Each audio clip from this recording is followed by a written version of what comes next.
This hearing of the Committee on Oversight and Accountability will come to order. I want to welcome everyone here today, and I know we also want to welcome Speaker Johnson, who is also in attendance today. Without objection, the chair may declare a recess at any time. I now recognize myself for the purpose of making an opening statement, but first, without objection, Representative Mills of Florida and Representative Miller of Ohio are waived onto the committee for the purpose of questioning the witness at today's hearing. Without objection to order. Good morning. Today's hearing is for the American people who are seeking answers about the attempted assassination of President Trump. A little over a week ago, Americans watched in horror as a shooter attempted to assassinate President Donald J. Trump at a campaign rally in Butler, Pennsylvania. The gunman nearly succeeded.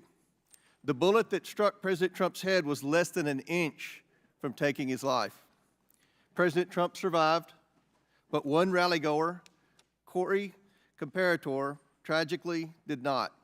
Two others were seriously injured. It was a horrifying moment in American history.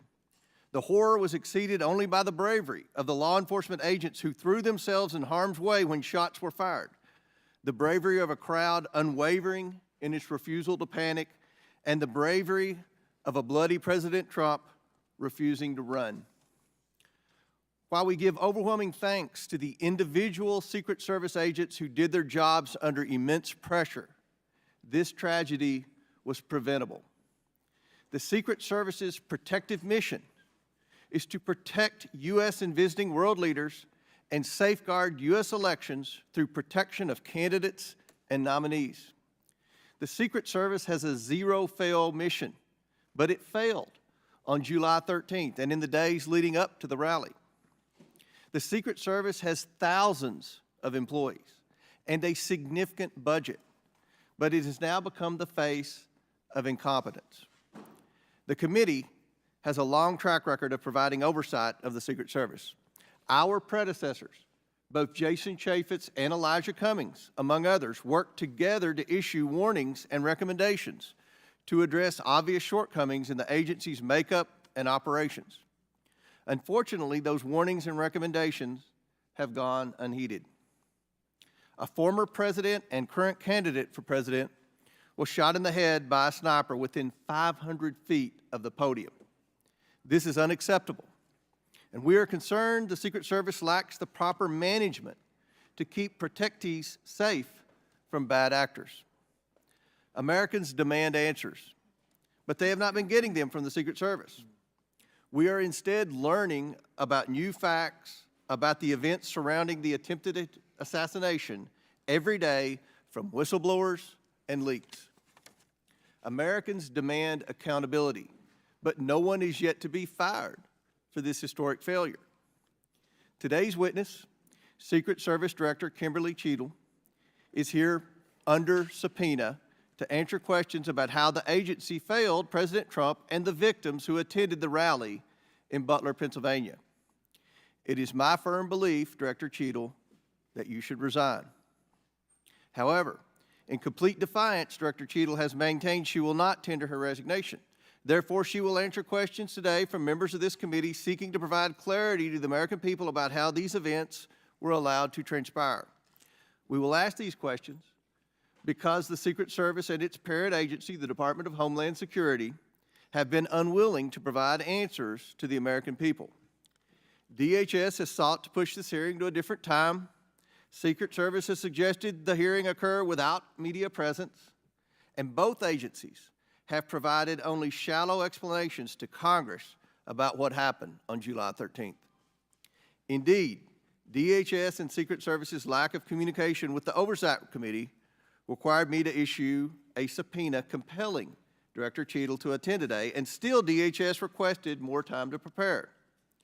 It shouldn't take this much time or preparation, Director Cheadle, to tell the truth and to be transparent with the American people. I am thankful to the ranking member, Mr. Raskin, for joining me in insisting that Director Cheadle appear today. God knows the ranking member and I disagree on many things, but that does not matter today. The safety of Secret Service protectees is not based on their political affiliation. And the bottom line is that under Director Cheadle's leadership, we question whether anyone is safe. Not President Biden, not the First Lady, not the White House, and certainly not the presidential candidates. The July 13th assassination attempt is one of the darkest days in American political history. It represents the ugliest parts of what American politics has become: hatred of each other and a dangerous turn to extremism. Before we are Republicans or Democrats, we are Americans.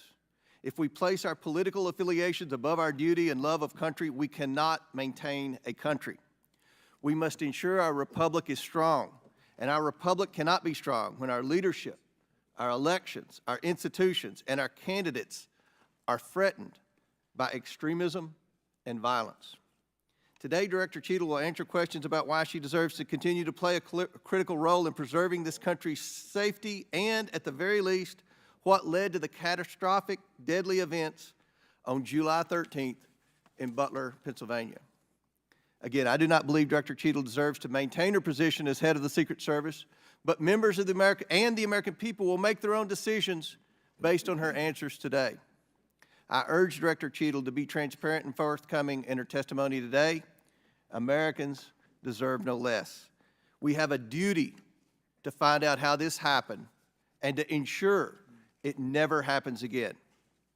I now yield to Ranking Member Raskin for his opening statement. Thank you kindly, Chairman Comer. Elijah Cummings, whose beautiful visage looks down upon us, taught us that the way to find common ground in a crisis is to look for the higher ground. And last week, Chairman Comer and I came together to reach for that higher ground. We made a joint statement condemning the mass shooting and assassination attempt against former President Trump as a grave assault on our democracy. As we wrote, we are united in condemning all political violence. I join the good chairman in expressing condolences to the family of Corey Comparatori and in sending healing wishes to the wounded victims also of this atrocious act of violence. Some are calling it a miracle that former President Trump escaped this AR-15 attack, unlike so many thousands of our fellow citizens who have been killed or seriously wounded in other AR-15 shootings. Whether this miracle is of divine providence or of an adventitious nature will be up to each of us to ponder, but our job in Congress is not simply to marvel at miracles or count on good luck, but to act as public policy legislators to do whatever we can to prevent future political violence, attempted assassinations, and mass shootings. The chairman and I are thus determined to get to the bottom of the stunning security failures that enabled this 20-year-old lone gunman who borrowed his father's AR-15 to perpetrate a mass shooting and assassination attempt at an event protected by the Secret Service as well as state and local police. We'll ask hard questions of Director Cheadle today in order to identify and understand the shocking security failures that occurred and to help transform the operations of the Secret Service to prevent anything like this from happening again. But we can't let ourselves off the hook either, dear colleagues. What happened in Butler, Pennsylvania was a double failure: the failure by the Secret Service to properly protect former President Trump and the failure of Congress to properly protect our people from criminal gun violence.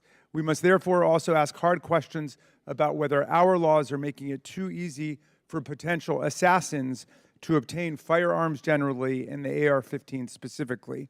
Mr. Comparatori, former President Trump, and the other rally attendees wounded in Butler are now members of a club no one wants to belong to, the thousands of people who have fallen victim to mass shootings. Last year, we had 655 mass shootings in America, defined as 4 or more people being shot or killed in a single event, not including the shooter. 712 people died and nearly 2,700 people were wounded in these attacks in 2023. Mass shootings are commonplace. They happen at political rallies and constituent meetings, in our elementary schools, middle schools, and high schools, in churches, synagogues, and mosques, in movie theaters and parades, in nightclubs and grocery stores, in concerts, and on street corners. Here are the worst mass shootings in the last 11 or 12 years. The list is a grim reminder of the horrific damage and death wrought by assault weapons and the AR-15 in particular that have taken the lives of our children, parents, colleagues, and neighbors. This is a very partial list. Mass shootings have become so frequent that we don't even hear about them anymore. Since the mass shooting in Butler, there have already been at least 10 additional mass shootings in America, 2 of which took place the same day that former President Trump was targeted. One of the mass shootings on that violent Saturday, July 13th, happened at 11 p.m. at a nightclub in Birmingham, Alabama, where 4 people were shot dead and 10 others wounded. This means, amazingly, that the Butler attack was not even the deadliest mass shooting to happen in America on that day.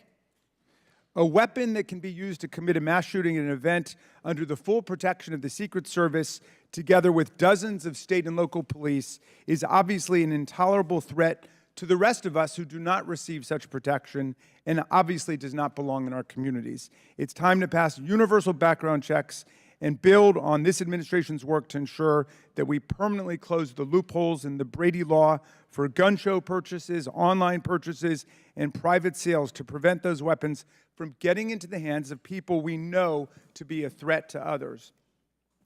What happened in Butler shows why even closing these loopholes, however, will not keep assault weapons out of the hands of potential assassins and mass murderers. Under federal law, and in the vast majority of states, even young people not old enough to buy a beer legally can legally purchase and own the AR-15 and carry it in public. The shooter in Butler used his father's AR-15. We have to find the courage and resolve to pass a ban on the AR-15 and other assault weapons. A ban has broad support. Even the New York Post loudly endorsed such a ban in 2019. We have passed an assault weapons ban before. Republicans and Democrats together passed it in 1994. Alas, in 2004, we allowed the ban to expire. We know this weapons ban worked. One study found that in the decade that followed the ban's lapse, mass shootings went back up 183%, and deaths from mass shootings went up 239%. But even as we change the Secret Service and act to ban weapons of war like the AR-15, we still will have fallen short of our duty if we fail to denounce every instance of politically motivated violence in whatever form it takes. Republicans and Democrats, again, have come together to denounce this assassination attempt, just as we did the violent attempts on the lives of our colleagues, Representative Stephen Scalise and Representative Gabby Giffords, and on Paul Pelosi, the husband of Speaker Nancy Pelosi, who was attacked and brutalized in his home. And in the immediate aftermath of the January 6th mass violence waged against Congress and the Vice President and the constitutional transfer of power, Democrats and Republicans alike, including Senator McConnell, Chairman Comer, and other colleagues, all denounced this violent assault on our democracy that wounded approximately 140 officers from the U.S. Capitol Police and the Metropolitan Police Department. And I commend them for acting to denounce that attack, just as Democrats moved swiftly to denounce the attack on Congressman Scalise.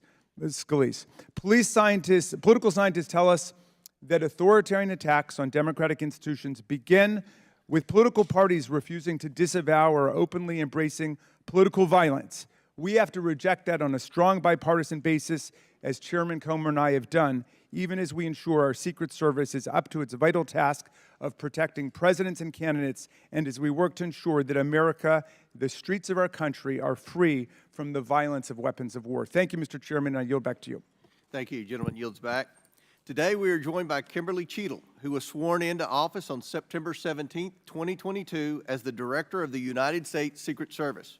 Prior to her appointment, Director Cheadle was Senior Director of Global Security at PepsiCo. Before her role at Pepsi, she served 27 years in the Secret Service. Pursuant to Committee Rule 9G, the witness will please stand and raise her right hand.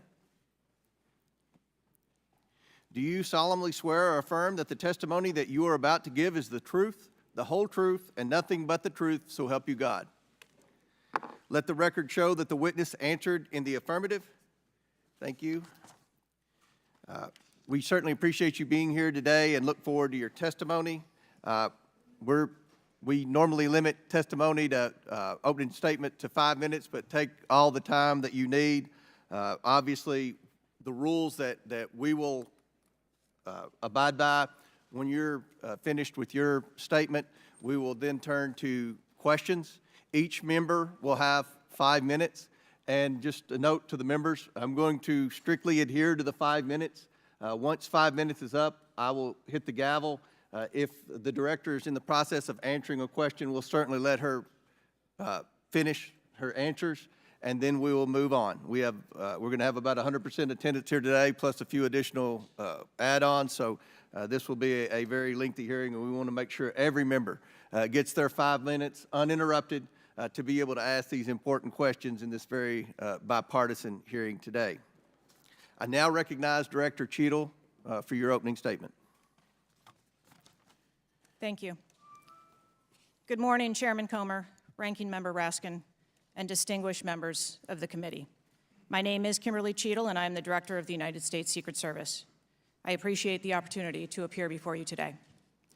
The assassination attempt of former President Donald Trump on July 13th is the most significant operational failure of the Secret Service in decades, and I am keeping him and his family in my thoughts. I would like to offer my sincerest condolences to the family of Corey Comparator, a former fire chief and a hero who was killed in this senseless shooting. I would also like to acknowledge those who were injured in Butler, David Dutch and James Copenhagen, and I wish them a speedy recovery. I would be remiss if I did not also extend my condolences on the passing of your colleague, Congresswoman Sheila Jackson Lee. Ms. Jackson Lee was always engaged in the oversight of the Secret Service, and her passing is a great loss to this body. The Secret Service's solemn mission is to protect our nation's leaders. On July 13th, we failed.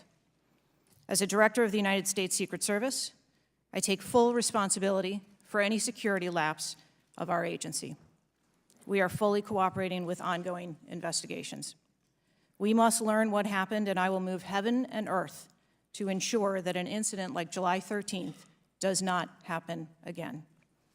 Let me state unequivocally, nothing I have said should be interpreted to place blame for this failure on our federal, state, or local law enforcement partners who supported the Secret Service in Butler. We could not do our job without them. We rely on the relationships built over years of working together to secure events and conduct investigations. Our agents, officers, and support personnel understand that every day we are expected to sacrifice our lives to execute a no-fail mission. As witnessed on July 13th, our special agents shielded former President Trump with their own bodies on stage while shots were being fired. Selflessly willing to make the ultimate sacrifice without hesitation, I am proud beyond words of the actions taken by the former president's detail, the counter-sniper team who neutralized the gunman, and the tactical team who was prepared to act. I will be transparent as possible when I speak with you, understanding, though, at times that I may be limited in providing a thorough response in this open setting due to associated risks with sharing highly sensitive protective methodologies. I do not want to inadvertently provide you today with inaccurate information. Since January 1st, 2024, the Secret Service has successfully secured over 7,500 sites. Every protective advance comes with its own set of challenges and requires a customized mitigation strategy, including specific assets. Security plans are multi-layered, providing 360 degrees of protection. These layers include personnel, technical, and tactical assets, which are a force multiplier for our protective posture. During every advance, we attempt to strike a balance between enabling the protectee to be visible and our protective requirements to be secure. I know this because I have spent 29 years in this agency. I came up through the ranks. I've secured events for every president since President Clinton, supervised on Vice President Cheney's detail, led our training center, oversaw all of the investigations and protective visits in the state of Georgia, supervised on Vice President Biden's detail, and the agency's entire protective mission during the Trump administration. The comprehensive advance process involves collaborative planning between our Secret Service, the protectee's staff, local law enforcement partners, and the level of security provided for the former president increased well before the campaign and has been steadily increasing as threats evolve. The security plan included a full assessment of the Butler Farm showgrounds to identify security vulnerabilities and craft a security plan for the protectee, attendees, and the public. Immediately following the assassination attempt, I directed the activation of my crisis center. I assembled my executive team to begin surging more protective resources to the former president and to ensure the wellness of our people post-incident, all while securing an active crime scene. I immediately ordered a reevaluation of the Republican National Convention security plan, and I increased the security posture in the National Capital Region for all permanent protectees and sites. At the same time, I initiated a mission assurance investigation within our agency.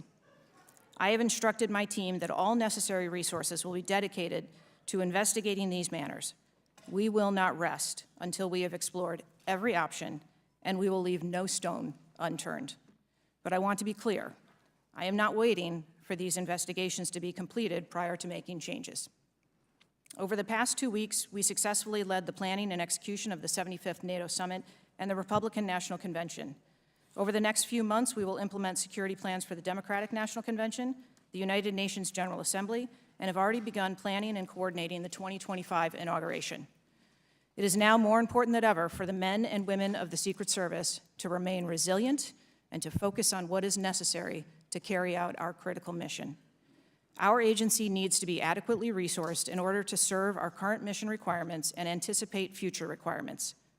The Secret Service currently protects 36 individuals on a daily basis, as well as world leaders who visit the United States, like Israeli Prime Minister Benjamin Netanyahu, who arrived in Washington, D.C. today. The coming years will bring an unprecedented heavy protection tempo. I have no doubt that the processes that I have implemented during my tenure as director, in addition to my nearly 30 years of experience in this agency, have positioned the Secret Service to be stronger. Our mission is not political. It is literally a matter of life and death, and the tragic events on July 13th remind us of that. I have full confidence in the men and women of the Secret Service. They are worthy of our support in executing our protective mission. I will now answer any questions that the committee may have. Thank you very much, Director Cheadle. We'll now begin our 5 minutes questions, and I will begin. Just for the record, the Secret Service has an annual budget of around $3.1 billion, and I believe around 8,000 employees. Is that correct? Yes, sir. Obviously, there were many security failures on the day of the attempted assassination and leading up to that day. Let's start with the building that the shooter used to shoot President Trump from. At any point Saturday, did the Secret Service have an agent on top of that roof? Sir, I'm sure, as you can imagine, that we are just 9 days out from this incident, and there's still an ongoing investigation. And so I want to make sure that any information that we are providing to you is factual. You can't, okay. Why did the Secret Service not, can you answer why the Secret Service didn't place a single agent on the roof? We are still looking into the advanced process and the decisions that were made. Okay. Wasn't that building within the perimeter that should be secured? Do we agree with that? The building was outside of the perimeter on the day of the visit. But again, that is one of the things that during the investigation we want to take a look at and determine whether or not other decisions should have been made. One of the things that you said, I believe in an interview, that there wasn't an agent on the roof because it was a sloped roof. Is that normal, and do you fear that that immediately creates an opportunity for future would-be assassins to look for a slanted roof? I mean, this is a huge question that every American has. Why wasn't a Secret Service agent on the roof? And there have been reports that agents were supposed to be on the roof, but it was hot that day and they didn't want to be on the roof. Can you answer any of those questions, Director? So I appreciate you asking me that question, Chairman. I should have been more clear in my answer when I spoke about where we place personnel in that interview. What I can tell you is that there was a plan in place to provide overwatch, and we are still looking into responsibilities and who was going to provide overwatch. But the Secret Service in general, not speaking specifically to this incident, when we are providing overwatch, whether that be through counter snipers or other technology, prefer to have sterile rooftops. Did the Secret Service use any drones for surveillance that day? So again, I'm not going to get into specifics of that day in itself, but there are times during a security plan that the Secret Service does deploy an asset like a drone. There were reports that the shooter used a drone just a few hours before the rally start time. Is that accurate? I have heard those same reports, and again, am waiting for the final report. Do you know, if you can't answer the question, that's your answer. But can you answer this? Do you know, I'm not asking yes or no, but do you know if the shooter used a drone before the shooting? That information has been passed to us from the FBI. How many Secret Service agents were assigned to President Trump on the day of the rally? Again, I'm not going to get into the specifics of the numbers of personnel that we had there, but we feel that there was a sufficient number of agents assigned. There are reports that several agents assigned to the rally on July 13th were temporary agents not normally assigned to President Trump. Is that accurate?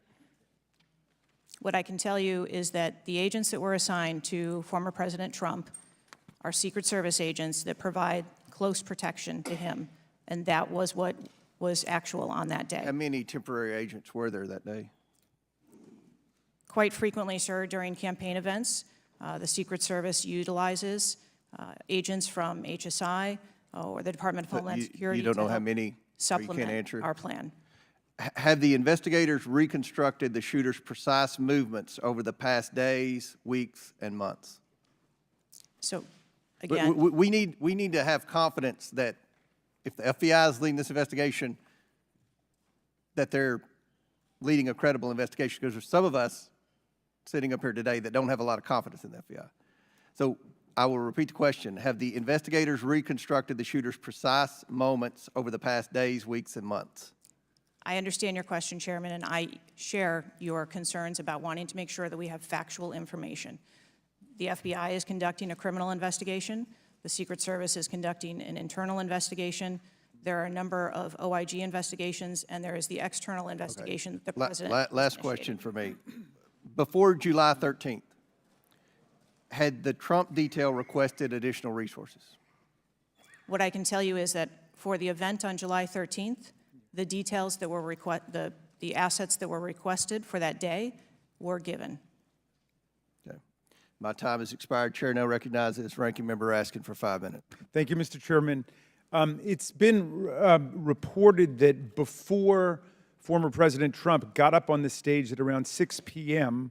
on Saturday, July 13th, that the local police had identified and even photographed a man who was acting suspiciously. And this man, who turned out to be the gunman, had been flagged as a potential threat. Is that accurate?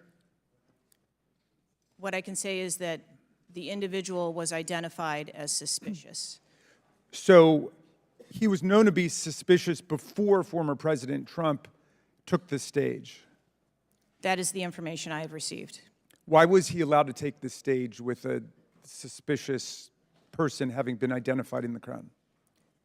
So I appreciate the question, and I'd like to make 2 points.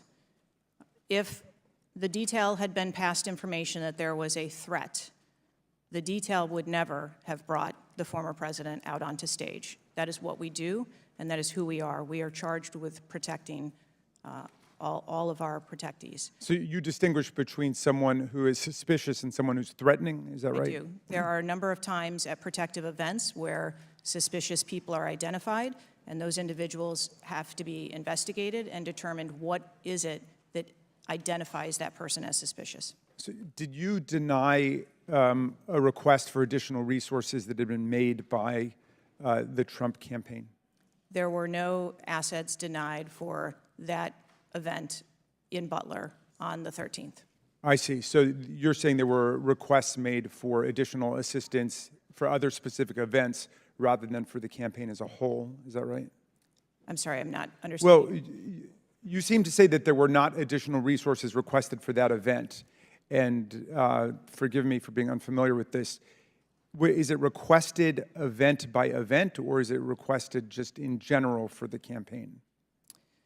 So if I can explain the advance process, when an event or a venue is identified by, in this case, campaign staff, then the campaign staff works together with Secret Service agents who go out and conduct an advance. Generally, that is a 5-day time period where those discussions are had about what the perimeter is going to look like, what the size of the event is, what the venue is, and then from there, there is a request made to mitigate potential risk and threat.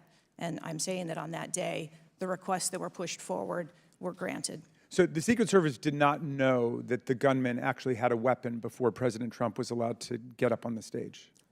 To the best of our knowledge and the facts that we have at this point, that is correct. So can you answer this question, which I think is on the mind of most Americans thinking about this? How can a 20-year-old with his father's AR-15 assault weapon climb onto a roof with a direct 150-yard line of sight to the speaker's podium without the Secret Service or local police stopping him? So again, sir, I will say we are 9 days out from this event, and I would like to know those answers as well, which is why we are going through these investigations to be able to determine that fully. Okay. It's been reported that the shooter was not carrying a driver's license or any form of identification. They had no idea who he was, but then he was quickly identified, I think within 30 minutes, by using the serial number on the AR-15 under a tracing system that is now controversial. Some people say we should get rid of it. Some people want to keep it. But is that right, that the serial number was the key information which led to the identification of the shooter? That is my understanding, sir, yes. Okay. If an American citizen were just to stop you and say, Director Cheadle, we support your work to the tune of billions of dollars and thousands of employees, what went wrong? What would you say? Again, knowing that we're 9 days out, I would say, as I have said from the very outset, I accept responsibility for this tragedy. We are going to look into how this happened, and we are going to take corrective action to ensure that it never happens again. Well, I appreciate that, and I hope you will act with vigor and focus and intensity, and it seems you understand the gravity and solemnity of this to the American people. Millions and millions of Americans don't feel safe with all the AR-15s out there. We thought at least the President of the United States or a former President of the United States would be safe, but now that's not even clear. Mr. Chairman, I yield back to you. Gentleman yields back. Chair now recognizes the Chairman of the House Judiciary Committee, Mr. Jordan from Ohio. Thank you, Mr. Chairman. Director, were you guessing or lying? The day after President Trump is shot, Secret Service spokesman Anthony Guglielmi said, quote, "The assertion that a member of the former president's security team requested additional security resources that the U.S. Secret Service or the Department of Homeland Security rebuffed is absolutely false." The next day, Secretary Mayorkas said, "That is an unequivocally false assertion. We had not received any request for additional security measures that were rebuffed." But 5 days later, the Washington Post said this: "Top officials repeatedly rejected requests from Donald Trump's security detail for more personnel." The next day, the New York Times said this: "Mr. Guglielmi acknowledged that the Secret Service had turned down some requests for additional federal security assets for Mr. Trump's detail." So which is it? Because both statements can't be true. Were you guessing or lying when you said you didn't turn down requests from President Trump's detail? Neither, sir, and I appreciate the question. Well, what were you doing? Because those statements don't jive. So what I can tell you is denial of an asset or a request. Well, is Mr. Guglielmi your spokesperson? He said he acknowledged the Secret Service had turned down some requests. I'm asking how many? A denial of a request does not equal a vulnerability. Well, tell me what it is. There are a number of ways that threats and risks can be mitigated with a number of different assets, whether that be through personnel, whether that be through technology, or other resources. Well, tell the committee which it was. They asked for additional help in some form or another. You told them no. How many times did you tell them no, and what did you tell them no to? Again, I cannot speak to specific incidents, but I can tell you in general terms, the Secret Service is judicious with their resources based on... What does some requests mean? How many times? Some indicate requests is plural. So more than once they asked for additional help and you turned them down. What did they ask for and how many times did you turn them down? Pretty basic questions. So again, without having all of the details in front of me, sir, what I can tell you is that there are times... You didn't get briefed on how many times you turned down the Trump detail when they asked for additional help? I'm sorry. You didn't get briefed on that before you came to this hearing knowing you were going to get asked that question? What I can tell you is that in generic terms, when details make a request, there are times that there are alternate ways to cover off on that threat or that risk. But that's not what he said. He said they were denied certain requests, some requests. This is I- your spokesperson, not me talking. This is the Secret Service talking. I And understand. what a change from absolutely false, unequivocally false to, oh, by the way, there were some times where we didn't give them what they wanted. That's a huge change in 5 days. And the fact that you can't answer how many times you did that, that's pretty darn frustrating, not just for me, but for the country. I hear your frustration. Let me ask you this. Were any of those requests denied to President Trump's detail after you knew about the Iranian threat? What I can tell you, again, I don't know the specifics, is that there are times when we can fill a request. It doesn't necessarily have to be with a Secret Service asset or resource. We can fill that request with locally available assets. You spoke to anyone at the resources. White House since July 13th? Yes, I have. Who'd you talk to? I have briefed the President and the Vice President. Talk to the First Lady? No, I have not. Talk to the White House staff? Anyone in the White House communications? No, I have not. Have you talked to the counter sniper who took the shot that took out the bad guy? Yes, I have. And can you tell us about that conversation? I would not want to reveal conversations that I've had with my employees. But that's exactly the kind of information the American people want to know. American people who pay your salary. I understand this is an ongoing investigation, and I Who's want all to be doing the cautious. investigating at Secret Service? I know the Inspector General, but is there also an internal investigation in addition to the Inspector General? We are conducting a mission assurance investigation internally, yes. You know what it looks like, Director? It looks like you won't answer some pretty basic questions. It looks like you got a 9% raise and you cut corners when it came to protecting one of the most important individuals, most well-known individuals on the planet. A former president, likely the guy who's going to be the next president. It looks like you guys were cutting corners. That's what it looks like to me. Is that true? I am here today because I want to answer questions, but I also want to be cautious. You might want to, but you haven't answered. I don't think you've answered one question from the chairman, the ranking member, or me. Well, we got a lot of other people asking. We'll see if your record improves. But right now, you haven't answered, I don't think, any questions. I yield back. Gentleman yields back. Chair now recognizes Ms. Norton from Washington, D.C. Thank you, Mr. Chairman. In the summer of 1963, as a law student, I traveled to the South to work in the civil rights movement. When I arrived in Jackson, Mississippi, I was met by a civil rights activist who showed me around town and tried to convince me to work in Jackson that summer. I recall talking with him and his wife about the raw atmosphere in Jackson. Later that day, he took me to the bus station for my trip to my assignment. That night, he was assassinated outside his home. His name was Medgar Evers. I condemn the political violence. It is a threat to democracy.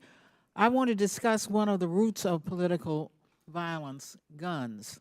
For years, Republicans, including a member of this committee, have introduced legislation and amendments to repeal or block the District of Columbia gun violence protection laws, including its bans on assault weapons and large capacity magazines.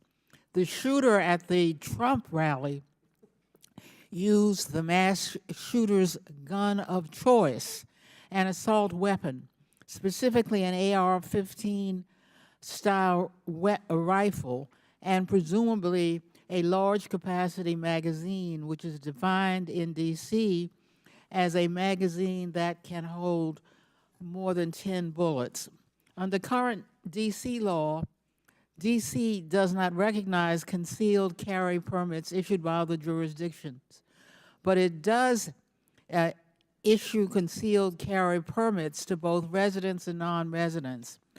However, D.C. imposes a number of requirements on concealed carry applicants, including suitability, such as not having exhibited a propensity for violence or instability. Moreover, D.C. residents restricts where the guns can be carried, such as a political demonstration near the White House and Naval Observatory, or near people under Secret Service protection, provided the permit holder has been given notice. This week, the House is expected to consider the fiscal year 2025 Financial Services and General Government Appropriations Bill. This Republican drafted bill would allow an individual with a permit to carry a concealed handgun issued by a state or territory to carry a concealed handgun in D.C., regardless of that jurisdiction's permit requirements. A Republican has filed an amendment to that provision to allow such an individual to carry a magazine of any size with that handgun. In short, the pending bill and amendment would allow any person with a carry permit issued by another jurisdiction to carry a concealed handgun with a magazine of any size in any location in the District of Columbia. The Secret Service is responsible for protecting a large number of people and facilities in D.C.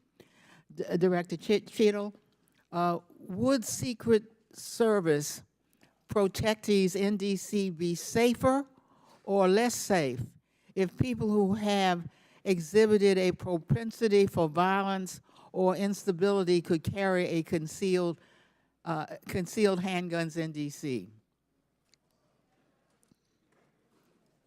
I think being a Secret Service agent and an officer or a law enforcement officer in any state is difficult. They are required to make decisions and snap judgments in the blink of an eye. And I think that the officers and the agents that work here in the D.C. area do a great job of monitoring the public and reacting to threats as appropriate when they arise. Would Secret Service protectees in D.C. be safer or less safe if people in D.C. could carry concealed handguns with large capacity magazines? I think, ma'am, that we work in parameters where we travel around North America, and the rules on open carry and concealed carry are different from state to state, and that is part of what the Secret Service takes into account when we develop a security plan. Obviously, anyone that comes into one of our protective sites, we would establish magnetometer support, metal detectors that personnel would have to process through, eliminating that potential. Would Secret Service protectees in D.C. be safer or less safe if more people could carry handguns in D.C.? I think, again, as I stated, ma'am, we want to make sure that we provide a safe environment for all of our protectees, and whatever measures we would need to put in place for a secure site, we would do so. I yield back. Gentlelady's time's expired. Chair now recognizes the chairman of the House Intelligence Committee, Mr. Turner from Ohio.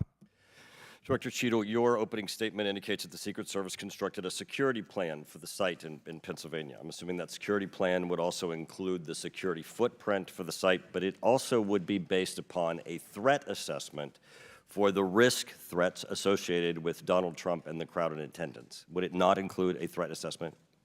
Yes, it would. So that threat assessment, as we know, basically would have started with, there's a generalized threat against Donald Trump because he is a presidential candidate. Then it would have gone to, he's a former president, and he gets security coverage just as Bush, Clinton, Carter, and Obama do. And then you also have the heightened political environment. Even for those, it's clear that the security footprint, that the threat assessment was insufficient, which permitted then a 20-year-old to actually enter with a weapon and shoot Donald Trump. But I want to ask you about two other aspects of the threat assessment.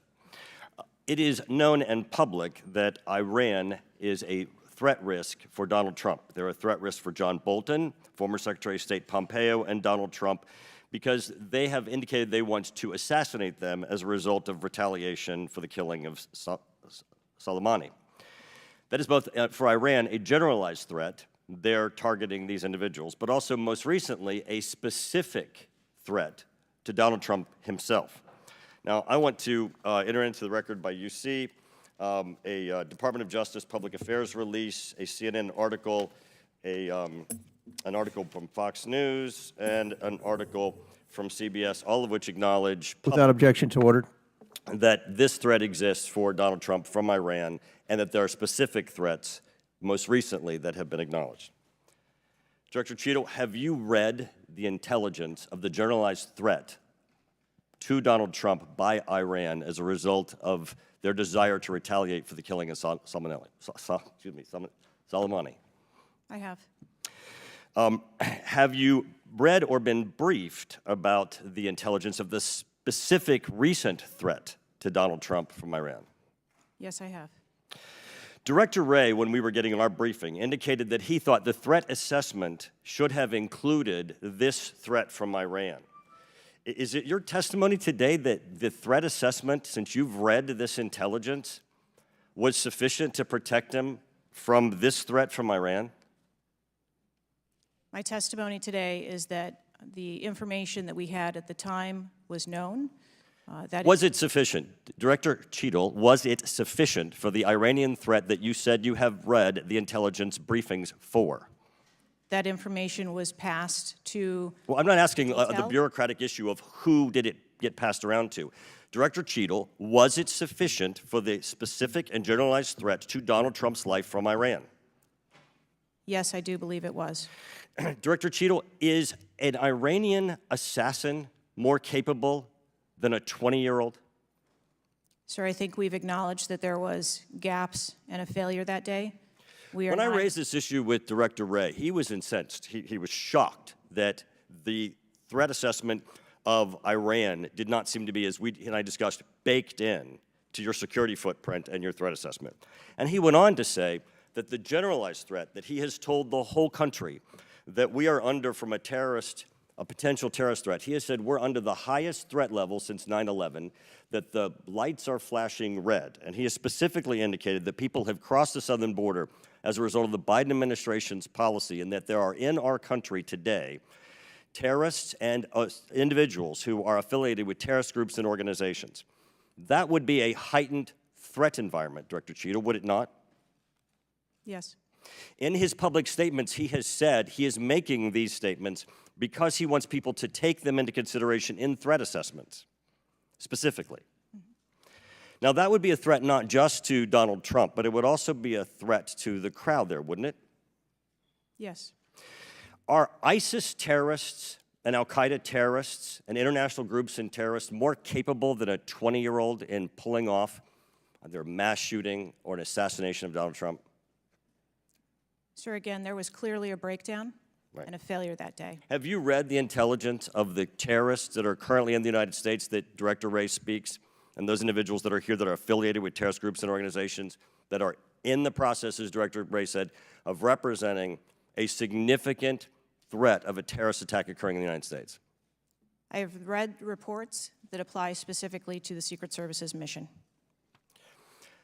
Director Cheadle, because Donald Trump is alive, and thank God he is, you look incompetent.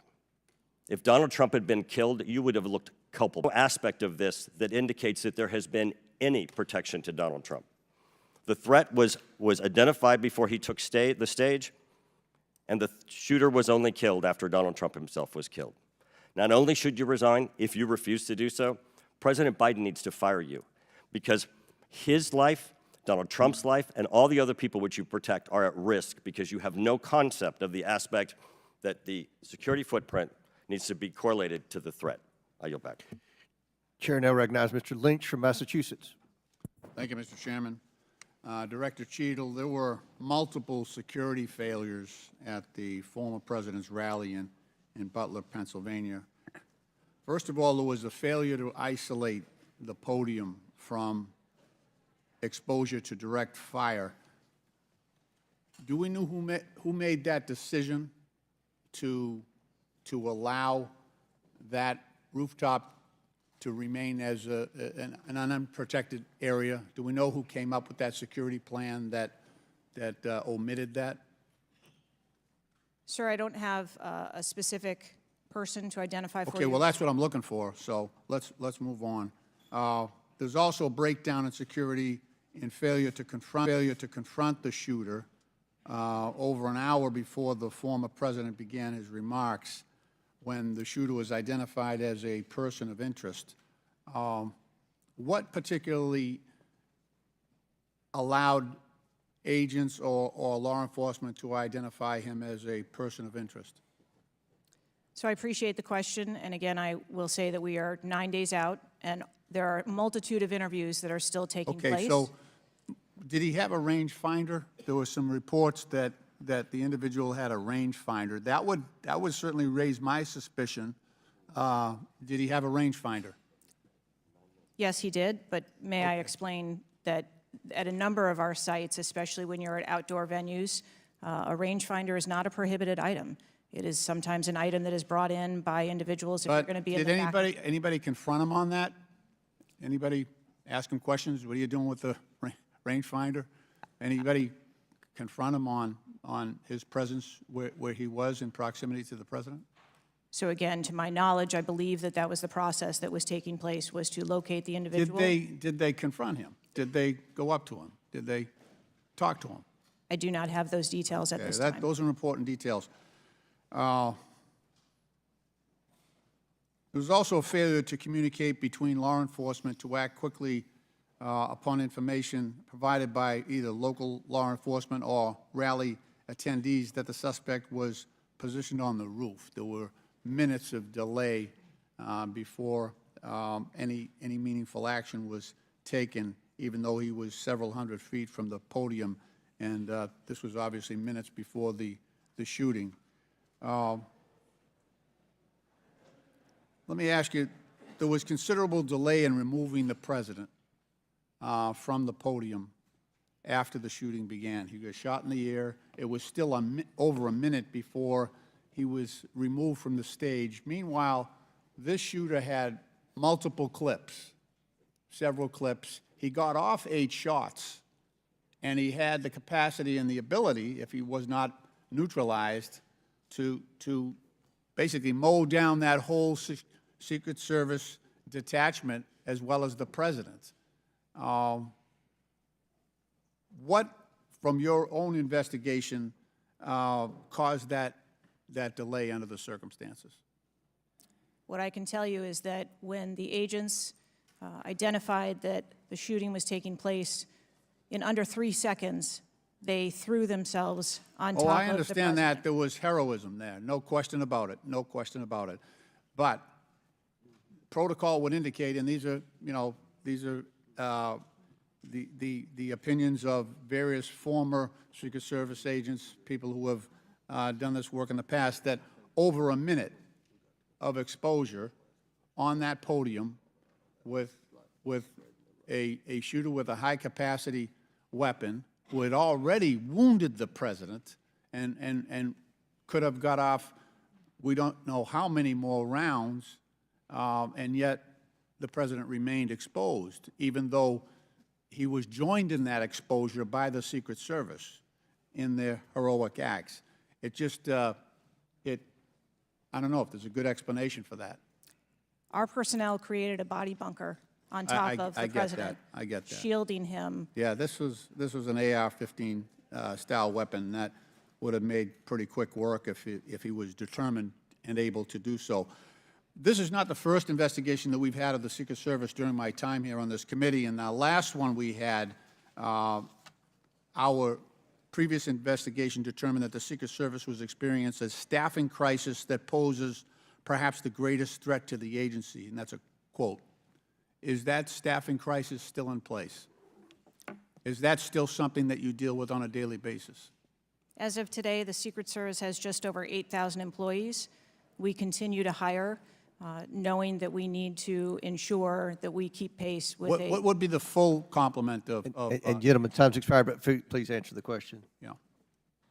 I'm sorry. What would be the full complement that you're looking for? You've got 8,000, and how many would be a full complement for the service? So we are still striving towards a number of 9,500 employees approximately in order to be able to meet future and emerging needs. Okay, thank you, Mr. Chairman, for your courtesy. I yield back. Chair recognizes Dr. Fox from North Carolina.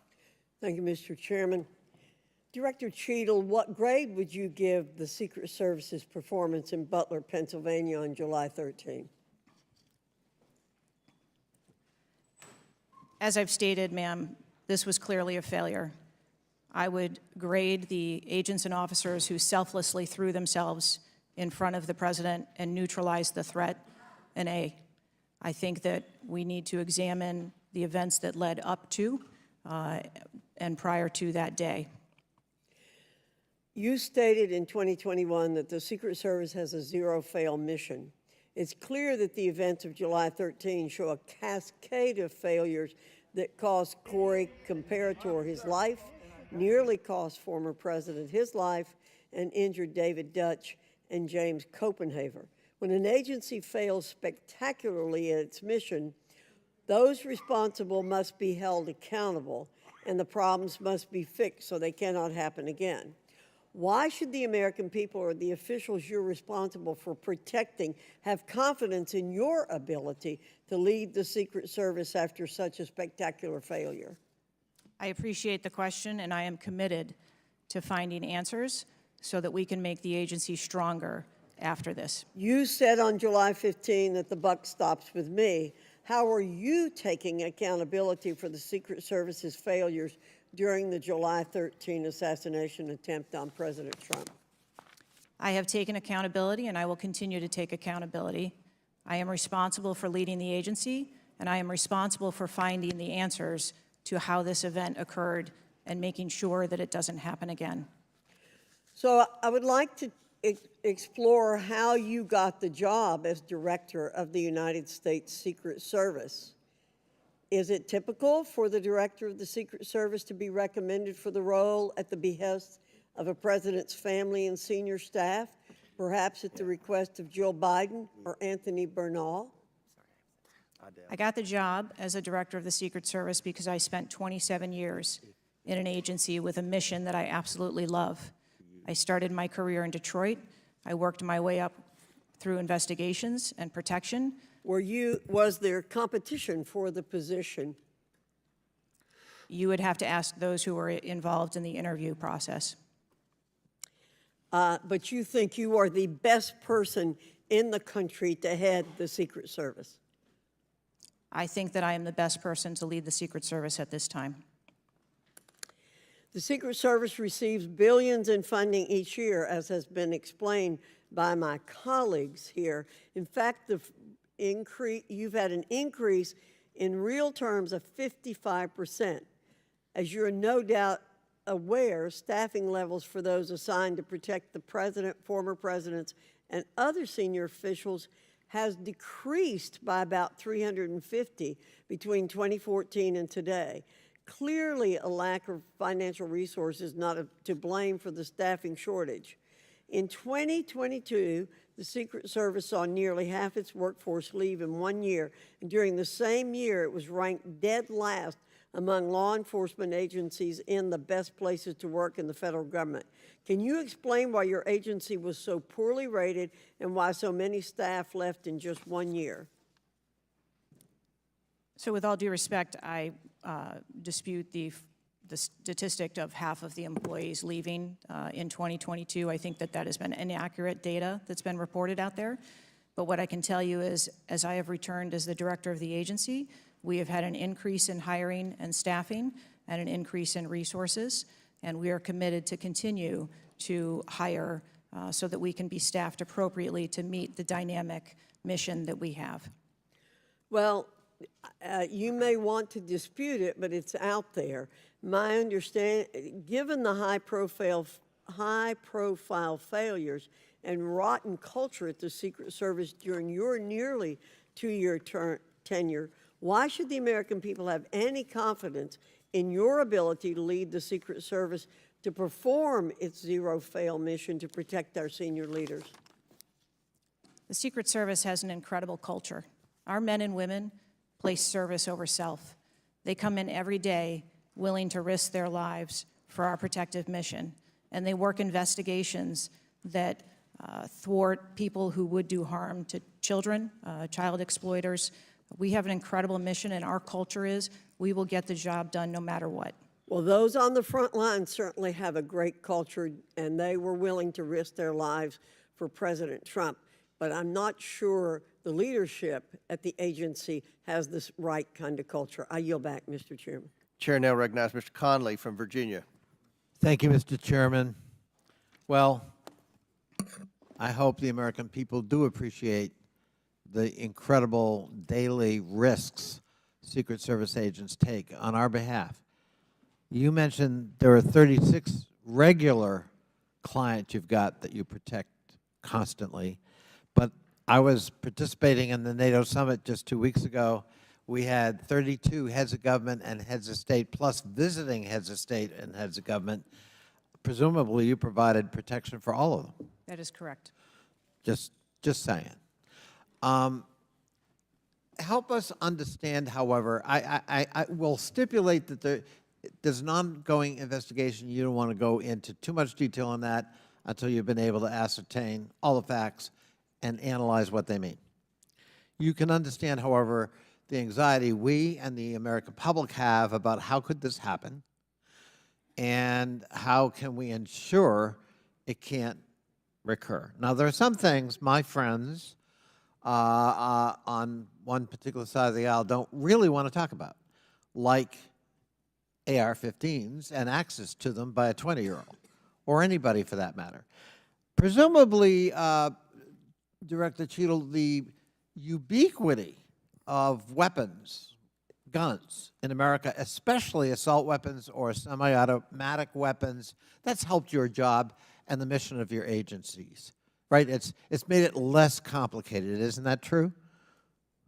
I'm sorry, I'm not understanding your question. Real simple. More guns, especially dangerous ones, have made your job protecting people easier. Is that not right? I think from every Director state- Cheater, this is simple English. More guns, do they make your job more complicated or less complicated in protecting these 36 clients and visiting heads of state and heads of government that come to Washington? I think the Secret Service needs to take into account I didn't ask that. that they're in. I'm sorry. I asked a simple question, which deserves a simple answer. The ubiquity of guns, dangerous weapons in America, like AR-15s, has that made your job, that is to say the mission of the Secret Service, easier or more difficult? I think the threat environment for protecting our Secret Service protectees is always difficult, and that's dynamic, and it's always evolving. We stipulate it's always difficult. Again, this is a simple one. Does the ubiquity of guns make your job easier or more difficult today? I understand the Second Amendment rights of individuals. I didn't ask that question. I'm not questioning the Second Amendment. I'm asking a simple analysis, Director Cheadle. And I can tell you, you're not making my job easier in terms of assessing your qualification for continuing on as director. Please answer the question. You're the head of the Secret Service. You're speaking on behalf of 8,000 members who put their lives on the line. We just had a failure by your own admission. Do guns make your job easier or harder? I think the job of the Secret Service is difficult on every day, and we need to make sure that we are mitigating all threats, whether that be That weapons, isn't my question. personnel. That is not my question. And now I think you're evading the answer, which is not a hard one. I am sorry that you feel that way, sir. How else could I feel, Director Cheadle, when you're clearly avoiding a direct answer to a very simple declarative question? We almost lost a presidential candidate the other day. A 20-year-old had access to his father's AR-15 and got on top of a roof within 500 yards or feet of the podium. And I'm asking you, did the availability of that AR-15, which is replicated all across America, make your job harder or easier? And you're not willing to answer that question? And you think and you wonder why we might have a lack of confidence in your continued ability to direct this agency? I understand your question, and that's the environment. Well, if you understand my question, why not answer it? Because it's the environment that the Secret Service works in every day. That doesn't tell me anything. That's the environment we work in. I had an attack on my office a year ago. I know a little bit about violence too. He came to kill me. When he couldn't, he beat one of my staffers 8 times with a baseball bat on the head. We live with the threat of violence. But a simple answer from the director of the Secret Service would be helpful. And I'm sorry you've chosen to evade it. I yield back. Chair now recognizes Mr. Grofman from Wisconsin. Thank you. When this guy took the shots, he climbed a ladder to get on the roof, correct? I'm unable to answer details of exactly how the individual accessed the roof at this time. Do you know when if he did use the ladder, do you know when the ladder was placed there? Was the ladder there 2 days before, just the night before? Do you have any information at all as to when the ladder got there? I would like to be able to answer those questions. The FBI is still conducting an investigation. How did the rifle get to the roof? Again, sir, at this time, I'm unable to answer questions to provide Have clarity. they cleaned the roof since the assassination attempt? Have they cleaned the roof? Right. Has anything been done to the roof? Is it just like it was, whatever, 10 days ago, or not? Has anything been done to the roof? I don't have an answer for that. Okay. Were President Trump's normal agents normally assigned to him there that day? Yes. There was these were the same agents that were always there? Yes, sir. The people that are assigned to his detail were working on that day. Okay, there's stuff on the internet that says they were not there that day, but these are the same agents who are routinely there? Yes, sir. Okay. Do we know which agents fired the shots that finally took down the potential assassin? Yes, sir, I do. Can you give us those names or the background of those agents? I would not offer their name up in this setting, but it was one of our technical officers, our counter snipers. Okay, so can we privately get those names, the committee? I am certain that we can make names available privately. Okay. Do we know where all the shots landed? First of all, how many shots did that potential assassin, how many shots came out of the rifle? So again, I would hesitate to offer that information as the FBI is conducting an investigation. Have we got the bullets from all the shots? Again, that would be the responsibility of the FBI to collect that evidence. Okay. Do we have the correspondence from the shooter?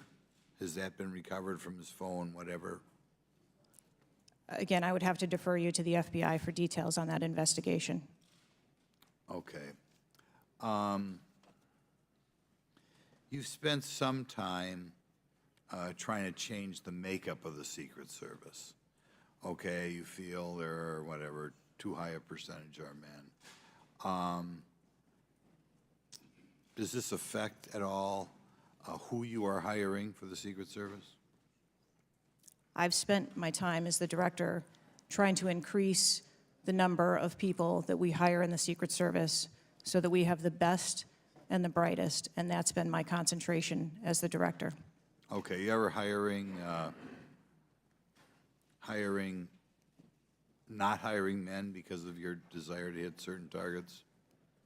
I am hiring the best qualified candidates that put in an application that want to work for our great organization. Okay. Next question.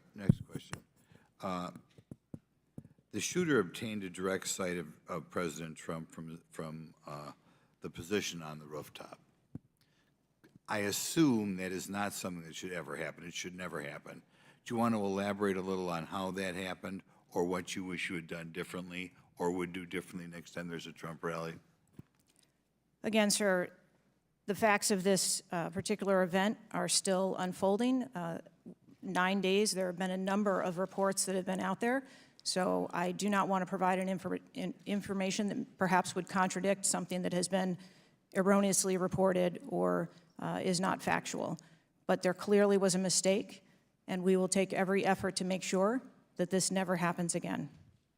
Could you elaborate why you want 1/3 of the Secret Service to be women?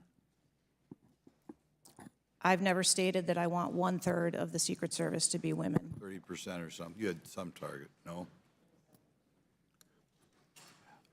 Okay. Well, gentlemen, yield. I'll yield. What was, Director, what was erroneously reported? You said, to Mr. Grothman's question, you said something was erroneously reported. What are you referring to? I'm referring to their, His question was in the context of the shooter using a ladder to get on the building. What was erroneously reported? Because you won't tell us anything, but you'll tell us something that wasn't reported accurately? I'm saying, sir, that there have been a number of reports that are out there that have been speculation, and until we have the actual facts, I don't want to report anything that would contradict speculation that has been out there. Thank you, gentlemen, for yielding. Chair recognizes Mr. Krishnamurti from Illinois. Thank you, Mr. Chair. Thank you, Mr. Ranking Member, for bringing us together this morning. One question I get asked a lot from my constituents is, what can Congress actually do to stop this from happening again? And I'd like to share a graphic from a very recent study conducted by Professor Robert Pape, a world-renowned expert in combating political violence. The graphic shows that 74% of Americans want this Congress to come together to denounce political violence of all stripes, and you can tell it's across party lines. I commend the chair and ranking member for putting out the statement the other day condemning political violence, and to further this effort, I'd like to ask all my colleagues to join Dr. Brad Wenstrup and me in introducing a resolution that we think can secure unanimous House passage in deploring and condemning political violence, and we will be circulating that resolution shortly. Director Cheadle, as you know, the shooter began shooting at 6:11 p.m. Eastern on July 13th. NBC reported that at 5:51 p.m., 20 minutes before the shooting began, the state police informed the Secret Service of their concern. Now, the rally was not paused at that point, correct? No. And according to NBC, just 2 minutes later, at 5:53 p.m., the Secret Service notified its snipers about the gunman. The rally wasn't paused at that point either, correct? No. Let me show you some video footage by rally goers. If you could play the video on the screen up here. This was taken 2 minutes before the shooting started. If you could turn up the volume. Criminals. We have criminals. We have drug dealers. We have people that should not be here. Right on the roof. It's much tougher than it happens. You went right on the roof again. Up here. Ma'am, that doesn't look like suspicious behavior. That looks like threatening behavior to me. And the rally wasn't paused at that point either, correct? I can tell you, as I stated earlier, sir, that the moment that the shift surrounding the president were aware of an actual threat. That's a threat right there. The guy's on the roof and everybody's yelling at him. Yes. And directing the officer's attention to him. The rally was not paused at that point, correct? We are currently still combing through communications and when communications were passed. Well, I can point you to this communication. It's 2 minutes before the shots started ringing out. Director Cheadle, yes or no? Was there ever a moment where the Secret Service actually considered pausing the rally? The Secret Service would have paused the rally had they known or been So the told answer is there no. was an actual threat. The answer is no. Correct? I can speak to you in generalities. No, I don't want I don't generalities. I know want all of the specifics. communications The that were- answer is no. You did not consider pausing the rally, correct? The people that are in charge of protecting the president on that day would never bring the former president out if there was a threat that had been identified. Well, they did, because we've now identified 3 points in the 20 minutes before the shooting that the threat emerged. Let me point you to something else, which is the building that the shooter was perched on, seen here. This building is called the AGR building. I'm sure that you're familiar with it. It's no more than 150 yards from the stage where Donald Trump stood, yet the security perimeter was drawn such that the AGR building was placed outside of it. Director Cheadle, according to the Washington Post, the AR-15 styled rifle used in the shooting had a range of 400 to 600 yards, and therefore the AGR building was clearly within rifle range of the stage, correct? Yes. NBC News has reported that in the days before the rally, the Secret Service had identified the building as a vulnerability that required special attention, correct? That's reporting from NBC. Yes. So I am still looking into an active investigation. I know, but it's been 9 days. I mean, you should know that, right? And yet, despite the fact that the AGR building was in rifle range of the stage and it was flagged as a vulnerability, this building was put outside of the Secret Service's security perimeter. And I respectfully submit the Secret Service must expand its security perimeter to account for the kinds of weapons that can be used outside the perimeter to endanger the protectees inside the perimeter, ma'am. Let me turn your attention to some conspiracy theories that have been circulating and ask you to comment on them. First, you have not found evidence that the incident was a staged shooting, right? Correct. And you haven't found evidence that this was a result of a conspiracy of high-ranking government officials, correct? Correct. And you have not found evidence that this incident was in fact directed or perpetrated by a foreign state or entity, right? And that's the last question, but I'll let the director answer that, please. Not at this time. Thank you. I yield back. Gentleman's time's expired. Chair now recognizes Mr. Cloud from Texas. Thank you. I just wanted to confirm there was only one counter sniper who took one shot? Is that We had multiple counter sniper teams available yeah, on the that day. premises, but is only one took one shot? Is that correct, or only one? Correct. Okay. How many spent shell casings were found on the roof? Again, I would have to defer you to the FBI's criminal investigation. Okay. Word is that the car was rigged with explosives. Again, sir, I'd have to defer you to the the FBI? FBI's investigation. Okay. You're not curious about? You don't communicate with them? No. Okay.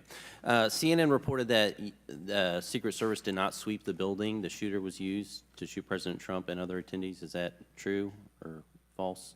So we are conducting a mission insurance investigation and will depend on the information that we obtain from our investigations.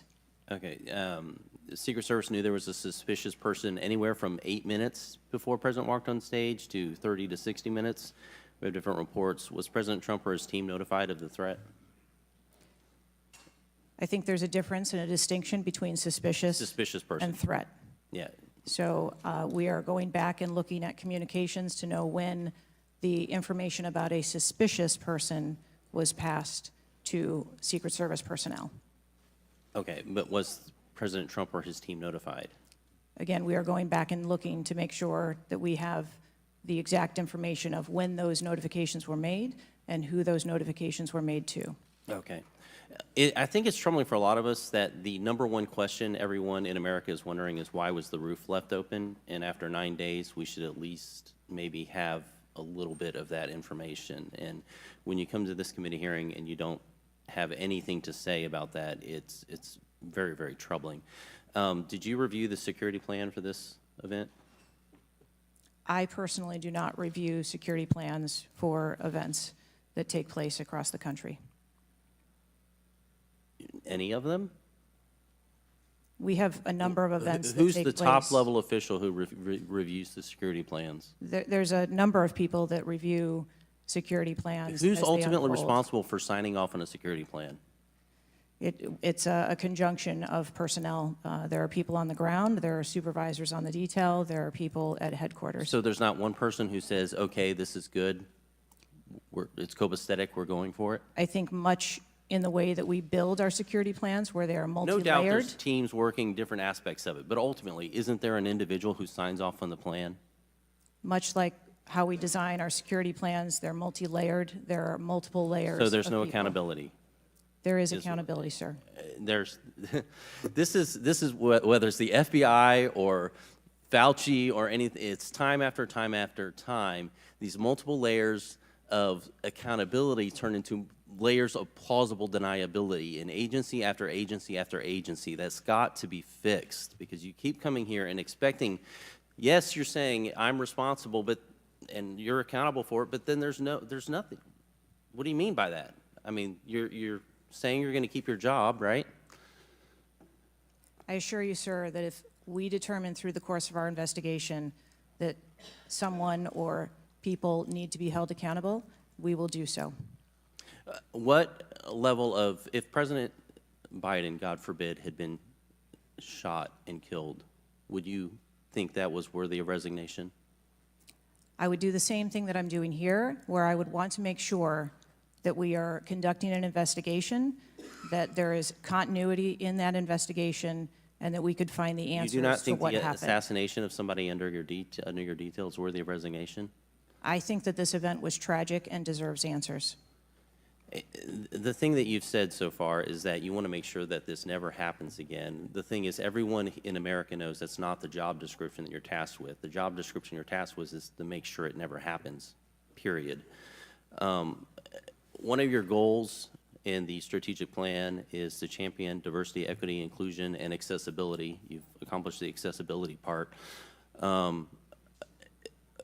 What standards, do you keep the same standards for all applicants and all, or does every Secret Service agent meet the same qualifications, or do you have different standards for different people? Yes, sir. Everyone who moves through the application process has to meet the same standards to become a special agent. Okay. The trouble I think we're having with right now, so far you gave a lame excuse for sloped roof. You said that local law enforcement's job was to cover up the building before backtracking on that. We were told that President Trump's team did not ask for security before you backtracked on that. You haven't provided the audio recording that this committee, the chairman, requested that was due Thursday. You didn't give us an advanced copy of your opening statement, but yet there was reporting on it somewhere else. There seems to be more information from YouTube videos than you're able to provide for us, and it begs the question to anyone, you're in charge of the investigation of your own failure. So how is anybody in America supposed to be able to trust the results of that investigation as being anything transparent and genuine? That's the last question, but please feel free to answer the question, Director. Sir, I've been a Secret Service agent for nearly 30 years. I have led with integrity, and I follow our core values of duty, justice, honor, loyalty, and courage. And I am doing that in this case, and I assure this committee that I will provide answers when we have a full and complete report, in addition to cooperating with all of the other investigations that are ongoing. Chair now recognizes Mr. Khanna from California. Thank you, Mr. Chair. I want to thank the chair and the ranking member for convening this hearing on a bipartisan basis. I join them in condemning the horrific assassination attempt on the former president. I am relieved for the sake of the country that he wasn't seriously hurt and that he survived, and my thoughts with him and his family during such a traumatic event. I also want to express condolences to Corey Comprator's family and recognize his heroism in saving his daughter's lives, and to the victims of that awful event. Now, Director Cheadle, would you agree that this is the most serious security lapse since President Reagan was shot in 1981 of the Secret Service? Yes, sir, I would. And, do you know what Stuart Knight did when he was in charge at the time of the Secret Service? Do you know what he did afterwards? He remained on duty. He resigned. He resigned. And Stuart Knight was not a Democratic appointee or a Republican appointee. Look, I'm not questioning your judgment. I just don't think this is partisan. If you have an assassination attempt on a president, a former president, or a candidate, you need to resign. That's what Stuart Knight did. He was a Republican appointee, and he took responsibility. And I think you need to reflect. This is not a question of you. It's a question of the American people. You cannot go leading a Secret Service agency when there is an assassination attempt on a presidential candidate. I would say that about anyone who is running. And so I guess my question to you is, what's the difference between your position and what Stuart Knight did? What I will tell you, sir, is that I am dedicated to finding the answers to what happened. And like every Secret Service agent, we don't shirk from our responsibilities. I will remain on and be responsible to the agency, to this committee, to the former president, and to the American public. But is there a reason you wouldn't just do what Stuart Knight did after the Reagan assassination attempt? I believe that I provided an answer. There's nothing more that you have to say? I mean, do you really believe at this moment, given how divided the country is and the questions asked, that your Service in this role is the best for the nation? I mean, I'm not saying you can't do public service again, you can't do something else again. Do you really genuinely in your heart believe that you being in this role is what's right for America at this moment? I mean, do you think there are people who are Trump supporters who have confidence in you? The one thing that we've got to have agencies in this country that are transcend politics, that have the confidence of independents, Democrats, Republicans, progressives, conservatives. Do you really believe that the majority of this country has confidence in you right now? I believe that the country deserves answers, and I am committed to finding those answers and providing those answers. Well, look, I believe, Director Schittle, that you should resign. I think there are colleagues on both sides of the aisle who believe that, and I hope you'll consider it. I yield back.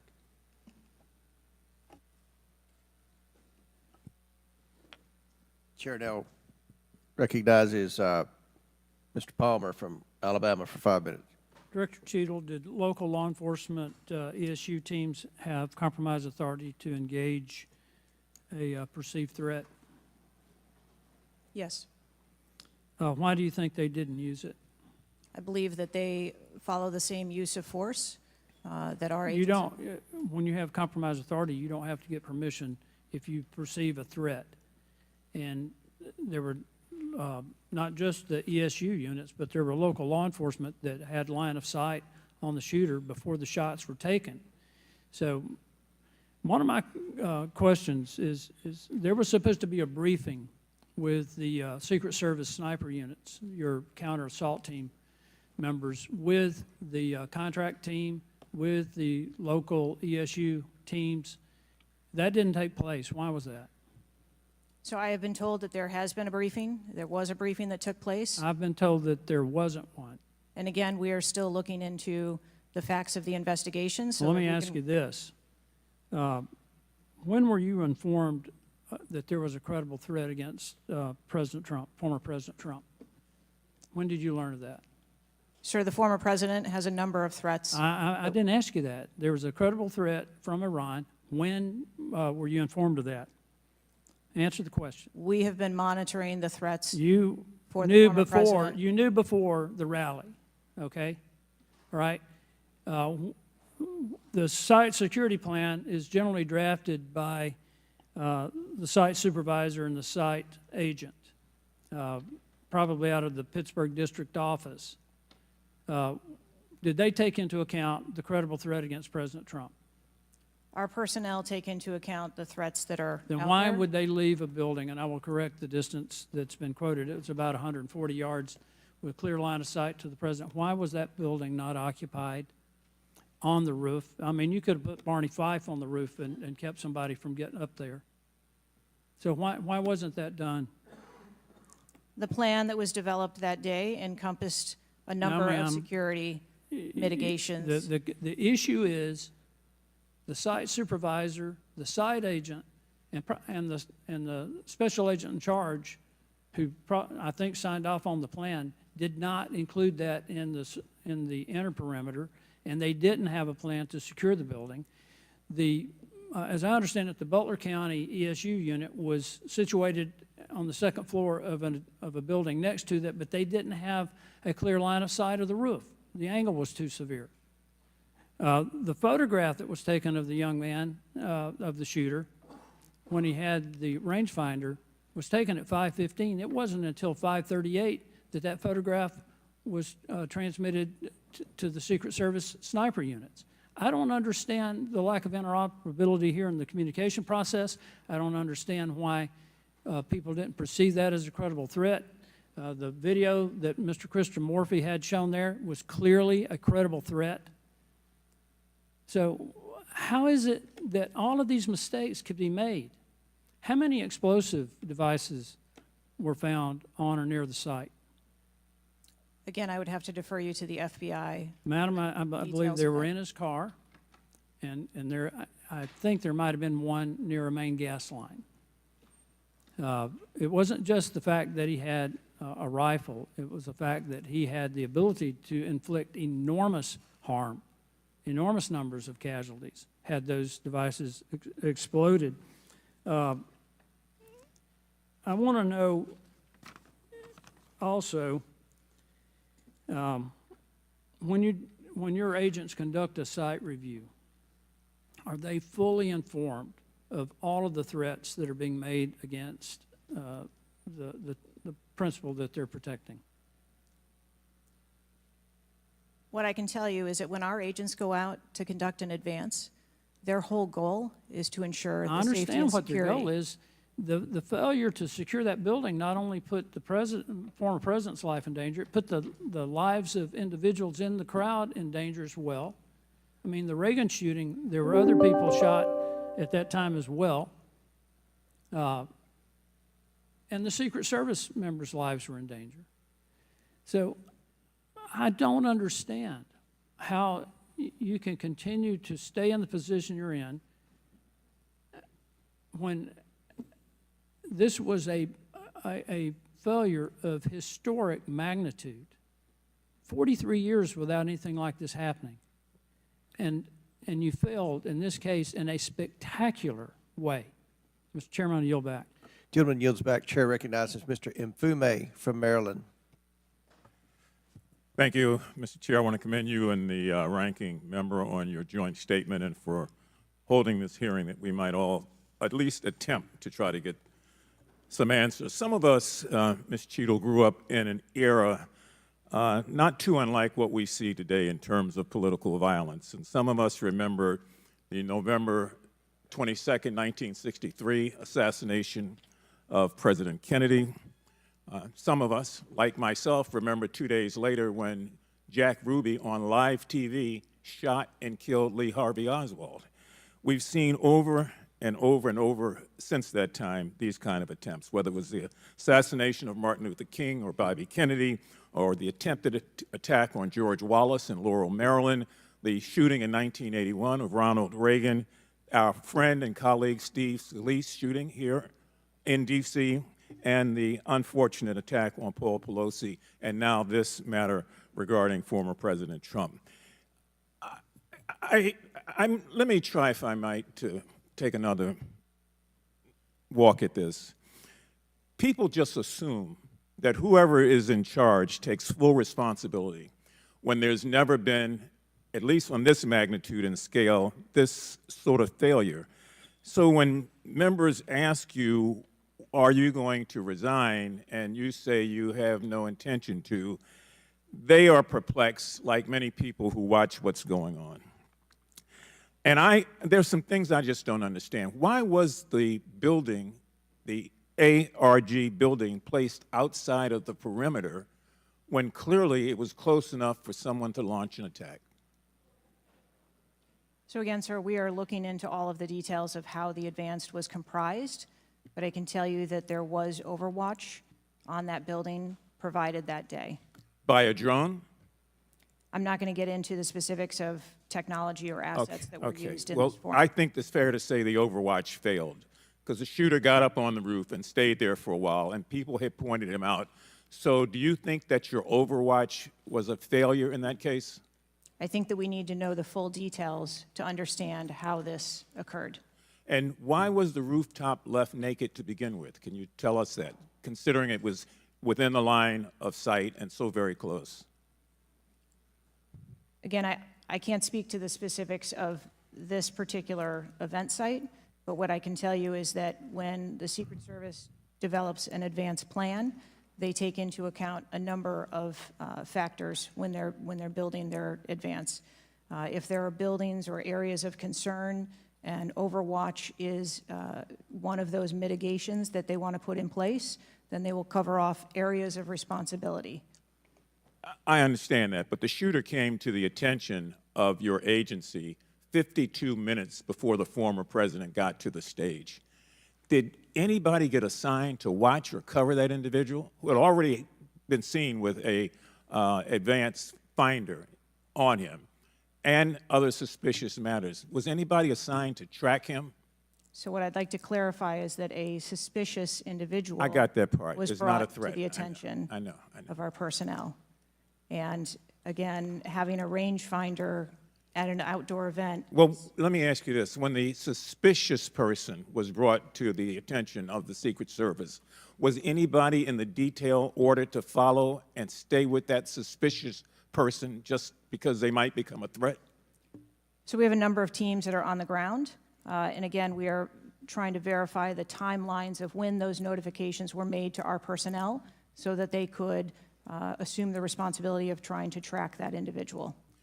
Ms. Cheadle, there has been a lot of discussion, some of which raised itself earlier in this hearing, about poor staff morale within your agency.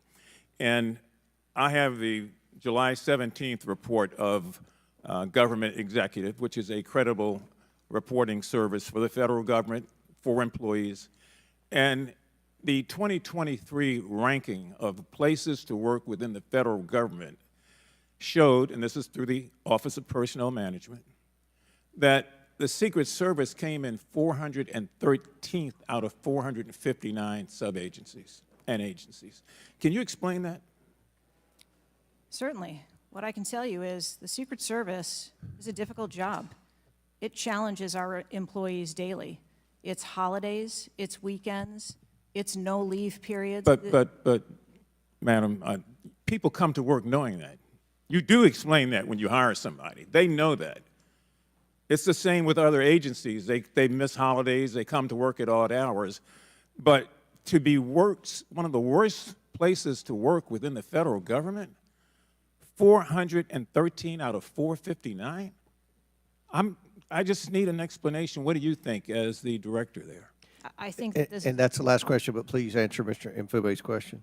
I think that this is a challenging job. I think that it's a challenging environment to be in law enforcement, and we do have a no-fail mission, and our folks are tasked with that every day, 365 days of the year. But I can tell you I've also taken a number of measures since I have been the director to recruit and retain and stem the tide of attrition in our agency, which will hopefully alleviate some of that. Thank you, Mr. Chairman. Chair now recognizes Mr. Sessions from Texas. Mr. Chairman, thank you very much. I join in the calls of all of our members to say thank you for doing this hearing on a bipartisan basis. Director, I'm not going to sit here and say you ought to resign, but I am going to say that you have not given us confidence that you have the ability to understand what happened, to take the responsibility in terms of understanding. You've spent a number of years. How many years do you say you've been with the agency? 29. Well, I spent 16 years with AT&T, moved 7 times with them, and had a really good feel about their operations, how they worked, what was acceptable, who was responsible. And I've heard you say today numbers of times, well, you've got to wait. Well, you've got to wait. Wait for the final report. When is the final going to happen? I mean, how long do we have to wait before you can give us credible answers? You've been there 28 years. You've had a few days to be able to draw your own analysis of this. You should understand the entire process. You talked about being on the team, perhaps in Georgia. You have talked about your experience in this. You've talked about the professional nature of the agency. That I don't doubt. But the director, just like it was when I ran my operations at AT&T, was responsible for making sure they worked. And in business, it either works or it doesn't work. There's no in between. It either works or it does not work. And your job as the, in essence, administrator, the director, is to make sure it looks right and works.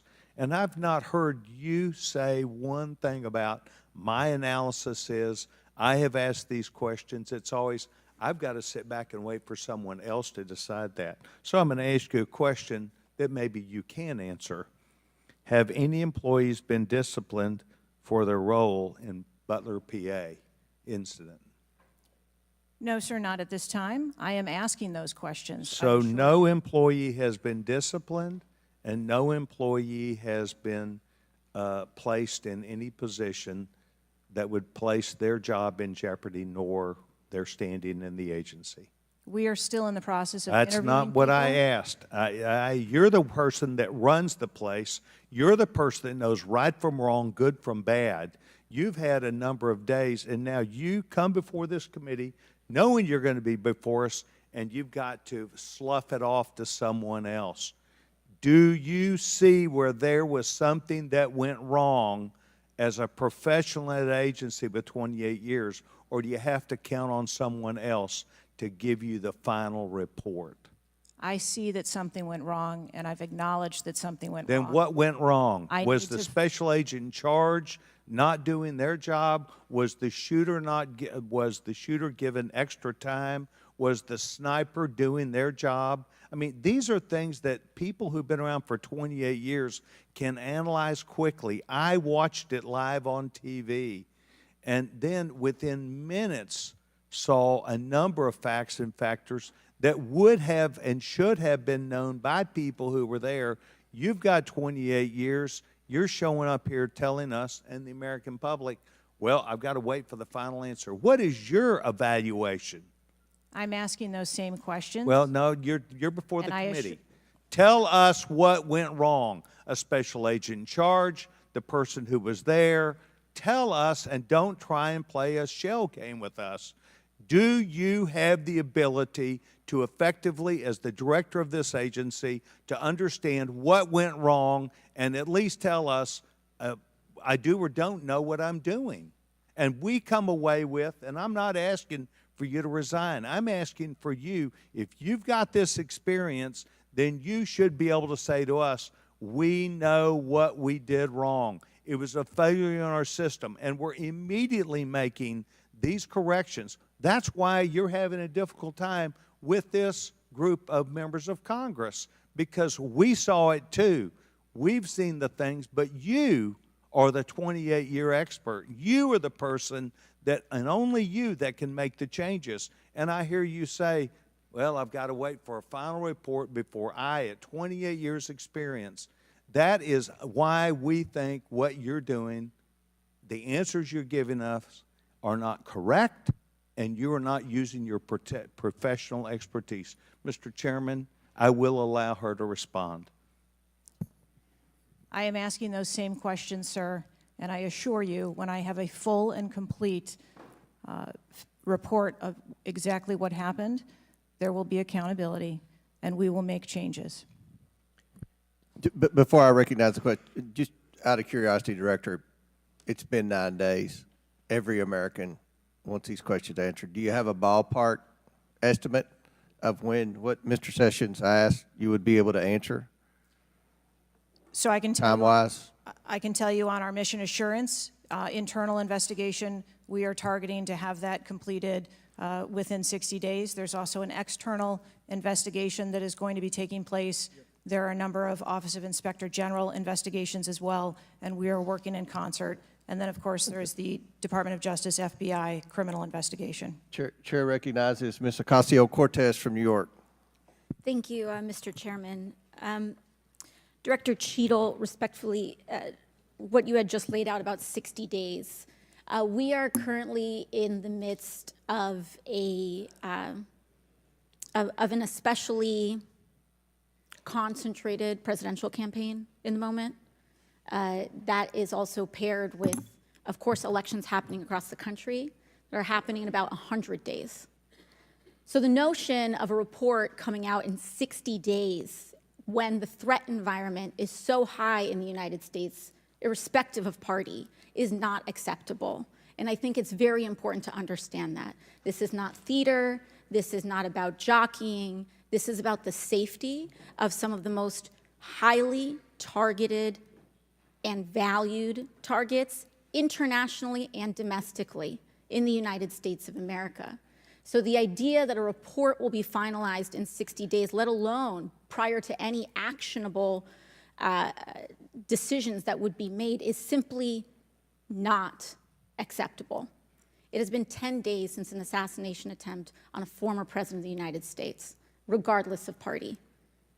There need to be answers. Again, this party, this committee, this is not a moment of theater. We have to make policy decisions, and we have to make them now. We do.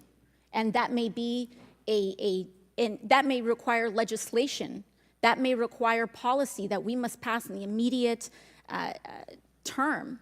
And without that, we are flying blind. So the lack of answers and the lack of report is just simply not something that we can accept here. Director Cheadle, is there a standard perimeter that the Secret Service establishes around an event, or are those perimeters independently determined per event and scenario?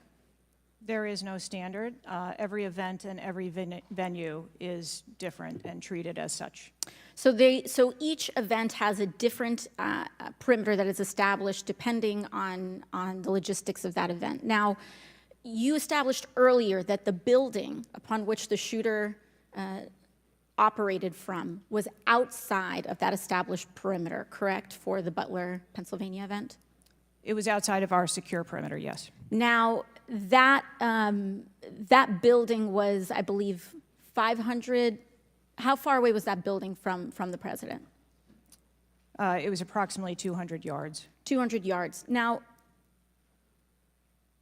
the individual used an AR-15 in order to act out his assassination attempt. An AR-15 has a range of about 400 to 600 yards. My question is, why does the Secret Service perimeter, why is the Secret Service protective perimeter shorter than one of the most popular semi-automatic weapons in the United States? There are a number of weapons out there with a number of ranges. Again, an advance was completed. The determination of the perimeter, I'm not going to speak to specifics, but there are a number of factors that are taken into account when we determine our perimeter. Some of it has to do with terrain, some of it has to do with buildings, some of it has to do with assets and resources that are available. And so what I'm hearing is that a perimeter was not established outdoors in an outdoor venue that would prevent an AR-15, which is one of the most common weapons used in mass shootings, from being able to be within the range of Secret Service protection. A perimeter was established, and even though there were buildings that were outside of that perimeter, it wasn't just that building, there were a number of buildings in the area, and there was overwatch that was created to help mitigate some of those buildings.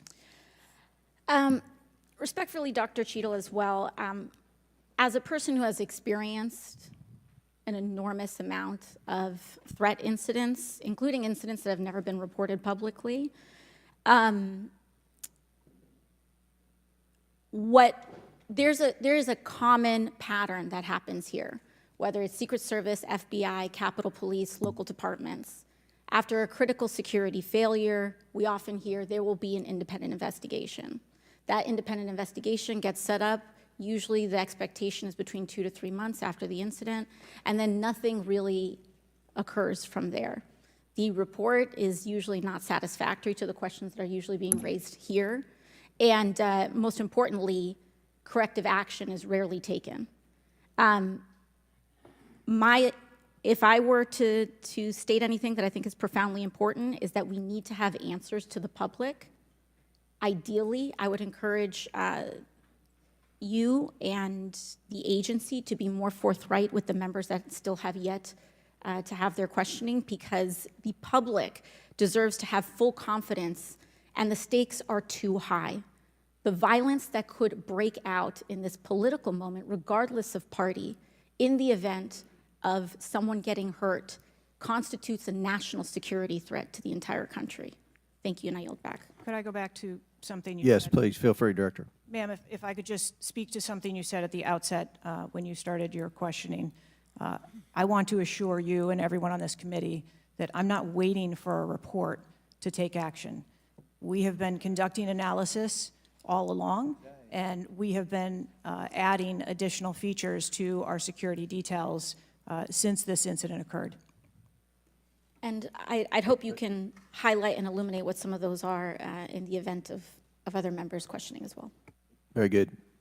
Chair recognizes the gentleman from Arizona, Mr. Biggs. Thank you, Mr. Chairman. I request unanimous consent for that photo to go into the official record. Without objection, to ordered. Thank you. Director, your agency has a no-fail mission, and on Saturday, July 13th, your agency spectacularly failed.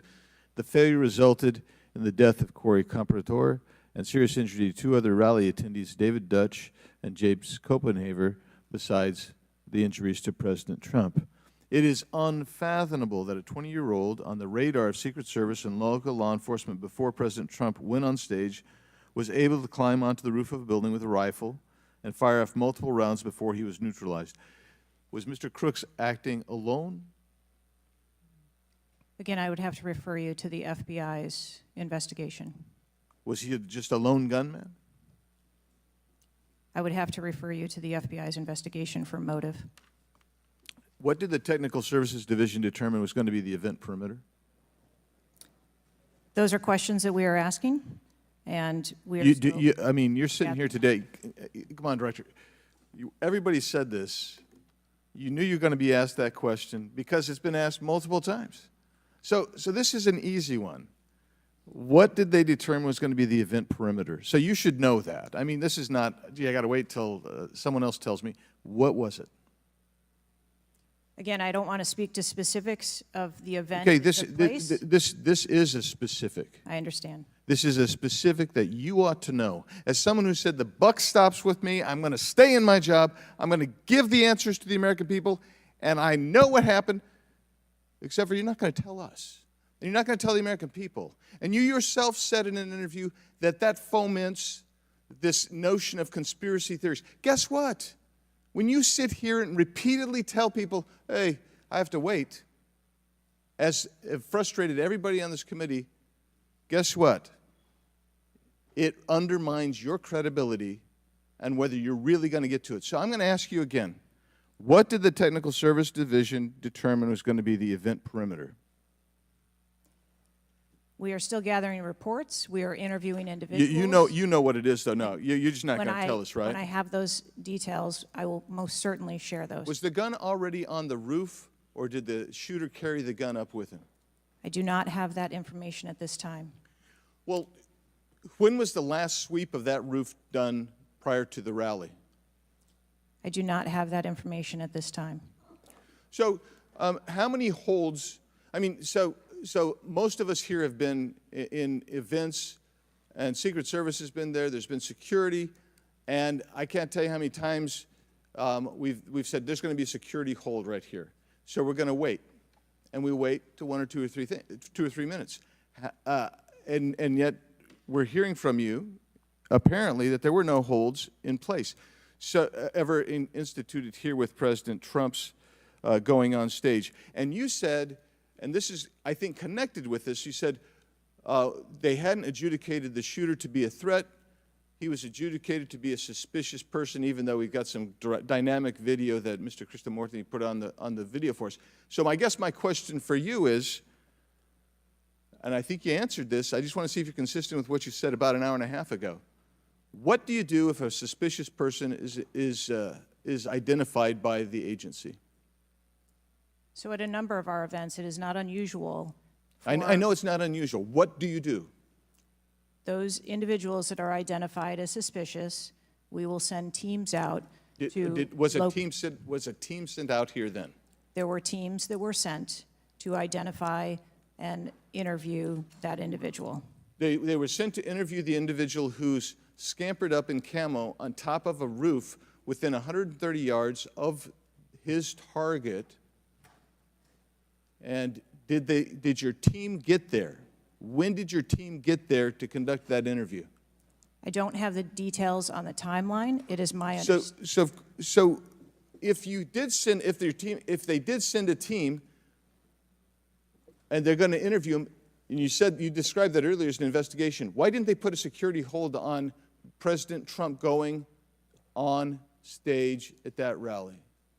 At a number of our protective sites, there are suspicious individuals that are identified all the time. It doesn't necessarily mean that they constitute a threat. Of course not. But here you got a guy scampering up the side of a building on top of a roof. It's identified to you, and you said you sent a team there. And you can't answer that. And this gets to one of my finer points, Mr. Chairman, if I can make it. And that is, we can have these kind of interview sessions, 5 minutes, everybody gets a kiss at the pig, 5 minutes, and she gets to stonewall us, not deliver answers. So we say, okay, we're going to put together a congressional committee, a blue ribbon committee. Same crap will happen. I am calling, and I'll support that, but I will tell you this, I am calling on the Speaker to give us and put together a truly independent commission of qualified former Secret Service agents, presidential and VIP protective services people who can actually conduct this kind of investigation and give us real answers, because I don't think you're going to give us those answers. You should have come today ready to give us answers. I call upon you to resign today. And I also would say I've got a bunch of UC requests, if I can go ahead, Mr. Chairman. Proceed with the request. Thank you. I apologize. It might That's all right. Go ahead. It might take a moment. Very important. Anthony Guglielmi, the Secret Service spokesman, one from him. Without objection, so ordered. Article, U.S. Secret Service says it previously denied Trump requests for additional resources, New York Times reports. Without objection, so ordered. Secret Service says it denied earlier Trump requests for more federal resources. Without objection, so ordered. Secret Service acknowledges denying some past requests by Trump's campaign for tighter security. Without objection, so ordered. Preliminary findings by Senator Ron Johnson and his committee. Without objection, so ordered. Articles entitled, Notice Anything Different About Trump's Secret Service detailed. Next, former Biden official corrects herself after saying Dems must turn their fire on Donald Trump to beat him. Secret Service director says buck stops with her, but she will not resign. Disney Star Wars Mark Hamill cracks joke about Trump's ear bandage following assassination attempt. Biden, I haven't engaged in inciting rhetoric. Trump has. I'm just talking about threat to democracy. Piece called Who is Secret Service Chief Kimberly Cheadle? Charlemagne the God says Trump solely responsible for violent rhetoric that led to attempt on his life. Video actress Amanda Seales pushes conspiracy theory Donald Trump assassination trip was staged. Report Secret Service identified rooftop as a potential vulnerability days before the rally. Watch BlackRock removes ad showing former President Donald Trump's would-be assassin. Why does the Biden administration have 100% confidence Secret Service after assassination attempt? Secret Service director, we didn't put snipers on the roof because it was kind of sloped. Here's what Thomas Matthew Crooks did in the days leading up to Trump assassination attempt. Secret Service director under scrutiny for diversity initiatives after Trump assassination attempt. The official story on Trump shooting makes no sense at all. Andrew McCabe says Trump assassination. Mr. Chairman, point of order. I'm happy to assent to all of them. I just so as to facilitate you don't want me to read? proceedings. Is it too tedious? Well, we're not even really hearing them anyway. So if we could, it's up to you, Mr. Chairman. You would like me to slow? I'll slow it down. I was probably going too fast. Secret Service's explanations for security failures ahead of Trump assassination attempt are not adding up. U.S. reportedly received intel of Iranian plot to assassinate President Trump. What WTH, Secret Service now saying that they didn't put any agents on the roof because slight slope was too dangerous. Report, U.S. officials received intel of Iranian plot to assassinate Donald Trump before Crook's attempt. Exclusive GOP rep Cloud. Homeland Security Agency is interfering in House's assassination investigation. Why Trump's raised fist after surviving assassination attempt is triggering the liberal media. Questions swirl over the security lapse at Trump rally, reviving old concerns about Secret Service. Secret Service scrambles to shift blame after Trump shooting as backlash hits hard. Nobody contacted me. Must-see 6-camera split screen of assassination attempt captures everything shooter was in open 2+ minutes. Murillo, 5 reasons you should be angry. Breaking, shooter spotted up to 30 minutes before firing, reported multiple times. Pictures taken, no one stopped him. Cheadle calls the 30 minutes between noticing and neutralizing shooter a very short period of time. Secret Service director says buck stops with me on Trump assassination attempt but won't resign. Mr. Biggs, we'll stop right there. We can retake them on the next one. I know there are more, Okay. but without objection, we'll enter into the record all of those, and we'll take up the others after the next speaker. Chair now recognizes Ms. Brown from Ohio for 5 minutes. Thank you, Mr. Chairman. I first want to highlight certain comments from Ranking Member Raskin, my colleagues on both sides of the aisle, President Biden and Vice President Harris, and that is political violence is completely unacceptable in this country, full stop. It is an assault on our democracy itself, and I am devastated by this attack on a candidate for the president, for the office of the highest office in the land, and continue to pray for the victims of this shooting and their families. As someone who has known gun violence firsthand, No one should have to experience the pain of losing a loved one to weapons of war. It is deeply unfortunate political violence has become far too common. Whether it is the deadly attack on the Capitol on January 6th, the assault on Speaker Pelosi's husband, or the threats of violence against election workers, we all must work to condemn political violence and tone down the rhetoric. So, Director Cheadle, on behalf of the hardworking men and women of the Secret Service, can you give us some perspective as into what goes into securing an event like the rally? Like, how much time do you have to prepare? Thank you for the question. Generally, when we receive notification that there's going to be an event taking place at a venue, the advance team assignments are made, and there is a 5-day process to conduct walkthroughs, coordinate with staff, local staff, and whether it be campaign staff or the protectees staff, and then with local law enforcement on where the perimeter is going to be, the size and the scope of the event, how many attendees there are going to be, if it's an indoor rally, outdoor rally, what sort of assets are available locally, what sort of assets the Secret Service can bring to bear, and what the scope of the event that the staff is trying to accomplish. So to that point, how many agents were recommended or requested as opposed to how many were assigned? So I'm not going to get into specifics of how many were assigned, but those numbers that were requested were provided. And how many local agents were involved in the preparation, if you will, that you talked about, that 5-day preparation? So there were a number of local agents from the local office, as well as agents from the former Trump detail that were involved in that advance process. Do we have a number? I do have a number. I'm not going to release that number in this setting. You're not making this easy for us. This is a shocking incident on the former president's life and an appalling instance of political violence and a threat to our democratic values. I'm thankful that the former president is on the mend. And again, I'm grieving for the family and friends of Corey Compatore, who lost a loved one in this shooting and now know the unbearable pain of gun violence. I really hope this serves as a reminder about our responsibility to attack policies, not personalities, to be honest and truthful, and to treat one another with dignity, respect, and thoughtfulness. And with that, I yield my remaining time to Ranking Member Raskin. Thank you, Ms. Brown, for those very powerful and moving remarks. Director Cheadle, we don't want to lose a presidential candidate to an AR-15 attack. We cannot lose a presidential candidate to an AR-15 attack, and we can't lose any more citizens to AR-15 mass violence, mass shootings. And we certainly don't want an attempted AR-15 assassination or assassination attempt to set off political violence or riots in America. So this is deadly serious business. The vice-ranking member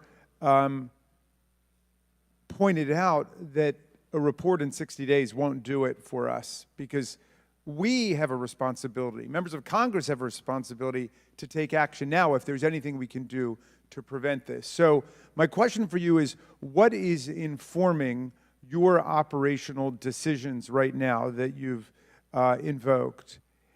Without a report, can you tell us what are the preliminary judgments, or if you don't want to foreshadow the report, fine. What are your personal, professional judgments informing the operational decisions you're making right now? Certainly, and I appreciate that question. I don't want to make any preliminary judgments on what happened on this particular day, but I can tell you that we have looked at, as we did immediately in the aftermath, what the security plan for the Republican National Convention was going to be, and we made adjustments to the interior of the perimeter there.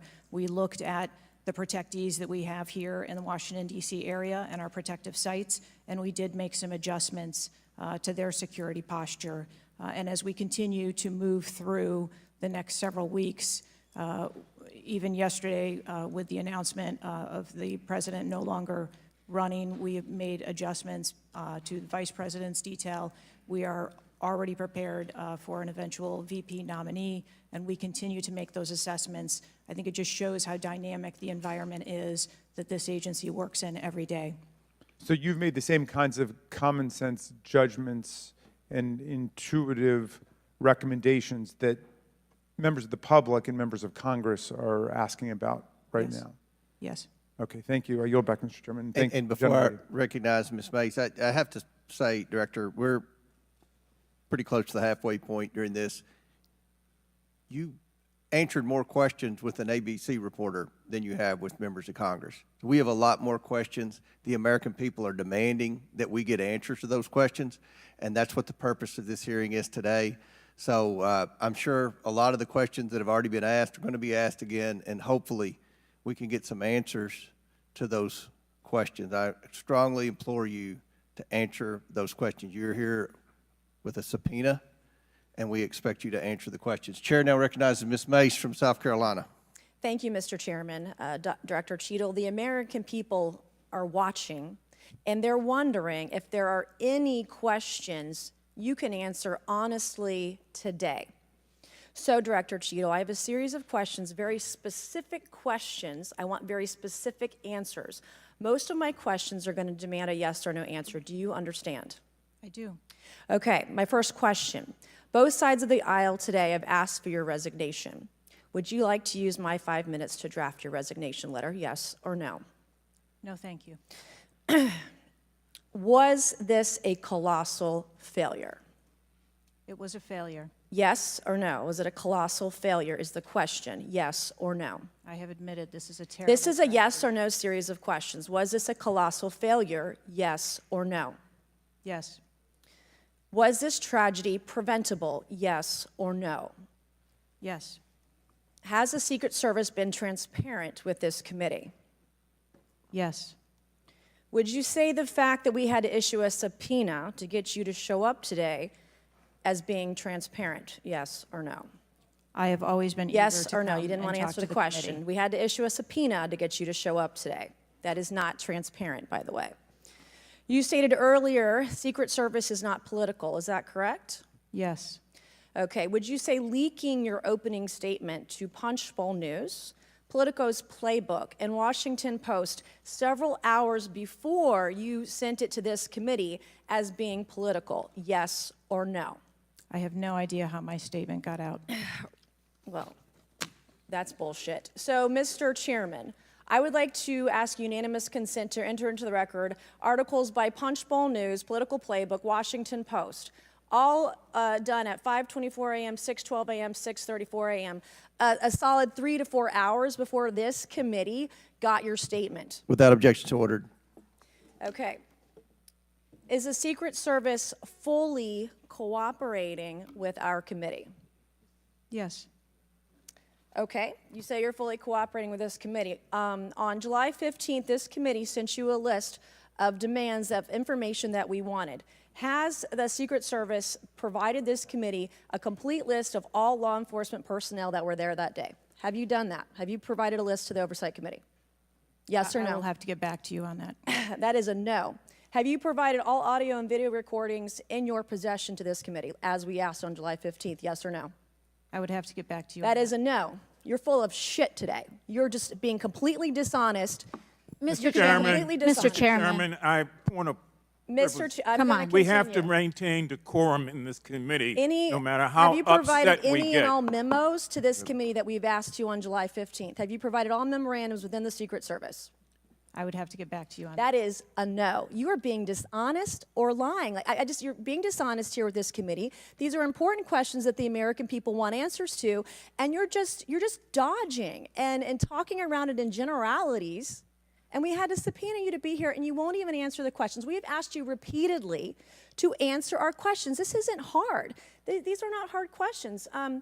Have you provided us all communications from the Secret Service related to that day and that rally? Have you provided this committee? We've asked for this information on July 15th. Have you provided any of this information that this committee has asked of the Secret Service? Any of it? I'll have to get back to you. Have you even read this letter that we sent you? Did you even read this? Yes. Okay. And you have said you don't know, you have no idea. The answer is no. We haven't gotten a single document or piece of information or data from you or your agency in related to the rally that we have asked you for. So was this attempted assassination of Donald Trump a failure of training or execution or both? I think that those are answers that we need to examine. Training, execution, or both? Which one? I think those are answers. All right. we How need to many determine. how many Secret Service personnel have lost their jobs due to this colossal failure? At this time, none. How many Secret Service personnel have been required to take a refresher course on how not to let people shoot Donald Trump? Our personnel are currently operational. We are examining the facts of this investigation, and we will make the changes necessary. What time did law enforcement become aware that there was an individual on the roof with a clear line of sight to President Trump? I am still verifying timelines. Of course, 9 days in, you have no answers. How many minutes went by between the time law enforcement saw and took photos of crooks and the shooting? How many minutes? I am still verifying timelines. 57 minutes. Thank you, Mr. Chairman, and I yield back. Gentlelady yields back. Before I recognize Mr. Stansberry, I believe I want to recognize Mr. Mfume for a unanimous consent. Yeah, thank you, Mr. Chairman. I beg your indulgence. I meant to do this earlier. I'd like to have unanimous consent that it be submitted for the record. The 2023 ranking of best and worst workplaces in the federal government, compiled by the Office of Personnel Management, which shows the United States Secret Service coming in, again, as I said earlier, 413th out of 459 sub-agencies, and this appears in the July 17th edition of Government Executive. Without objections ordered. Chair now recognizes Ms. Stansberry from New Mexico. Thank you, Mr. Chairman. You know, I want to start by just saying that part of why you have bipartisan agreement here on the dais about the severity and importance of this hearing is because this is not just a single shooting. This is about national security and the security of our democracy. It's not just one operational failure. This is about our public officials safe, and what does that signal to our country and to the world about American security and the ability of our officials to do their job safely? So I want to start by saying thank you to all of our brave men and women who are in the uniform, whether it's the Secret Service or local law enforcement, who put their lives on the line. I think obviously we honor their service, but this is really about operational failures and what it means for our country at large.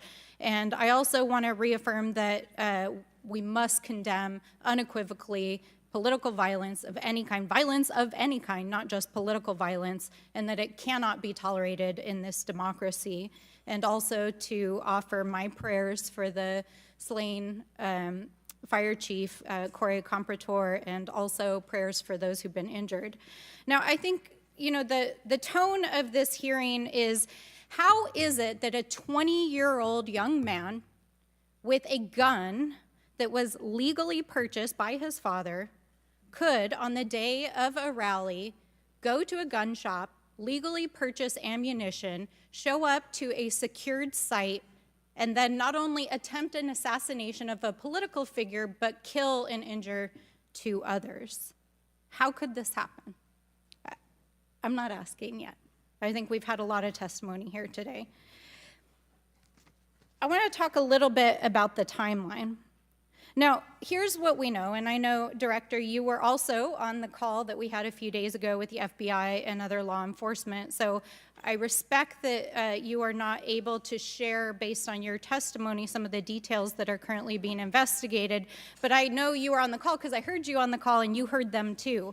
So I'm going to lay out the timeline a little bit. On July 3rd, the rally was announced that it was going to be in Butler. On July 6th, 3 days later, we know that the shooter searched for dates for Trump and DNC events. On July 7th, so this is 4 days after the announcement, the shooter went to the site. He actually physically went to the site. On July 12th, the shooter went to a gun range where he and his dad regularly go and practiced shooting. And the next day, on July 13th, he went to the site again before the rally began. We know that he then went and searched online for a gun store, where he went and he purchased 50 rounds of ammunition, went home, got his father's AR, which was legally purchased, and returned to the venue. At 5 p.m. that evening, this is more than an hour before Donald Trump actually took the stage that evening, local law enforcement were made aware that there was a suspicious man. In fact, at 5:20, local law enforcement flagged that he had a rangefinder, and they radioed their concerns and sent around pictures of the individual. At 5:40, 20 minutes before local law enforcement actually identified the shooter, and at 5:51, Secret Service was notified of the suspicious person by the state police, and 1 minute later, they distributed that information. That was before Donald Trump even took the stage. That was 11 minutes before he took the stage. So the Secret Service was aware that there was a suspicious person. At 6:03, he took the stage. At 6:09, rally-goers, as was shown in the video, identified this gentleman climbing on the roof.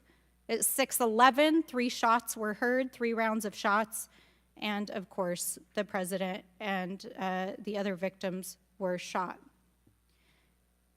This shooter was a 20-year-old young man, no criminal record, legally purchased gun and ammunition, who for days in the lead up to this shooting was searching mass shooters. He even had a picture of a mass shooter on his cell phone the day of the shooting. He searched for explosives. He searched high-level officials. So the American people want to know, how did a 20-year-old young man with access to a military-style weapon actually bring it onto an unsecured perimeter who for days had been planning a mass shooting event? And I think that, Madam Director, with all due respect, the answers that we've received here in this hearing today are completely unsatisfactory.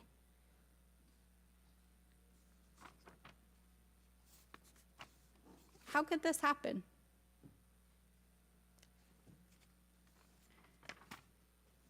We need answers.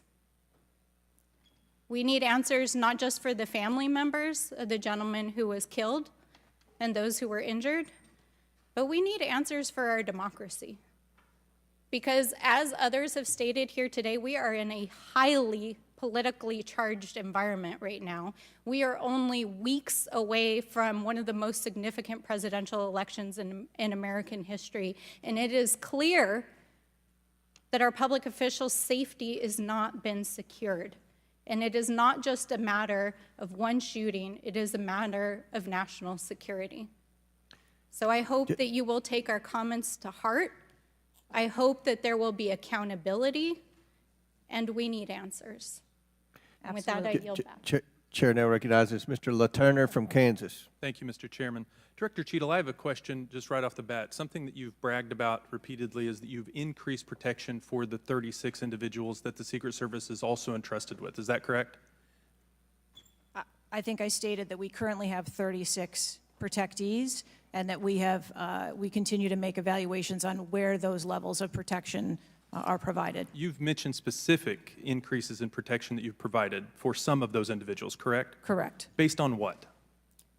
Well, some of it has been as a result of the tragic incident that occurred on the 13th. We went back and reassessed where we were at in providing protection and wanted to make sure that we were not, overlooking anything considering this most recent incident. So the Secret Service needed to learn that allowing a rooftop 150 yards away from a protectee, not putting that in a perimeter, not having someone guarding that roof, that information is new to you, and it's caused you to increase protection to other folks that are under your care?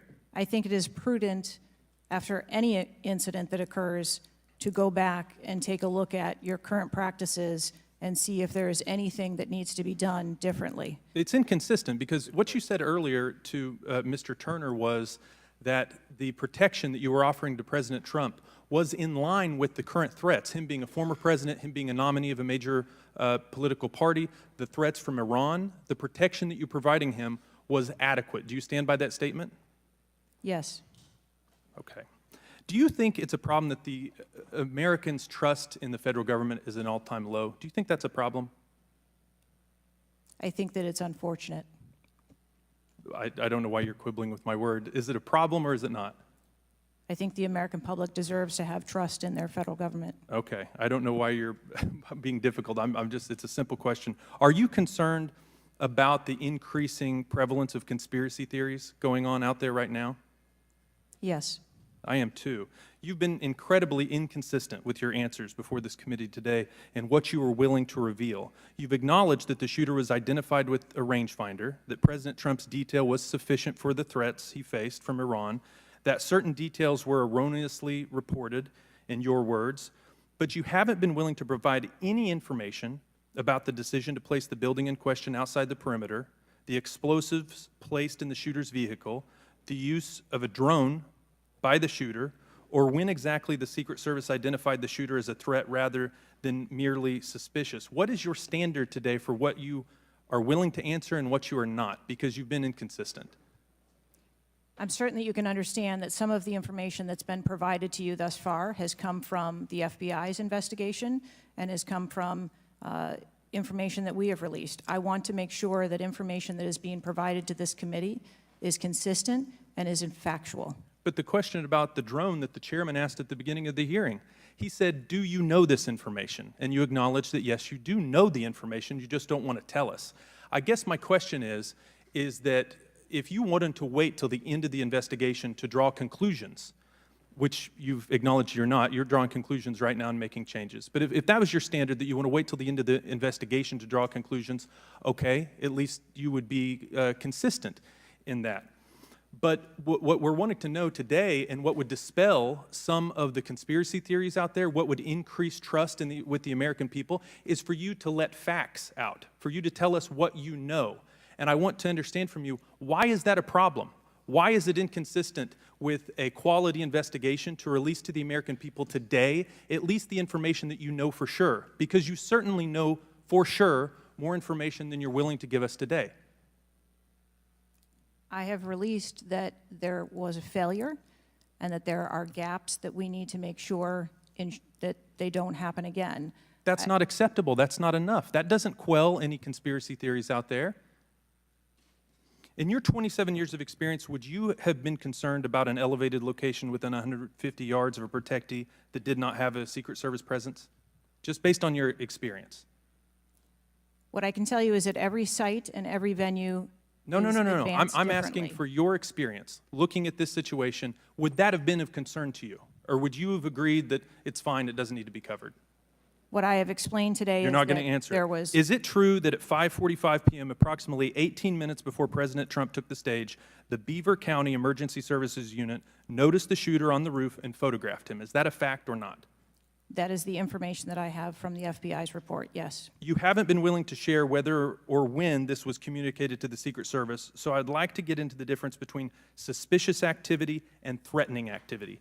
Is it suspicious or threatening if an individual is seen around the perimeter with a rangefinder? Is that just suspicious? That could be termed as suspicious. If that same individual with the rangefinder is found on a rooftop, is that still just suspicious, or is that considered threatening?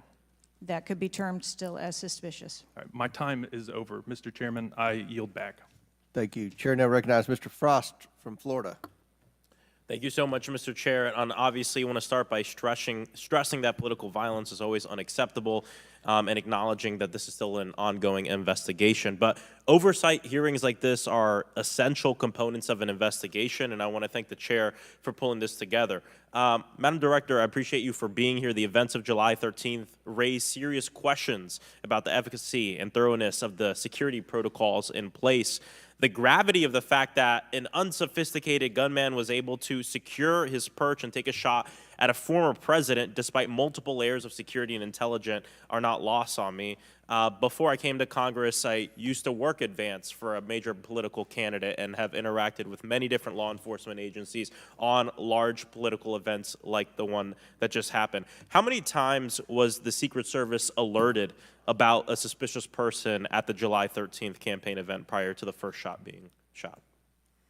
I don't have an exact number to share with you today, but from what I've been able to discern, somewhere between 2 and 5 times there was some sort of communication about a suspicious individual. To the Secret Service specifically. According to reports, the shooter was photographed twice by security officers prior to the shooting. A police officer saw the shooter on the ground and reported him with a photograph as a suspicious person. Multiple local law enforcement officers identified the shooter, radioed that he was acting suspiciously near the event's magnetometers. A local law enforcement tactical team saw the shooter on a roof and notified other security services and also photographed him. One police officer who photographed the shooter saw him scoping out the roof and carrying a rangefinder. My question is, and you've answered this, but why, or you haven't answered this, why wasn't the event paused right then? Again, I'm not clear on the timeline of when the Secret Service shift and the counter sniper were notified. But earlier, Madam Director, earlier you said that the Secret Service would have paused the rally if they identified a threat. Correct. So why wasn't it paused? Because I have to assume that they did not know that there was a threat when they brought the president out on the stage.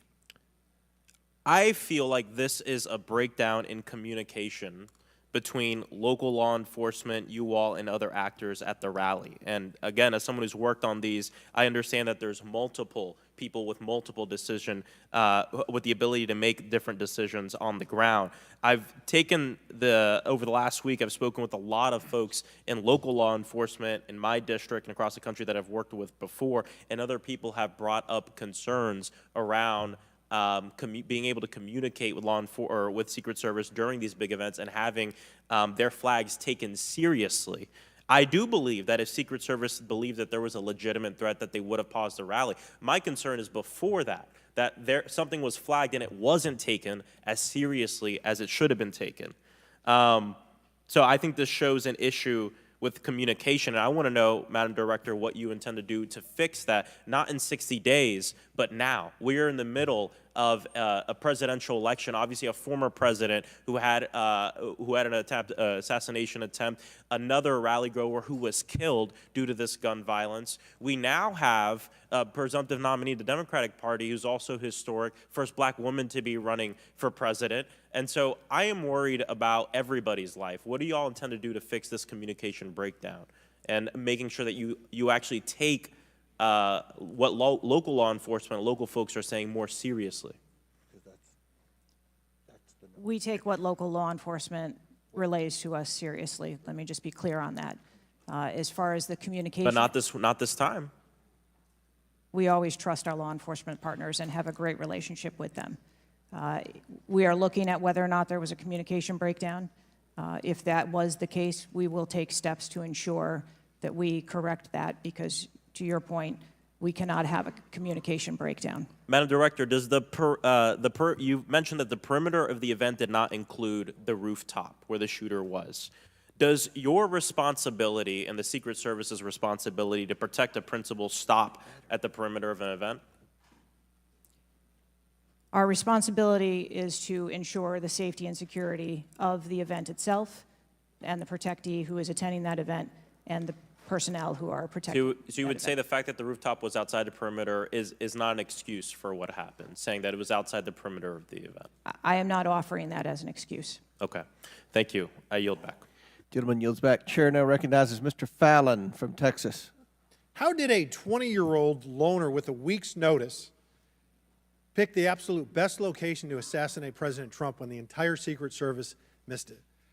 Director Cheadle, in your leadership, your agency got outsmarted and outmaneuvered by a 20-year-old. How can we have any confidence that you could stop a trained professionals from a nefarious nation state? Those are absolutely questions that we need to have. I know they're questions, but the fact of the matter is we can't have that confidence. Director, do you have the ability personally, and do you have the authority to beef up security of any of your protectees? Yes, I do. Okay. So were you also aware there was a credible threat President Trump was facing? He was facing a heightened security threat to a foreign adversary? Yes. Okay. So given that there was an increased threat to President Trump's life, was he provided a full security complement akin to what a sitting U.S. president would receive? He was provided a full complement of security based on the threat assessment that we had. That's not my and question. the venue. My question is, if he'd been the sitting president, would he have had the same security he had on July 13th, or would have been beefed up? There is a difference between the So sitting he didn't. president So your answer is he didn't. and continuity of government and the So responsibility he that we did have. not. Okay, there wasn't a CAT team, a full CAT team on site. There wasn't counter surveillance teams on site. But this is the thing. You just said you had the ability to beef up the security. You knew about the threat, and you didn't. And that's as telling as it is chilling. We have satellite images from the Butler Fairgrounds. Have you visited the site? No, I have not. 9 days and you have not visited the site.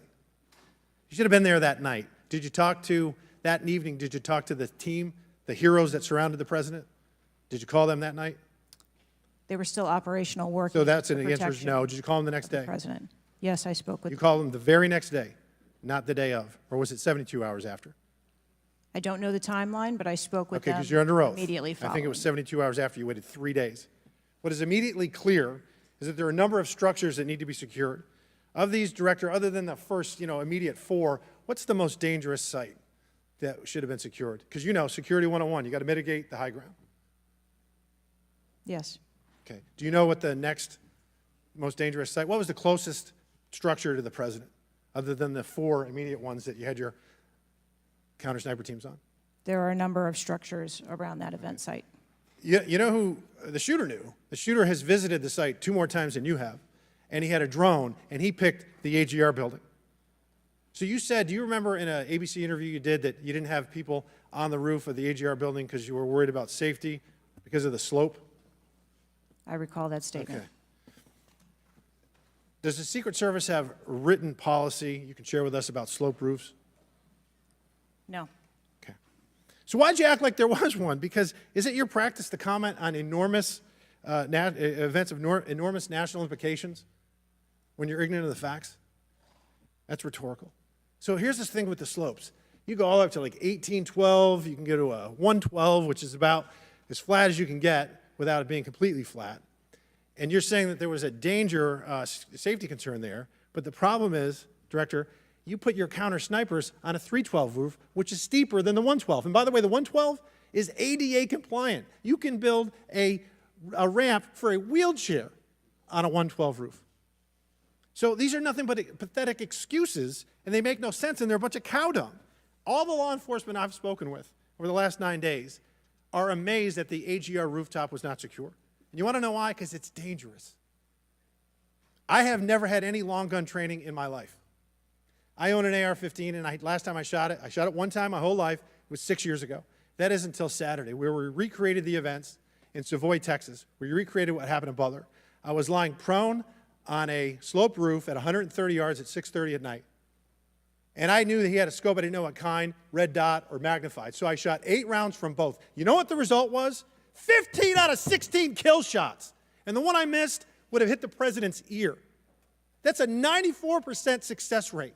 And that shooter was a better shot than me. It is a miracle President Trump wasn't killed.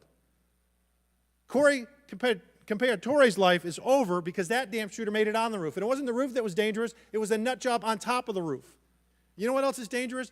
I believe your horrifying ineptitude and your lack of skilled leadership is a disgrace. Your obfuscating today is shameful. And you should be fired immediately and go back to Garden Doritos. Mr. Chairman, I yield back. Chair recognizes Ms. Lee from Pennsylvania. Thank you, Mr. Chair. I'd like to thank the chair, the ranking member, for coming together and holding this hearing. But I have to say, I don't think any of our concerns have been addressed today, and what little we've learned has not inspired much confidence. I will just say that we obviously can't allow the violence we're seeing in this country become the norm or a commonplace, but that seems to be where we're heading. On this occasion, it was, very shockingly, a former president and current political candidate at a rally that we all assume is one of the most secure places we can be. But the violence we saw last Saturday is the same culture of violence that makes too many of our kids and our community members feel unsafe to play outside or to go to class or to simply live their lives each day. But again, this was a political rally, and it is supposed to be one of the most secure places. So we do have very specific questions about that. Director Cheadle, I'd like to start by following up on some of my colleagues' questions.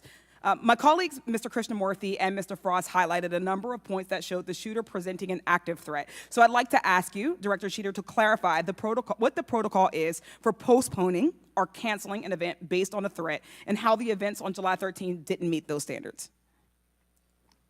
So again, I think we're talking about the distinction between suspicious behavior and a threat. And at the time that this individual was identified, they were displaying suspicious behavior. I'm still waiting for interviews from the FBI to determine what it was that identified that individual as suspicious and what those behaviors were. To that question, does suspicious behavior vary between different events? For instance, if we have an event with a president, would there not be a heightened standard for suspicious behavior? I think that there are a number of ways that someone could be identified as suspicious, and it doesn't matter whether it's at a rally or an indoor event or who the protectee is. I think it's up to law enforcement or citizens to identify someone as suspicious. Okay, thank you. According to the Associated Press, at least 6 different agencies, including 2 sheriff's office, local police, state police, as well as fire and emergency rescue officials, were involved in securing the rally in Butler. When there are so many teams that are collaborating, who takes the lead and how is that determined? The Secret Service is responsible for the security of the site and the coordination. And that was the case on July 13th? Correct. Okay. Changing gears, in 2024's appropriations budget, the Secret Service was given a little over $3 billion, which was about $78 million above what was requested. For 2025's budget, you've requested yet another increase. How much of these funds goes towards training and improving protection procedures? I would have to get back to you on the training aspect of it, but about 30% of our budget is for protection and facilities and training. But clearly the problem can't be a lack of funding. So what exactly do you see as the core problem that led to this failure, that led to your agency being outgunned by a 20-year-old using his father's gun and acting on his own without a particularly sophisticated plan or technology? I think that we are waiting to determine exactly what those failures or failure was so that we can make sure that the Secret Service is stronger after this. So we've heard a lot today that you can't answer because it's an ongoing investigation, that you're still figuring out the details, and that you won't answer basic questions. You've said 60 days for the investigation, but I simply don't think that's acceptable. Do you really plan to keep avoiding questions and the American people's questions, ours and the American people's questions, for the next 60 days? I'm not avoiding questions. I want to make sure that I am providing factual and accurate information. Certainly, but is there no in-between, right, between what is obviously a fact and what you can surmise from the details that you already have? I assure you, when I have a full and complete report of what took place on that day, I will certainly come back and make that available. Certainly. Studies indicate that the United States is experiencing increasing levels of political violence and tension. Does the Secret Service see increasing political violence as a threat to its work? And if so, how is the Secret Service adapting its strategies and protocols to account for increasing political violence? We are constantly evaluating the threats that we receive and monitoring that, and we make adjustments on a daily basis to our protectees based on what those threats are and what actions we need to take. Yes or no? Do you believe that stricter controls on the availability of assault weapons would make it easier for the Secret Service to fulfill its missions of protecting public officials? I think the Secret Service is tasked with providing a safe environment, which is why we put into place a number of mitigation factors. Certainly, but do assault weapons make it easier or harder for you to do your job? I think that any weapon makes it difficult for us to do our job. Okay, I yield back. Chair Doe recognizes Mr. Donalds from Florida. Thank you, Chairman. Director, real quick, at what time was Secret Service aware of the active threat against President Trump? Director, what time? So the Secret Service was aware that there was an individual who had been identified as suspicious and that that individual was attempting to be tracked down. At what time?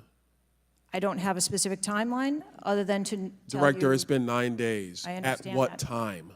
I want to make sure that I give you factual information, sir. Director, have you talked to the agents on the ground that day? Yes, I have. You've talked to all of them. Mm-hmm. Your senior team has talked to every agent that was on the ground that day. Yes, we have. Have they all corroborated the same time they identified the shooter or they were made aware of the shooter, either by attendees in the crowd or a local police department?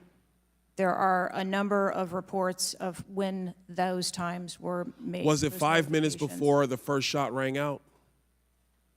No, Generally speaking, was it 10 minutes before the first shot rang out? no. Was it 15 minutes before the first shot rang out? It was less than that time frame when it was identified as a threat. How many days before the shooting took place did Secret Service actually do their advance work to secure the facility that the rally was going to be held at? 5 days. In the 5 days prior, when the security advance team did their work, did they identify the rooftop as a potential threat? Again, I'm pulling those reports and that information. It's been 9 to days, conduct those Madam interviews. Director. Did they notice a rooftop 150 yards away that was a potential threat? Yes or no? I am certain that the rooftop was noticed. I am pulling the reports. What was the security parameters around securing that rooftop? What did they do? There was overwatch provided for that rooftop. Did Overwatch fail? I am waiting to hear what the results of the investigation were so that I can identify where the failure was. Who did you talk to that was on the ground that day that was responsible for Overwatch? What are their names? I'm not going to provide their names in this setting. Did you talk to the people that were providing Overwatch that day? I've talked to the people that conducted the advance on that day and that were working the shift and were the counter snipers on that day. So you talked to the counter sniper team, you talked to the people who were providing Overwatch that day, and you talked to the advance team, correct? Yes, sir. What did they tell you?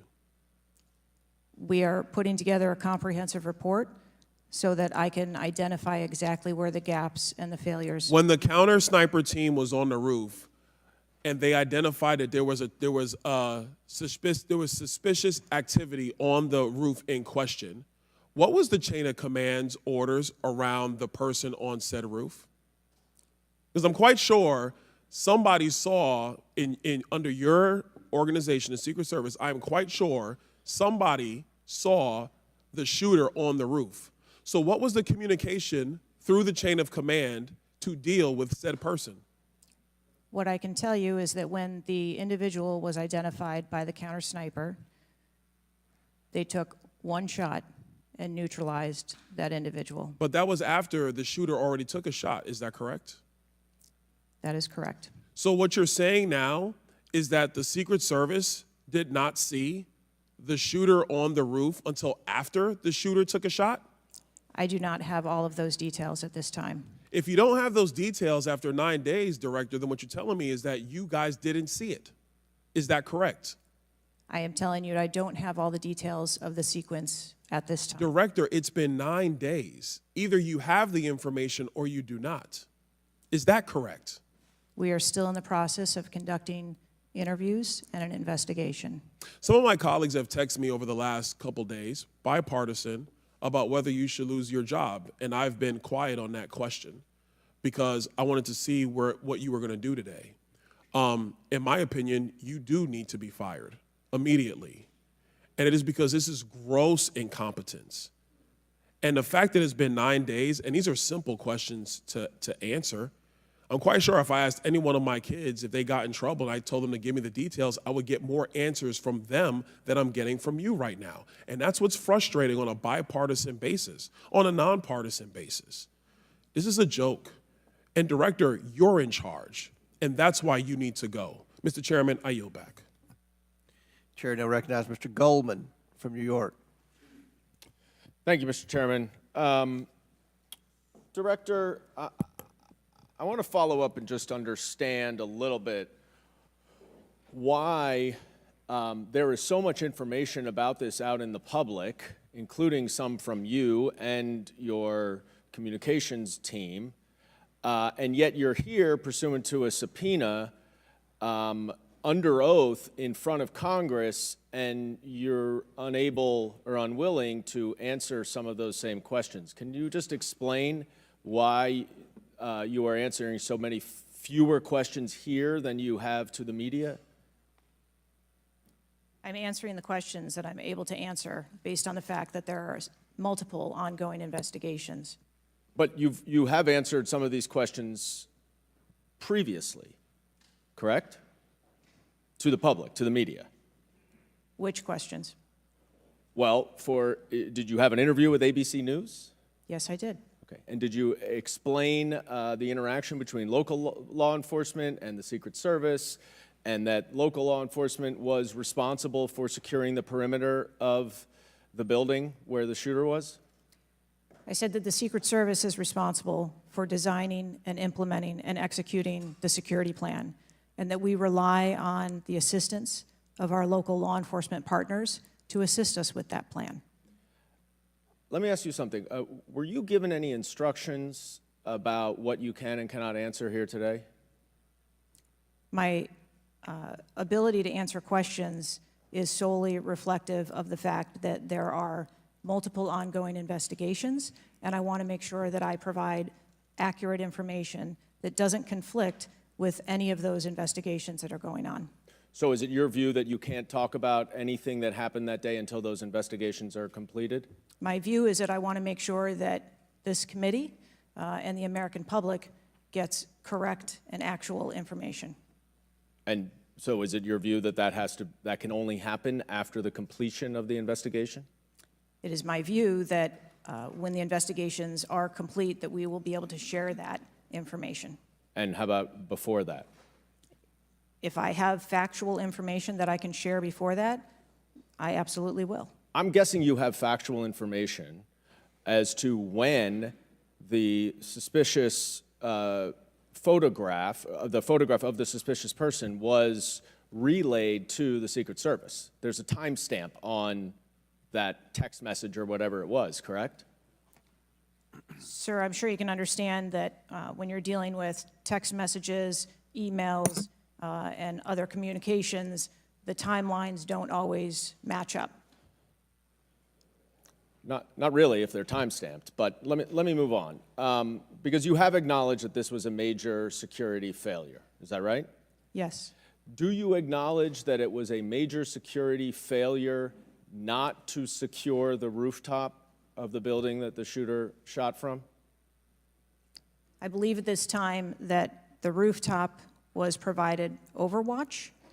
I acknowledge that we are unaware at this time how the individual was able to access the roof.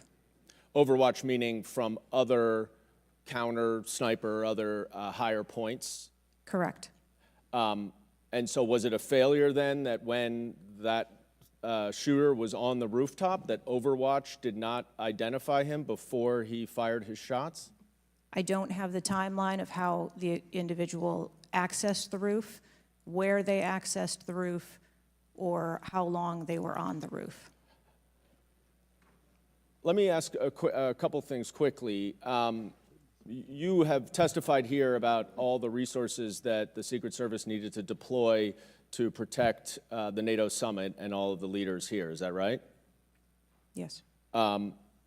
Did you have to rely more on local law enforcement because of the NATO summit for this event?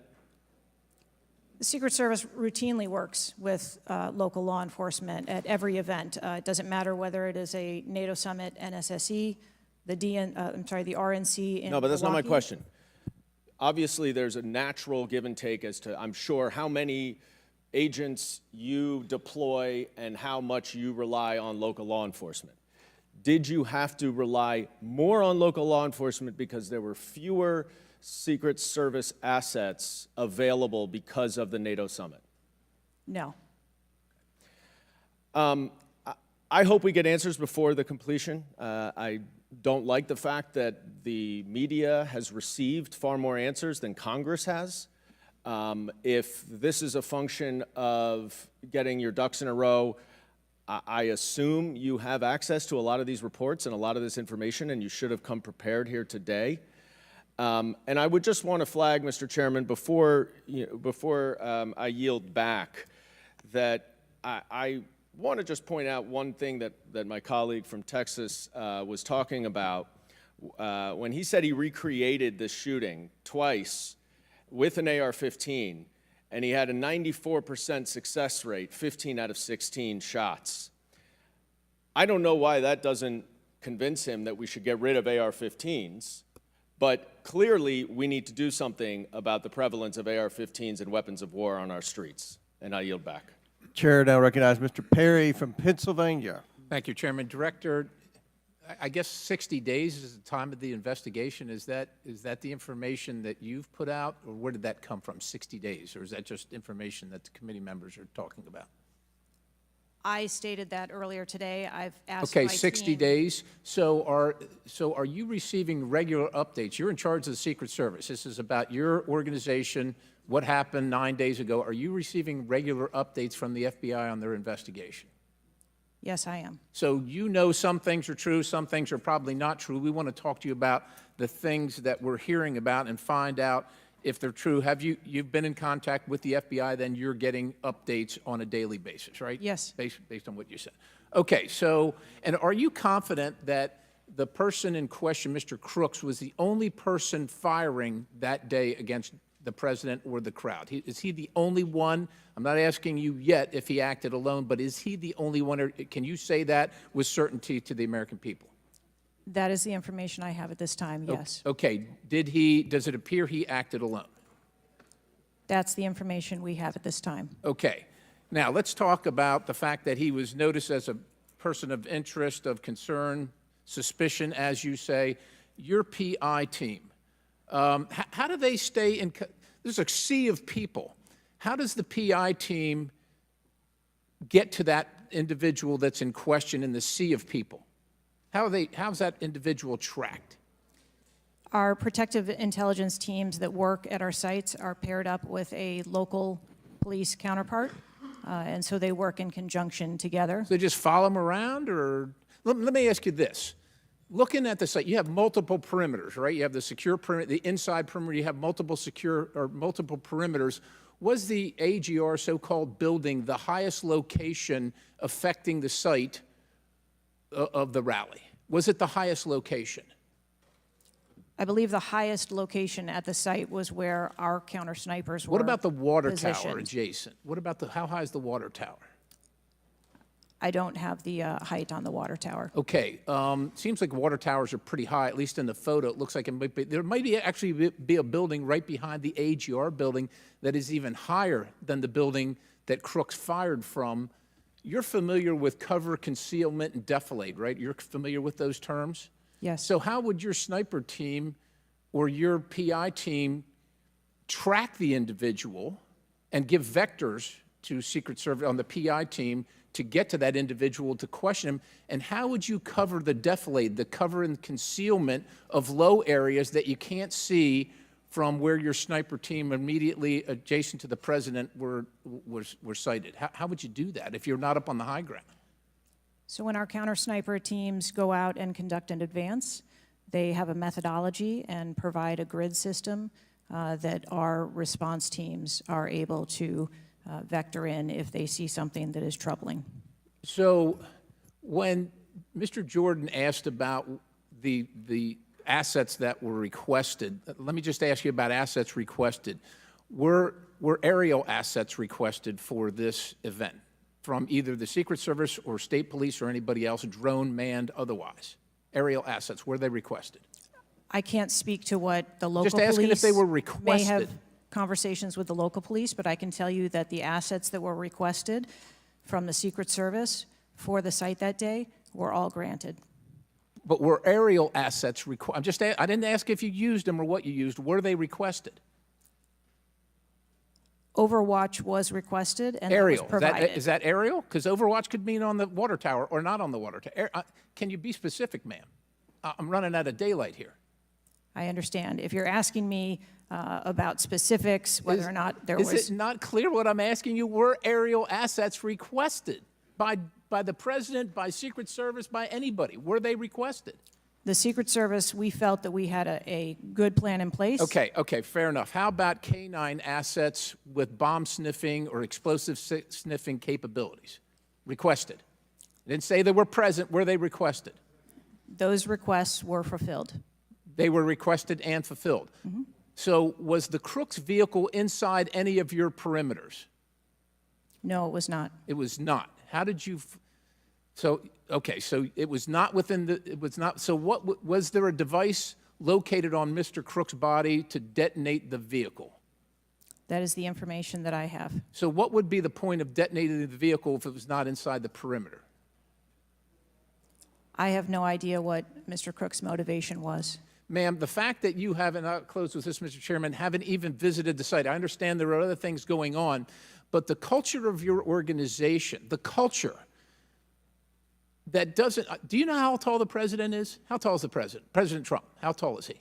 I don't, he's over 6 feet tall. I don't have Okay, the so exact- do you assign agents based on their ability to cover physically and carry, if necessary, the President of the United States when you assign them to this mission? Is that a parameter that is considered?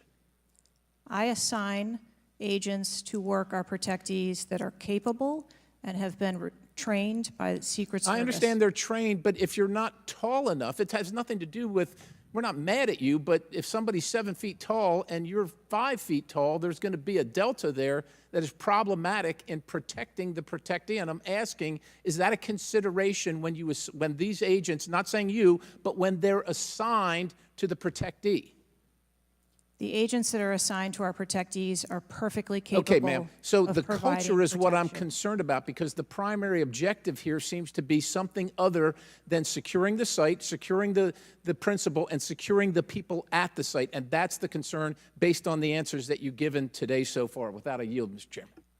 Chair now recognizes Mr. Moskowitz from Florida. Thank you, Mr. Chairman. Thank you for this hearing.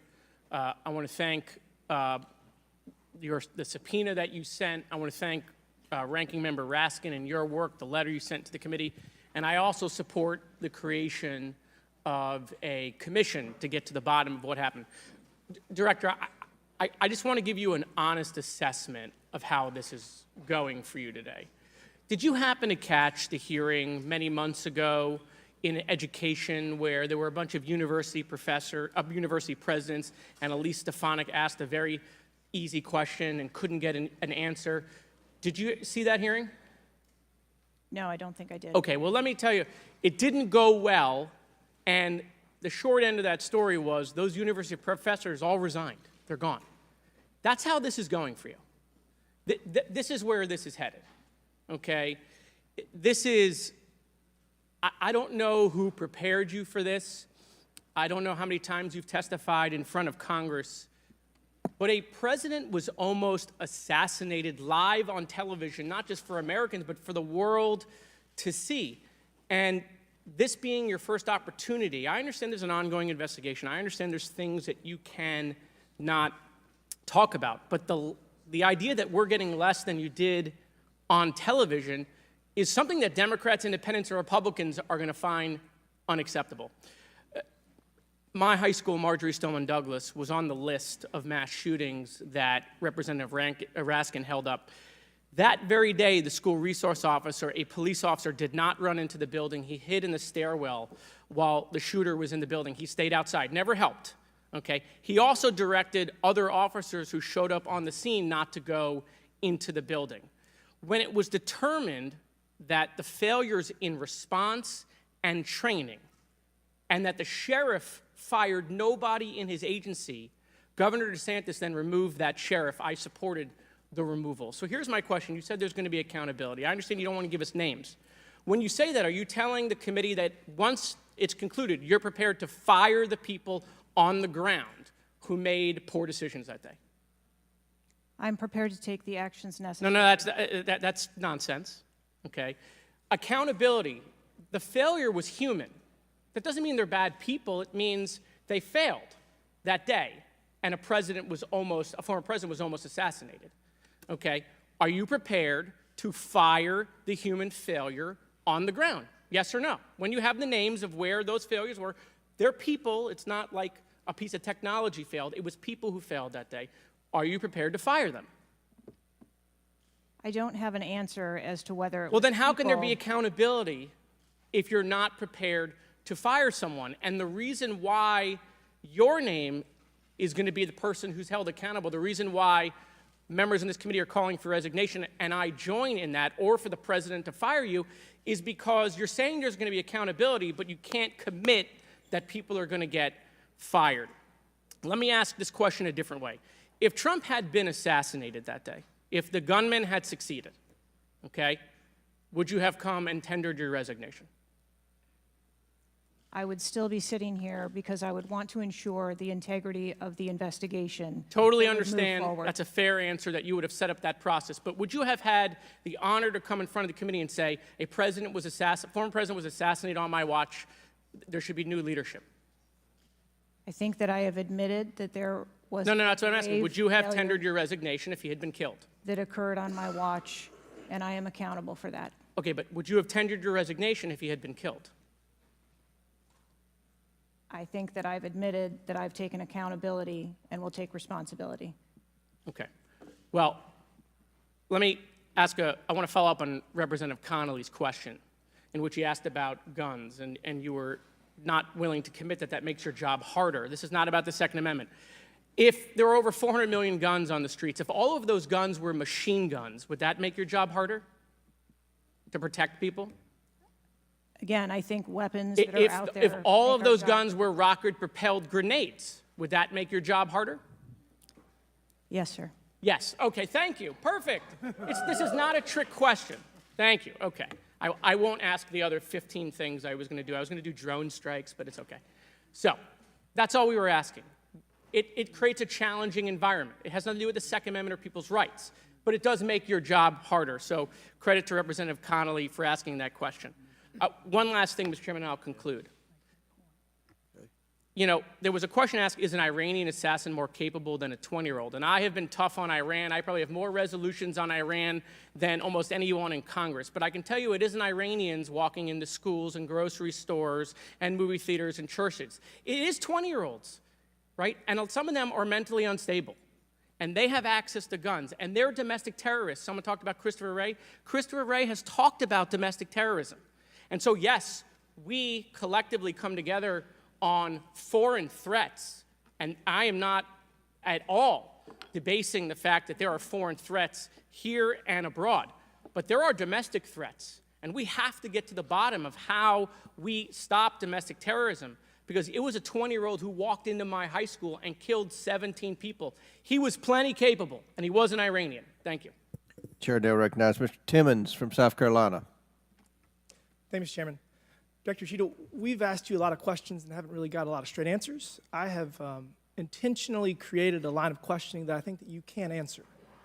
So the first question is, do you agree that the allocation of Secret Service resources should correspond with the risk profile of any given event? A higher degree of risk at one event should get more resources. Is that fair? That is fair. Okay. And when two events occur at the same time in the same geographic vicinity, that the risk profile of each event should be taken into account, and whichever event is greater risk should receive greater resources. That is correct. Okay, so I'm going to go over the Trump event. So this was publicly announced July 3rd, Butler, Pennsylvania. The venue is an outdoor fairground, open air, no existing security. The crowd size was expected to be tens of thousands. It ended up being over 20,000.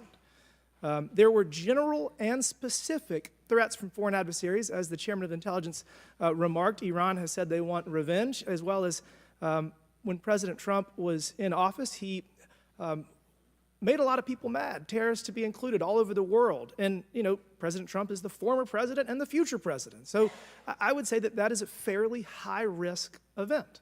Would you agree? Yes. Okay, let's conversely, the First Lady had an event at a casino in Pittsburgh, just a few dozen miles away. It was a dinner for the Italian Sons and Daughters of America. It was publicly announced on July 10th. What's interesting is that the casino is actually extremely secure. They already have magnetometers existing prior to this event even being announced. It was in a ballroom. And the size of the crowd, a mere 400.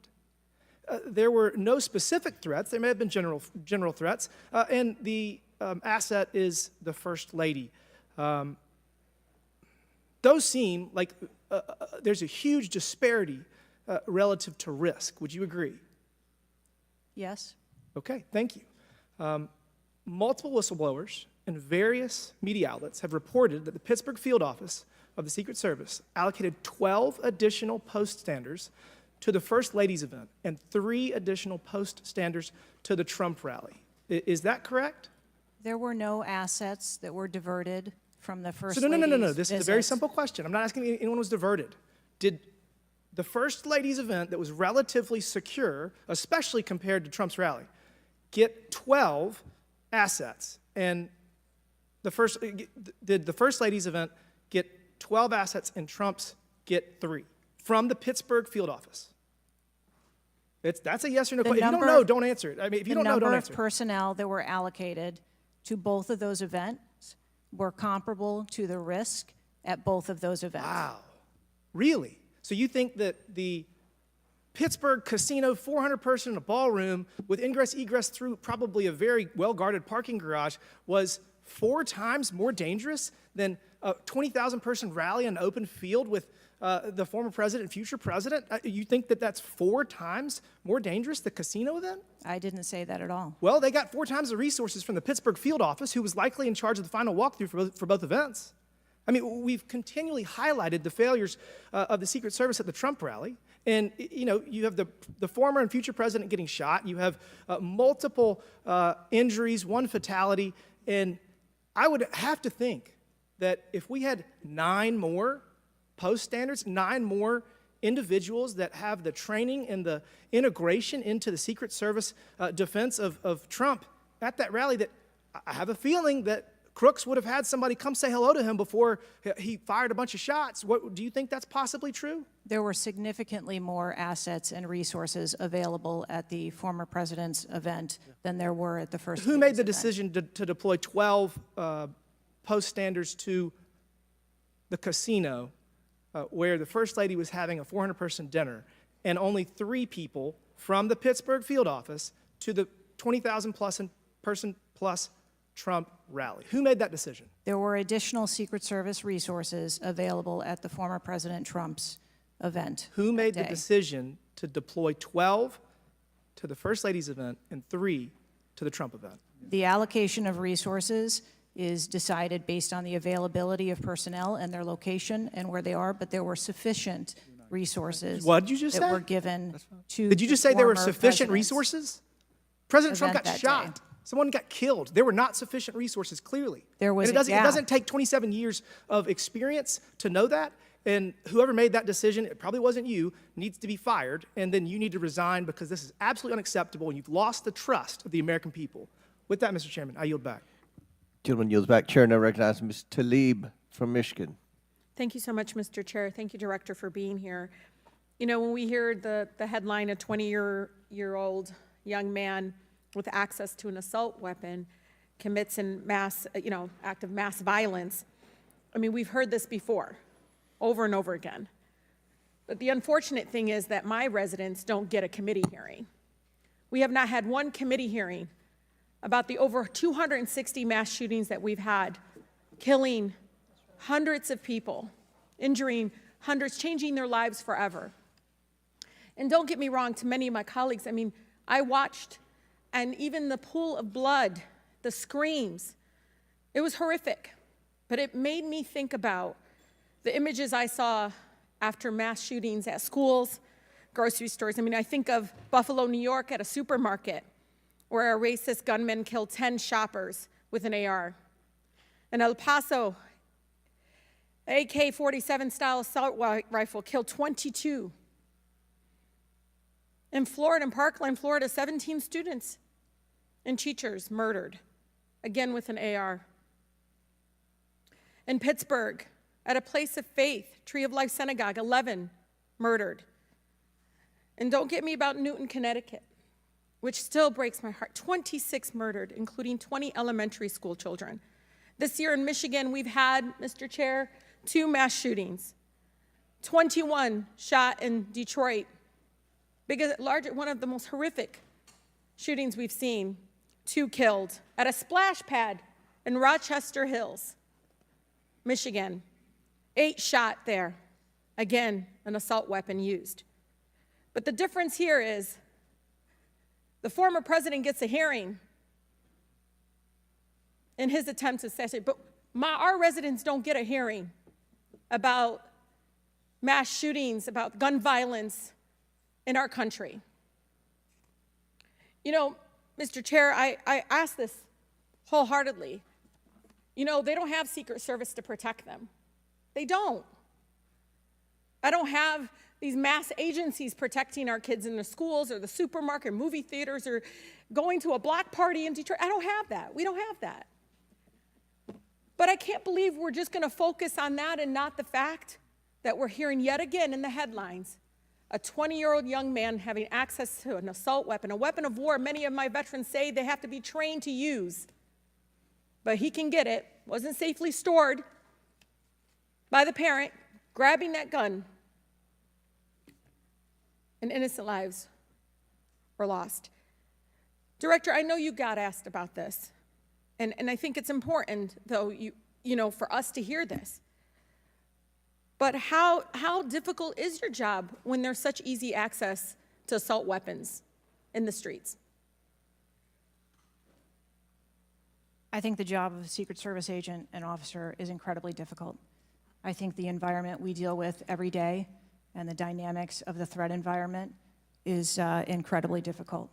These are brave men and women who put their lives on the line, and a day like we had on July 13th is a day that no one in my agency ever wants to have as their responsibility. It is an incredibly difficult job. Yeah, I immediately thought of the children in the audience. I mean, when you think about going to a rally with your family, again, their lives are forever changed. The incident are never isolated. I really believe these incidents are never isolated. And I know Detroit Free Press had reported that the 20-year-old Pennsylvania shooter looked up the 2021 Oxford High School shooting in Michigan. Can you comment on what information this shooter was looking up in regarding the tragedy of Oxford High School, where it took 4 of our high school youth there? I'm sorry, I'm not able to. The FBI has those details. So you can't even tell us, I mean, was he looking at the type of weapon? How many? Yeah, unfortunately, I don't have those details. Do you have, I mean, did they share that with you, though? I don't have the full content of what his searches were. I think that they are still in the process of examining all of his devices. Okay. Again, you know, the impact, I want to be really serious about this. The impact on our families is more than just this political rally, Mr. Chair. We have to talk about this, even if we're in disagreement. Let's talk about it, because I've seen statistics that show that we could be saving lives now if we ban these weapons of war from being able to buy it at the local store down the street. I mean, we just can't continue to allow this to happen. And unfortunately, my residents are not former presidents of the United States. They don't get a hearing. They don't get Secret Service, any of that. And even among those that are expressing the failed in the system, they just deserve better. They truly do. Thank you, and I yield. Chair now recognizes Mr. Burchett from Tennessee. Thank you, Mr. Chairman. Ms. Cheadle, the shooter was set up on the roof of the AGR International building, as we know. Was the roof identified as a potential vulnerability days before the rally? To my knowledge, yes, it was. Were agents or officers inside the building? If so, what floor were they on? We had local police officers inside the building. The roof looks like it's a tin roof. How did no one inside that building hear someone moving on top of a metal roof? I don't have the details of all of the interviews that have been conducted yet. When will you have those? I have been asking, and I want to have that information as soon as you do as well. Okay, why did Secret Service fail to block the line of sight from that roof?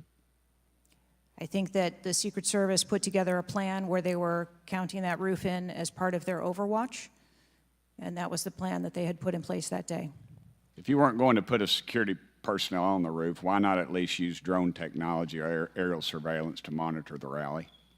There are a number of times that we do use drone technology. I'm not speaking specifically to this event and what was utilized or not. There are times when drone technology is available and helpful at events, and there are times when it is not appropriate. Do y'all use Signal? Do you personally use Signal to communicate with any official from the White House? Signal on your phone? Oh, on occasion, I'm sure that there are people that use Signal, yes. Okay. Do you use it to speak with the White House? Use Signal? No, I do not. Okay. When was Thomas Crooks first identified as a person of interest? Let me help you, at 5:10. He was spotted with a rangefinder at 5:51. And when did Secret Service notice him?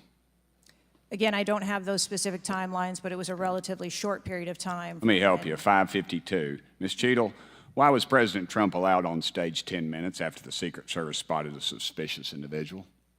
That seems to me to be the worst thing of all. Of all the breakdown in all this communication, all the BS you've been feeding us here today or not feeding us, that seems to be the question. So as I've stated before, there are a number of events where suspicious people may be identified. That doesn't necessarily... Ma'am, I submit to you, you got a guy who's going to be the next president of the United States. He's on stage. I've been to these events. We've all been to these events. A car backfires, and there's a 15-minute dadgum wait. That's not acceptable. Did the Secret Service tell President Trump they'd spotted a suspicious individual before he was shot? I am unclear as to what the communication was with the former president at that I'll time. take that as a no.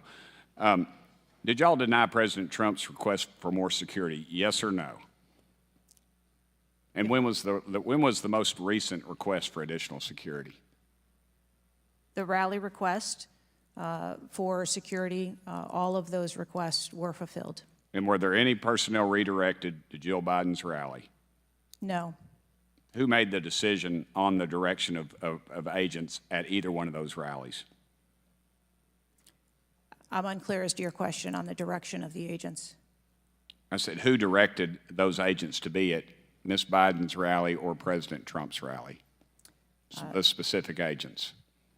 So there is a methodology in which agents are available for assignments, and they are assigned based on either geographic location or logistics or flight. Ma'am, I appreciate all that, but that methodology about got President Trump killed. Was the security detail guarding President Trump a temporary detail?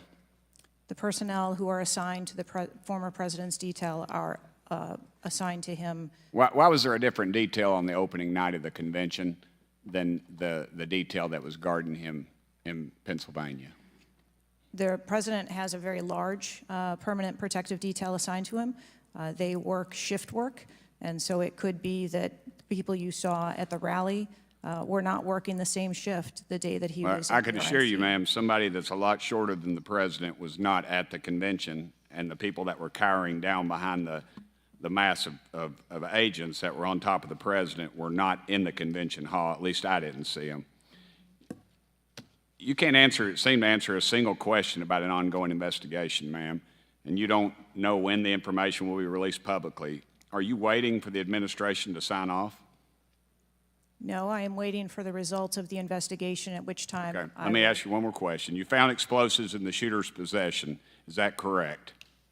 The FBI found explosives. Do we know who directed this young man how to make those explosives? I believe that the FBI is still looking into that on their investigation. Ms. Cheadle, you said that the buck stops with me, and I agree. I don't think you should resign. I think you should have been fired. Ma'am, you are a DEI horror story. I've told my daughter multiple times, my wife and my daughter, we talk to her all the time about how she's going to succeed in life. She'll succeed in life by achieving. Ma'am, you have not achieved today. You've let the American public down. If it was up to me, you'd be gone. Thank you, Mr. Speaker, Mr. Chairman. Chair now recognizes Mr. Crockett from Texas. Thank you so much, Mr. Chair. And let me just pick up where my colleague from Tennessee left off. Director Cheadle, was the incident on July 13th due to DEI, or rather systemic failures in communication and potentially safety protocols? The incident on the 13th has nothing to do with DEI.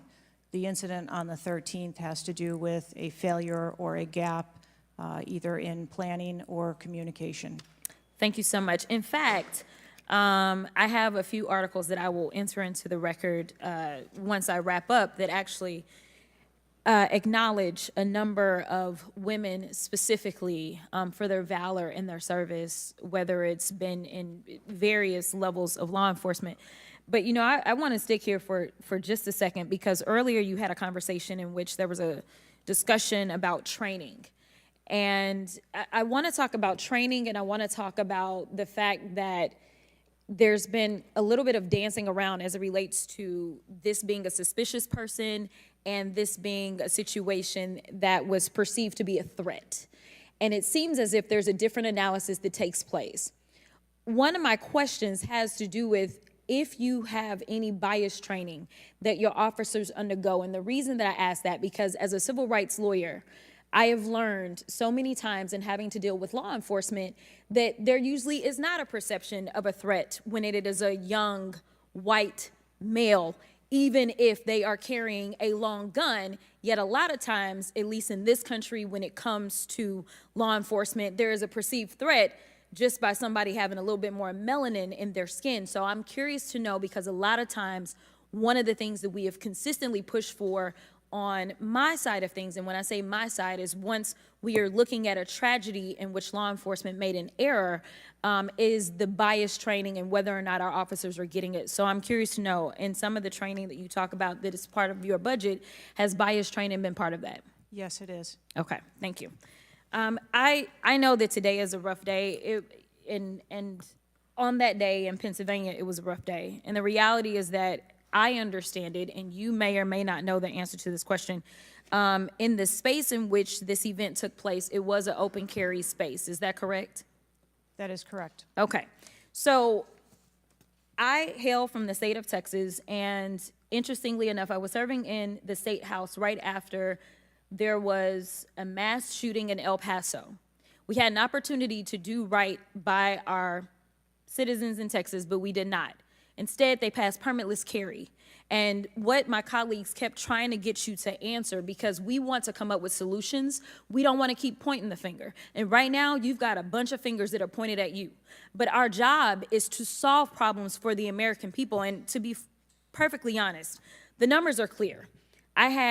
I think almost every major law enforcement agency come forward and say that they were against permitless carry because they said that their jobs would be made more difficult. Unfortunately, my colleagues on the other side of the aisle in the state of Texas decided that they would ignore those warnings, and they passed the law instead. And right after they passed that law, we ended up with Uvalde. And we heard the stories of those officers that were scared to go in and save those babies because of the firearm in which in that case, 18-year-old had in his hands. They also were given an opportunity to say, hey, raise the age and make it to where at least you have to be 21 before you can possess this type of weapon. And they chose not to. And we have the facts.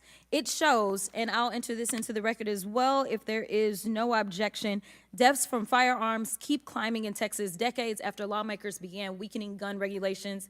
That is from the Texas Tribune. Without objection, so ordered. Thank you so much. The last thing that I'm just going to make a point of saying is that we all care about this issue because we know that there has been a spike in violence, political violence in this country. Are you aware of the fact that the numbers are higher right now? Yes. Okay.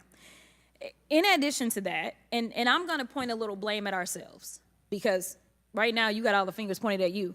But the reality is that we have a number of congressional members that are consistently engaging in violent rhetoric, and it needs to be toned down. The reality is that people are listening and they're paying attention, but unfortunately, another thing that is happening because we're not getting answers from you today is the conspiracy theories. They have already began. Have you heard of any of the conspiracies? Yes. Okay. The problem with these conspiracies is that when people believe that, say, the President of the United States ordered a hit, or they believe it was an inside job, or whatever conspiracies they believe because they don't have any facts in front of them, that potentially incites the next level of violence at the next event in retaliation for this. So we are only begging for your job as it relates to being the director, as well as the men and women that you are protecting as their director, that you keep them safe by making sure that the American people have the information that they need so that they can feel as if Secret Service is on the side of the American people. And ma'am, I don't doubt that Secret Service is on the side of the American people. But right now, so long as these conspiracy theories continue to fester, it is going to make your job that much harder. Thank you so much, and I yield. Chair now recognizes Ms. Marjorie Taylor Greene from Georgia. Thank you, Mr. Chairman. Ms. Cheadle, I'd like to remind you that you're under oath. The site team has a senior supervisor, an advanced team, a protective intelligence team, a counter sniper element, and detail. Who was the agent in charge? How long has she been the agent in charge? And what is her Secret Service background? So I'm not going to provide a name. Why not? You're here to answer our This questions. forum, I'm not going to provide names of. You stated in your testimony, you said, I am here today to answer your questions. That is correct. Answer the question. I'm not going to provide names of our personnel to Why this not? committee today. The American people are demanding these answers from you today, Ms. Cheadle. I will do the best to provide you accurate information based on the facts that I have at this time. You're not answering our questions. The advance element coordinates with other intel or law enforcement partners, identifies threats and weaknesses at the sites and movements. We'd like a copy of the advance report. Have you brought it here with you today? We will comply with the request for the documentation that has been requested. When will that be, Ms. Cheadle? Because you should have brought it today. I am certain that our personnel are working on obtaining all of that documentation. I don't believe you, and neither do the people watching this hearing. You're not doing well, as Mr. Moskowitz informed you. You've been sitting here for over 3 hours, and I have you know the entire country is demanding you resign and demanding that you be fired if you do not resign. Things are not going well for you. You need to answer the questions.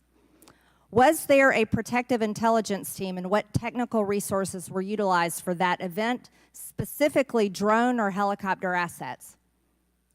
There were a number of technical assets that were deployed for that event, and there was a protective intelligence team that was assigned to that event. Why was Crooks able to fly a drone over the entire area the day of the rally and the day of his assassination attempt? To my knowledge, he did not fly the drone over the entire area. How did he fly a drone over the area, period? Any part of the area? Again, I would have to go back and check the timeline of when that took place and when the event. Why didn't you bring the timeline with you today to answer our questions? I don't have all of the answers on the timelines based on the criminal investigation. Were you not prepared today to answer our questions? I am prepared to answer the questions based on the information and wanted to be able to provide. Do you have a timeline do you have a timeline at all from any of the day? I have a timeline that does not have specifics. That's shocking. That is absolutely unacceptable. That means you are a failure at your job. Let's talk about things that are prohibited in Trump rallies. And I've been to a lot of Trump rallies. Backpacks and bags, bicycles, firearms, any type of weapon, or any other item determined to be a potential safety hazard, like a rangefinder would be one. At 5:10, Crooks is first observed by one of the snipers, AGR Sniper 1, at the building. 5:10, President Trump was shot in the face at 6:11 p.m. 5:28, AGR Sniper 1 takes a picture of a bicycle and 2 bags. Those belong to Crooks. 5:32, AGR Sniper 1 spots Crooks looking at his phone and using a rangefinder. 5:55, Butler ESU Command confirms receipt of photos and states they have been relayed on. 6:05 p.m., AGR Sniper 1 later communicates that Crooks is seen moving northeast in direction of Sheetz and that Crooks has a backpack. 2 minutes before the shooting, while President Trump has been allowed to take the stage, people see Crooks laying on his stomach in a sniper position on the roof, and they're yelling he has a gun, and they are trying to alert law enforcement and Secret Service. Why was Crooks not shot by the snipers? Why was he allowed to be there? As soon as the individual was identified as a threat, they were... No. What do you consider to be a threat? A man with a gun laying in a sniper position, a man that had a backpack, a man that had a bicycle, a man that had a rangefinder. At what point is he determined a threat? An individual with a backpack is not a threat. An individual with a rangefinder is not a threat. What about a man laying on a building that has direct line of sight of President Trump with a gun that people are screaming and pointing out. Is that a threat, Ms. Cheadle? Once that individual was identified, they were neutralized. No, they were neutralized. Crooks was neutralized after he shot President Trump in the face, Ms. Cheadle. Is he only a threat once he fires the weapon? As soon as the counter sniper identified that individual, they were able to neutralize them. How were people in the crowd? Okay, then let's just take it this way. People under your command did not consider him to be a threat, yet people in the crowd knew he had a gun and considered him to be a threat. That means that you are a complete failure as the director of the Secret Service, that people under your command don't perceive a man laying on a roof with direct line to the president with a gun. They don't perceive that to be a threat, yet the people in the crowd do. How is that possible? That's the last question, but please answer the question, Ms. Director. I'm not certain at this time how the information from the people in the crowd was relayed to any law enforcement personnel. No, you knew, that everyone knew. The people there knew that there was a danger. They knew there was a threat to President Trump, and it was allowed to happen. Was there a stand-down order, Ms. Cheadle? Was there a conspiracy to kill President Trump? Absolutely not. Then how did this happen? And why are you still sitting here not turning in your letter of resignation? Last question, but please answer, and then I'll recognize Ms. Presley. Please answer that question. Director. That is what we are investigating to determine. We're waiting for your letter. We are waiting for your letter of resignation, and you really need to consider doing that before you leave today. Thank you. Chair now recognizes Ms. Presley from Massachusetts. Thank you. No one, absolutely no one should fear for their life at a political rally, in a classroom, in a faith house, or in their home. We must do something about political violence in all its forms and gun violence in all of its forms. Now, Director Cheadle, you have noted that numerous investigations are ongoing related to the Secret Service response and that we can expect a report in the next 60 days. With the election nearly 100 days away, that is an unacceptable timeline, and it makes people less safe. It also allows my colleagues across the aisle, Republicans, additional time to spread dangerous misinformation, which also puts people in harm's way. Some Republicans have exploited this moment to continue to attack progress towards racial justice and gender equity in America. Disappointing, but not surprising. I hesitate to repeat their racist and sexist tropes, but in summary, Republicans have wrongfully and shamefully stated that hiring women and people of color hindered the response to the shooting. Now, this is part and parcel of Republican strategy to constantly attack necessary diversity, equity, and inclusion efforts, to undermine the contributions that women, people of color, the disability community, and others make to this country each and every day. And it is disgraceful. In the wake of gun violence and tragic loss of life, Republicans are ignoring solutions like gun safety reform and instead trotting out sexist tropes. Can't say I'm surprised. I ask unanimous consent to enter into the record reporting from CNN titled "Right-Wing Media Figures Blame Women in Secret Service and DEI for Security Failure in Trump Shooting." Without objection to order. This article quotes members of Congress and others that plainly accuse DEI and the hiring of women as a liability for the Secret Service. Women have been an integral part of the agency since 1971 and are held to the same standards as their male counterparts. To use them as a scapegoat during a time of crisis is shameful and it is dangerously divisive. In fact, based on recent publicly available demographic data of the agency, the largest demographic groups among special agents are white and male. But to right-wing extremists, the truth doesn't matter. The lies they tell to advance their anti-diversity agenda, which is a key theme throughout Project 2025, will only make the American public less safe and more divided. And every day, Director Cheadle, that you fail to give us answers, they are given more oxygen to make their baseless claims that women and people of color are responsible for tragic events, and that is dangerous too. Thank you, and I yield my remaining time to Ranking Member Raskin. Thank you to the distinguished gentlelady from Massachusetts, and thank you for those trenchant insights. I wanted to make the point that you were making and several of other members were making to bring it into sharp relief here. The very same day that Donald Trump narrowly escaped an assassination attempt, but an honored firefighter was gunned down and killed and other people were injured. There was another mass shooting that day, just several hours later in Birmingham, Alabama. 4 people killed and 10 wounded in a nightclub shooting. And you might think, oh, that's some kind of freakish coincidence. Not at all. We have more than one mass shooting a day in America. They are so commonplace now that they are barely reported in the national news. It's, of course, local news in Birmingham, Alabama, that 4 people were killed and 10 other people were shot and seriously wounded, being treated at the hospital. These things are a nightmare for the families of the victims who've been killed, for the families who have to take care of people who've been seriously injured and wounded.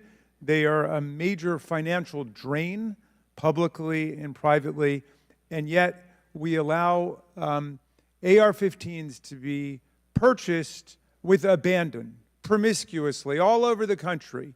People can just go out and get an assault weapon. And the distinguished gentlelady from Michigan was right. We have a hearing when it affects the President of the United States, but on all the other days of the year, we don't have a hearing about it. And I think it is because of an honest disagreement we have about the Second Amendment. There are some people who think the Second Amendment means you've got the right to arm yourself with whatever weaponry you need to overthrow the government of the United States, and we reject that as a false interpretation of the Second Amendment and a false interpretation of the Constitution. We can ban assault weapons. We did it back in 1994. It dramatically reduced these mass shootings, and when that ban was lifted, the mass shootings went up through the roof again, and we've shown it. And so just like we're demanding real answers and real action from the Secret Service, let us demand real action and real answers from ourselves about the nightmare of mass gun violence, which puts America into a category all its own when you compare us to the countries in the European Union or Canada or other similarly situated countries. There's nothing like what we're going through. So we've got to act on the Secret Service to protect ourselves against political violence, and we've got to act as a Congress to protect ourselves against AR-15 violence in America. Chair recognizes Ms. McClain from Michigan.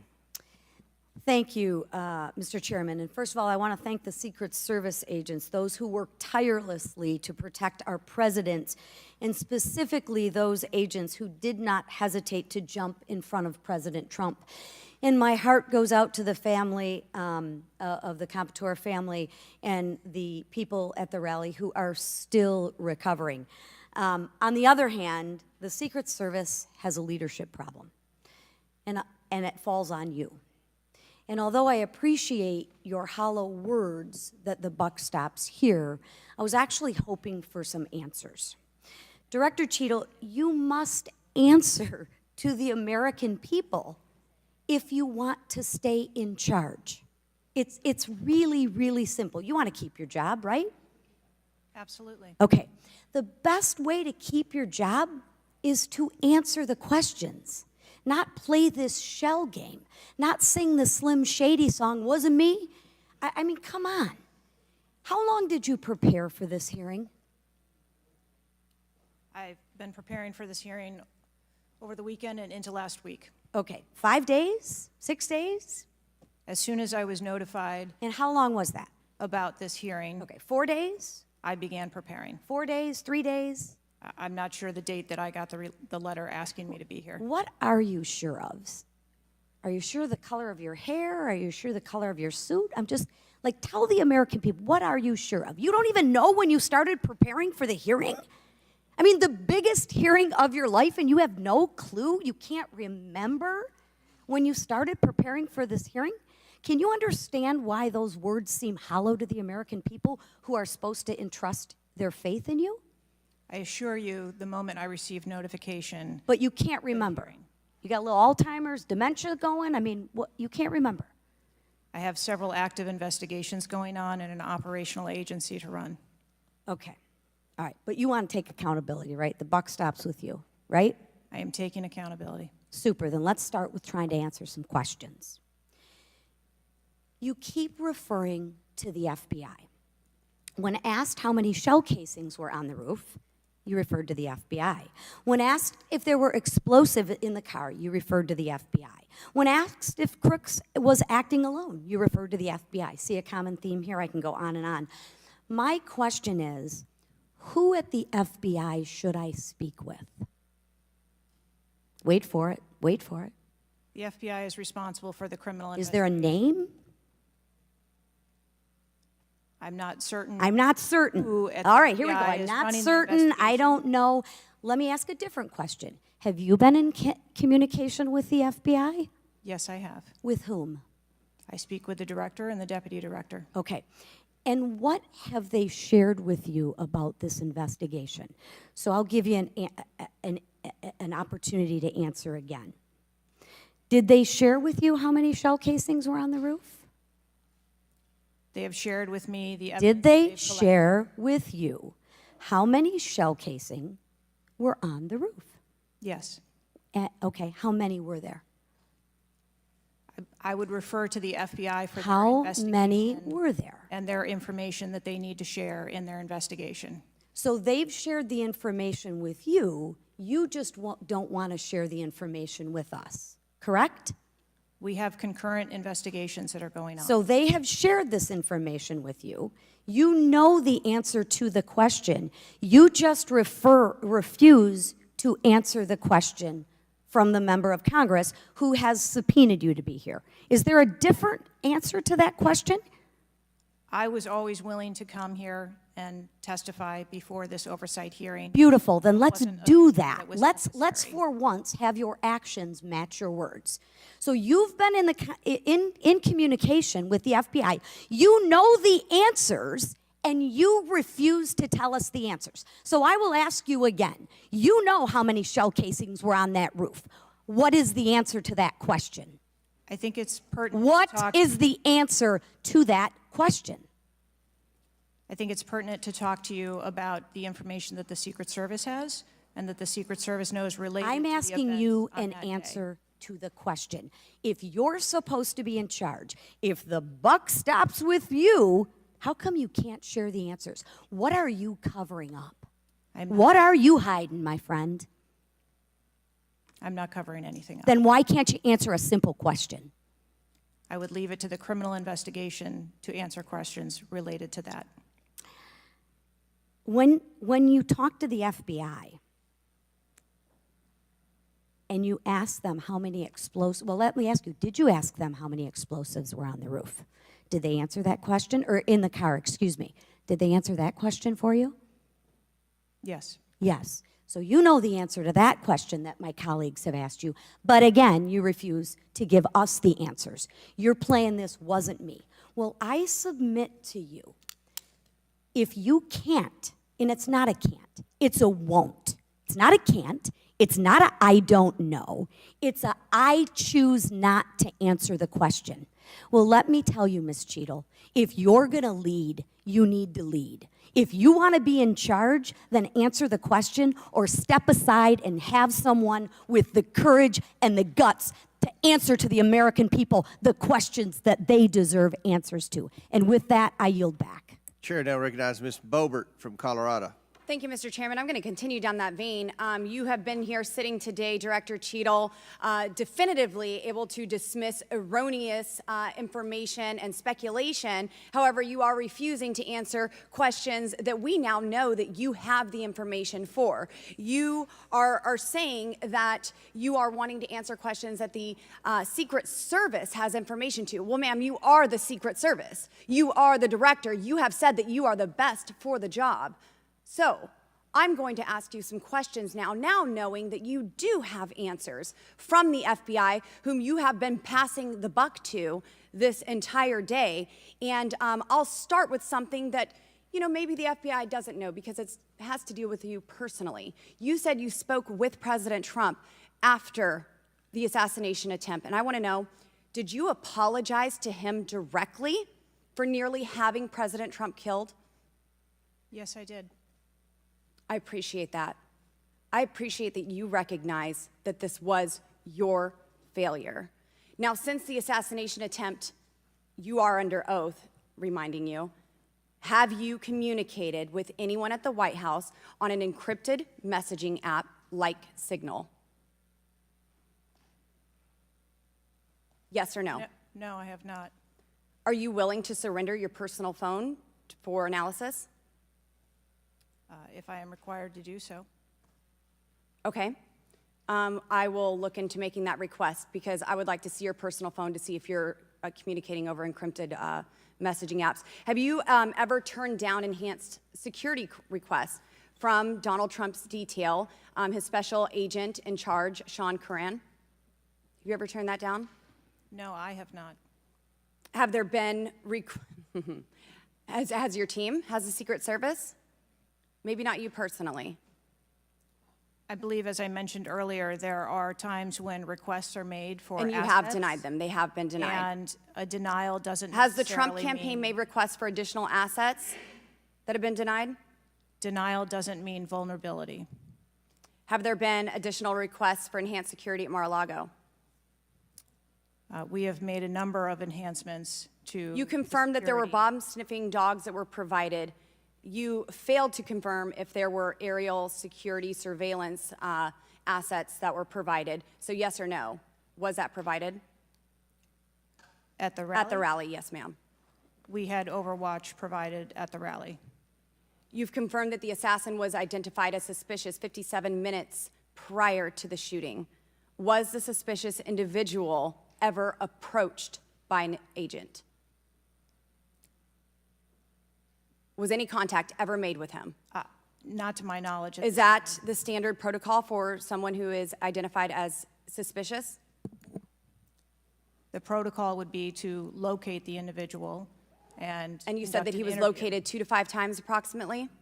No, I said that the information was passed potentially somewhere between 2 to 5 And he was never times. located by an agent? To my knowledge, that individual was not located by an agent. We have dozens of rally goers who have identified him and not one agent on the ground. There are many, many, many agents on the ground, local law enforcement, Secret Service. No one was able to identify him and have sights on and see him. What I'm saying is that the agents that were on the ground at the time, I have no knowledge that they were able to interview him or locate him. Thank you. Was there a local law enforcement officer who approached the roof and saw the shooter and saw that he was present on the roof? That is the information that has been shared with me. Have you spoke to that local law enforcement officer? No, I have not. Are you going to? It is part of a criminal investigation that the Are you going to- FBI is interviewing those individuals. Were agents stationed on the water tower? No. Why? That would not be something that would be included in a security plan. Has the man who is reported to have been present wearing a gray suit who allegedly requested a photo of the dead body of the assassin on top of the AGR roof been identified? I don't have that information. Is that something that you've heard of? No. Were ATF agents present at the rally?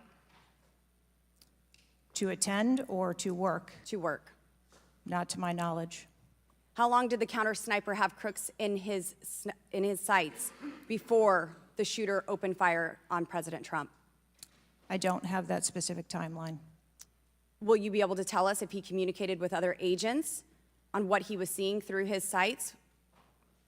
Once I have that information, absolutely. Because we need to know why he waited for multiple rounds to be fired at President Trump before the threat was neutralized. We need to know if he was given an order to hold fire. Now, it's you've excused the roof of being unmanned because of the slope of the roof. Do you continue to assert the slope of the roof as a credible reason for leaving this position undefended? First, I'll go back and correct that there was no order to hold fire. Our agents and officers have the ability to neutralize a threat at the time So you that don't they know, see it. I'm sorry, you don't know the communication that was taking place or how long he had him in his sights because you haven't spoke to him, but you do know that there was no order to hold fire. I can tell you the way that our personnel are trained. They are trained on the use of force scale, that when they see a threat, they are authorized to neutralize that threat. They don't have to ask for permission. You excuse the roof being unmanned because of the slope. Do you stand by that assertion? The roof was not covered with an individual on it because there was overwatch provided. Apparently not. No, there was no overwatch provided. This is very evident. President Trump was shot. A man died. There was no oversight provided. I find this rather maddening, especially now knowing that you do have answers from the FBI, who you have been passing the buck to this entire hearing, not answering a congressional hearing, members of Congress, while you are under oath and under a subpoena. I find it maddening that the director, that our country has come centimeters away from oblivion under your watch. You have answers. You are refusing to give those to us, directing us to the FBI, and this entire thing is a waste of time. You are responsible for the loss of a life and the shooting that took place on President Trump. You do need to resign. This is bipartisan. You need to be fired. You do not need to hold this position. You are not the best for this job. I am over my time, but I cannot tolerate your watch any longer, and I'm going to continue to call daily for you to be removed from your position, ma'am. Chair recognizes Mr. Fry from South Carolina. Thank you, Mr. Chairman. Director Cheadle, how long have you been with the Secret Service? 29 years, right? That's correct. And how long have you been director of the Secret Service? Just under 2 years. During your tenure as director under the Secret Service, I know we're here today to talk about the assassination attempt on President Trump, but how many other security lapses have occurred with protectees under your watch? I don't have a specific number, but there have been some lapses. There have been other lapses. Was one of them Jake Sullivan? Yes, sir. What happened there? There was an individual who was able to access Mr. Sullivan's residence. His residence. A protectee, somebody was able to break into his house. And what happened? Did anyone get fired because of that? There were individuals who have been reassigned. Reassigned. What other steps have taken? What I'm seeing. What other incidents have occurred other than Jake Sullivan?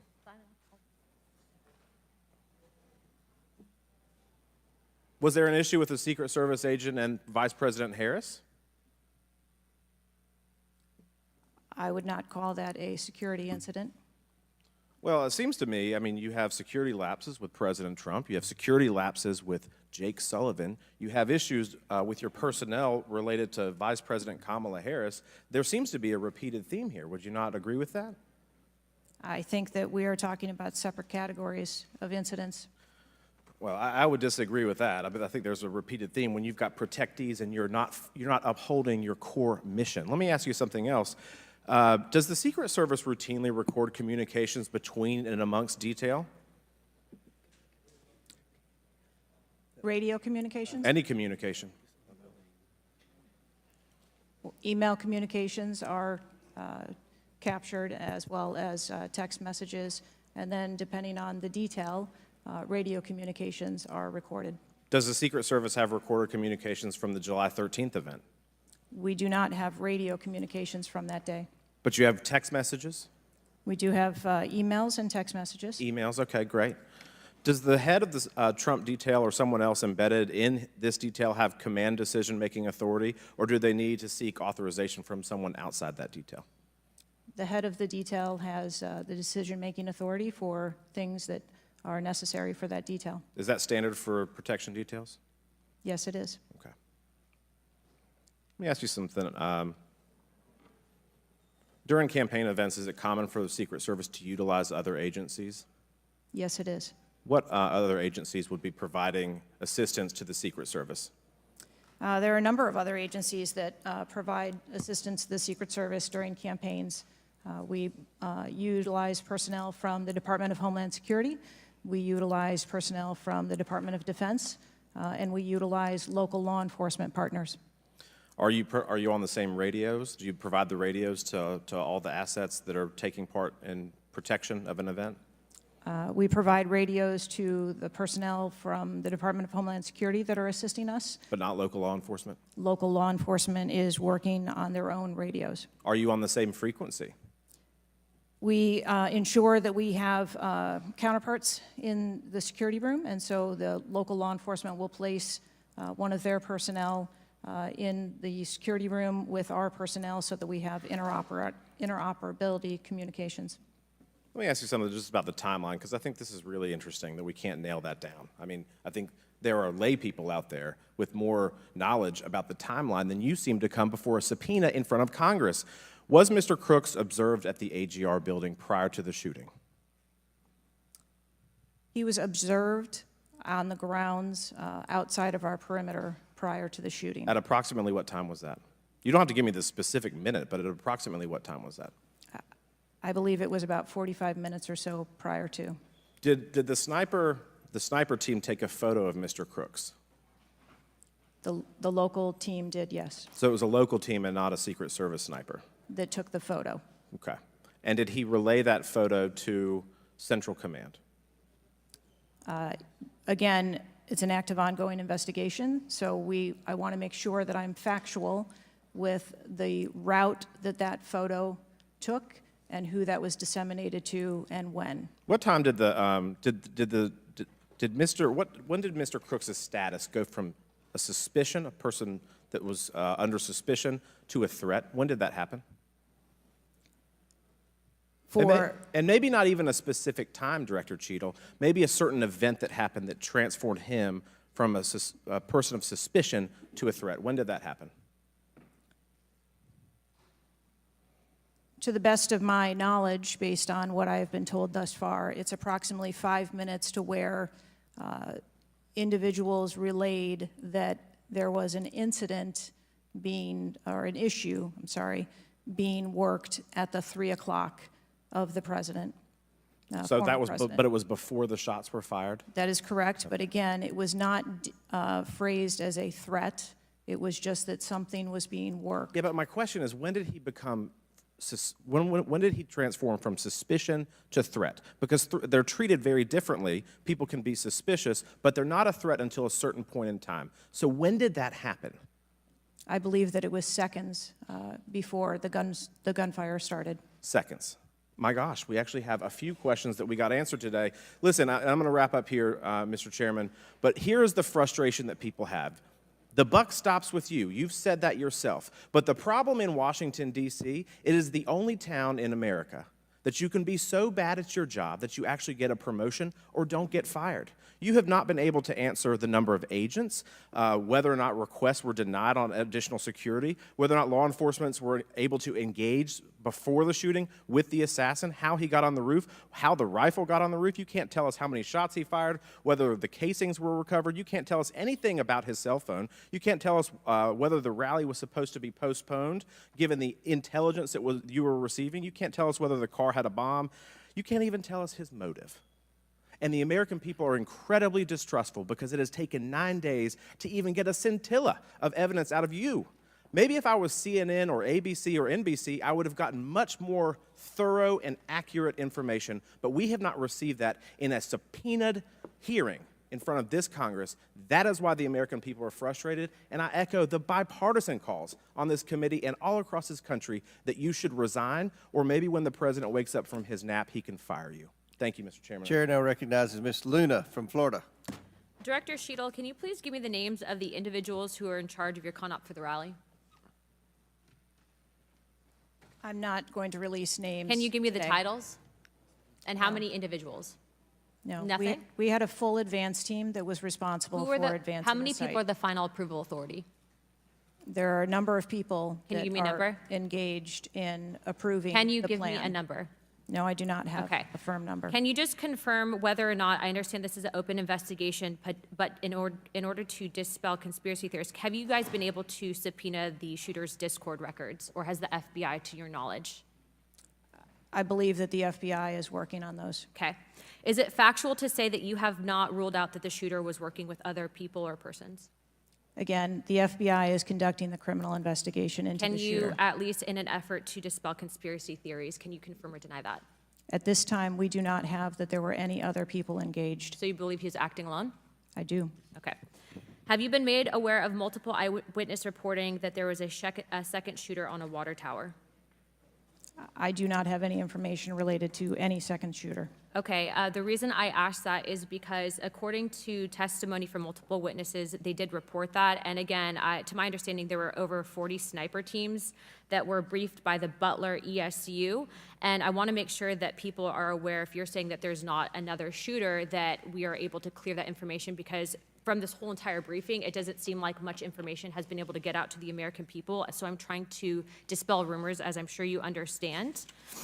Was it true that Secret Service was present at the Butler ESU briefing?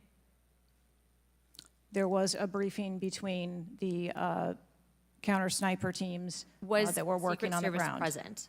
Yes, to my knowledge. Okay, I want to read you a report from people that seem to be throwing you under the bus and stated that they were in attendance and that Secret Service was not in attendance at the security briefing, according to individuals with knowledge, to also include that the AGR building where the shooter Thomas Matthew Crooks was located was actually not a part of their security perimeter for that. So there was not Secret Service present. It seems as though that when you were asked earlier from Rep. Kristamorthy about whether or not Secret Service was aware of a threat, you had said no, they were unaware of a threat. And yet, according to communications, again, from law enforcement that were in some of these group chats, they actually had reported that Secret Service was made aware of a threat at around 5:59 p.m. as a part of the command, including Secret Service, aware of messages and requests about information about the suspect's location.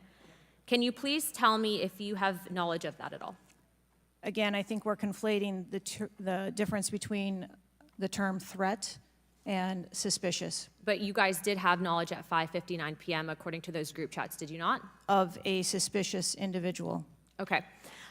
Chairman, in my opinion, according to some of the testimony today, I feel that you have perjured yourself in some instances, and so I'm going to ask for a full review of the transcripts by staff, and if you find that to be the case, I do ask that you bring perjury charges against the director. I will say this, it is very frustrating, and I've talked to my colleagues and we've said it to your face, that you have been up here basically stonewalling our ability to get the answers to the American people. And what I will also say is that every single member of Congress does not feel safe with you in charge. You have heard that, and I think that we are all sitting ducks with you in directing the Secret Service currently. But more importantly, it sends a message to our adversaries that we are not protected, and we are one of the strongest countries in the world, so you have essentially made us a less safe country because of it. As a result of that, I'm asking you to formally step down. I share my same opinions as my Democrat colleagues. And I also think that your efforts to bring forward a full investigation and report in 60 days is unacceptable. And as a result of that, I'm going to do everything in my legislative toolkit to ensure that that happens sooner rather than later. And I'm sure that you know that we brought a vote on inherent contempt against Garland for essentially blocking a congressional investigation, and I don't think that you should be any different. So I will say that I am just completely disgusted by your performance today, and I understand that you're probably in a position where you're being told not to testify, which is why we had to subpoena you. I think that goes back to Garland. But again, that is part of the flushing that we need to get out of Washington, and I would be happy to assist in that process. Chairman, I yield the rest of my time. Chair now recognizes Mr. Langworthy from New York. Thank you very much, Mr. Chairman, and I appreciate you bringing this hearing forward with a subpoena. Director, yesterday I made the decision to get in my car and drive to Butler, Pennsylvania in preparation for this moment and asking you questions about the events of the assassination attempt on President Trump's life. I've done several presidential events in prior in my career, and I wanted to see this site with my own two eyes because I don't believe the video footage tells the whole story or looking at things on a diagram. And I was absolutely appalled when I went to the site, when I saw the fact that I could have stood on the roof of that building, the AGR building, and hit that podium with a 9-iron, and I'm a lousy golfer. And the fact that that was not included in the perimeter is a complete dereliction of the duty of the U.S. Secret Service. I mean, there are very few rooftops that needed to be secured, and the fact that the Secret Service, as they were putting a site plan in place, did not think it was necessary to man those rooftops, you have completely walked away from your duties. You had one job, and that's to protect the future President of the United States or to protect all of the other protectees. And President Trump is only here today by God's grace because he had just something in him that made him turn his head just slightly, or we would be in a national period of mourning right now. And you have done nothing here today. I've rewritten these questions like 4 times during your hearing, and you haven't answered a damn one of them. You haven't given any information. You have hidden behind this FBI investigation, and I think you should be ashamed of yourself because you have brought more shame to your agency than I think that the assassination attempt has at this point. This is literally the worst performance I have ever seen in front of a congressional hearing. You have offered no reason for this committee, this body, or the American people to trust you or the Secret Service today. And you should resign. You have said that you've put new security measures in place after the assassination attempt. Can you tell us what those are? Because the American people want to know that you're taking real corrective measures, but today you've pointed to an investigation. Investigation or not, you still have a job to do with a zero-fail mission. But so far, there's been absolutely no accountability, and you've admitted that here today. Not one person's been suspended. Not one person's been put on a desk. Meanwhile, we've got the most contentious of elections in our nation's history, and protectees are in danger because of incompetent leadership. Not the agents. The agents piled on President Trump to protect his life. Those are heroes. But the administrators running your agency, they're not right now. They're not doing their jobs, and you certainly aren't doing. The most appalling part of Saturday's events is the countless opportunities that Secret Service had to stop Crooks before he even got on the roof. At 3 o'clock, Crooks raised suspicion by entering the rally with a rangefinder. At 5:45, a cop with a Beaver County Emergency Services unit saw Crooks eyeballing the roof at the AGR International Building. And then at 5:55, Secret Service was warned of a suspicious person and identifies Crooks as a threat. This was all before shots were fired 15 minutes later. Director, yes or no, did local law enforcement alert the Secret Service about Crooks' presence at the rally? Yes, they did. The shooter came to attention of law enforcement almost an hour before President Trump went on stage. Law enforcement alerted the Secret Service of the shooter. Over and over, you've said there's a difference between a suspicious individual and a threatening individual. Can you explain what the shooter needed to exemplify to be called a threat? So I'm not clear as to what identified him as suspicious to the individuals who originally clarified him that way. For the Secret Service, for an individual to be determined to be a threat, that individual would have to be seen with a weapon or capable of doing some sort of harm to our protectees. I mean, Director, an individual walking into a rally with a rangefinder, scoping out an unprotected rooftop, and he reportedly flew a drone over hours before. It sounds like a lot more than suspicious, especially at a presidential rally. Your operational lapses, your resource management, and poor judgment nearly resulted in the assassination of President Trump. I mean, the dereliction of duty here is just appalling. The fact that you haven't visited Butler is just maddening to me. That you're not taking this job seriously. Many people here have called for your resignation. I've introduced a resolution here into this body that hopefully will get a vote this week calling on the president to fire you, ma'am. You have not done your job. You have put two black eyes on your agency, and you need to go. Mr. Chairman, I yield back. Gentleman yields back. Chair now recognizes Mr. Burleson from Missouri. Director Cheadle, I just want to kind of get an idea of what you can answer, because outside of what the FBI is responsible for, you have full responsibility for the Department of Secret Service. So the question is, what is the mission? What is your, who defines the mission? Our mission of the Secret Service is to protect the President, the Vice President, their immediate families, presidential candidates, the former presidents, and those by executive order. And we also have an investigative mission. And those are well-defined? Yes, they Everyone within the agency understands the mission? Yes, they do. What about protocols and standards? Who defines the protocols and standards? We have a number of protocols and policies in place for the various missions that we have. So would it be safe to say that you failed the mission, the ultimate mission? I have stated repeatedly here today that there was a failure. What about specific failures within protocols and guidelines within the agency? Again, I am certain that the investigation that is being conducted internally as well as the external investigation. You said earlier in the hearing that there was either a communication, there was errors in communication or in operations. Could it be both? In both errors in operational decisions and errors in communications? I think the investigation potentially could identify both. So I want to talk about communications. Representative Boebert asked earlier about using encrypted apps, that you said you have not used, I guess, Signal. Have you used any encrypted app to communicate from your personal device?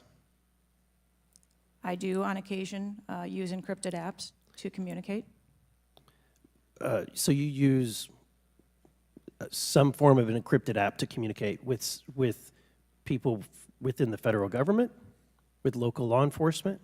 Whom are you communicating using the encrypted apps? Many times it's with colleagues and associates. So you're communicating with colleagues on a personal device? There are times that the Secret Service, when we work internationally with some of our partners, that they don't have the same texting capability. And you're not able to do that with your government-issued device? Recently, we have been able to install some of those apps on government devices. Okay. Let's talk about some of the things that we can get access to. I'm actually shocked that you are using your personal device and encrypted communication tools. I think that might be the most shocking thing that I've heard today. I didn't expect for you to say that. We have requested, this committee has requested multiple documents. And this is not, under the purview of the FBI, this is under your purview.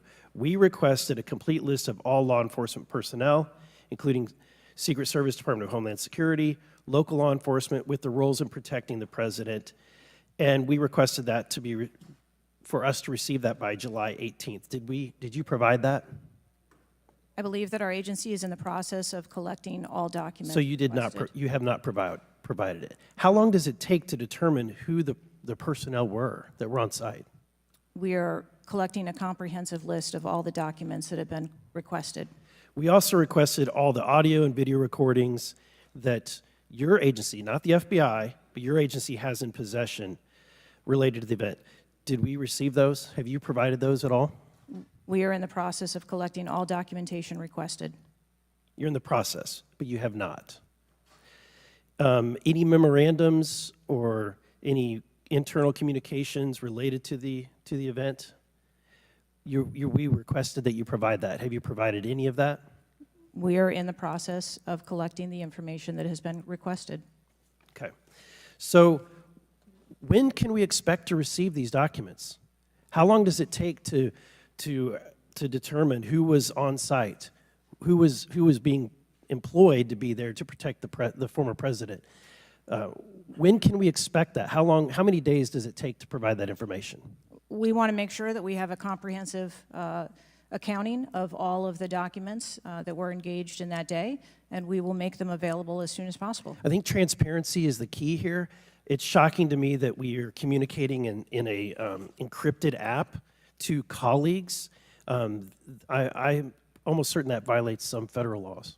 I would like to clarify, You didn't ask me whether my communications were government work-related or whether they were personally related. You're communicating with I don't colleagues. communicate government business with colleagues on a personal device. I communicate on my work device. Are you using an encrypted device on your work device? I am not. No encrypted apps. No, I do not. Okay. Thank you, Mr. Chairman. Chair now recognizes Mr. Waltz from Florida. Thank you, Mr. Chairman. Madam Director, please, I'd like to direct your attention to this video. And I sincerely appreciate the clarity on this. Can we turn up the volume, I staff? just want to ask you, because this has popped up. Republican Congressman Mike Walls, he said on social media on Saturday, and I'm going to read this for you because it does talk about you, Secretary. I have very reliable sources telling me that there have been repeated requests for stronger Secret Service protection for President Trump denied by Secretary Mayorkas.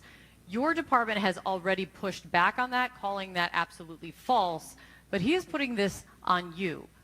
Can you respond to that, please? Well, that is, yeah, that's a baseless and irresponsible statement, and is one that is unequivocally false.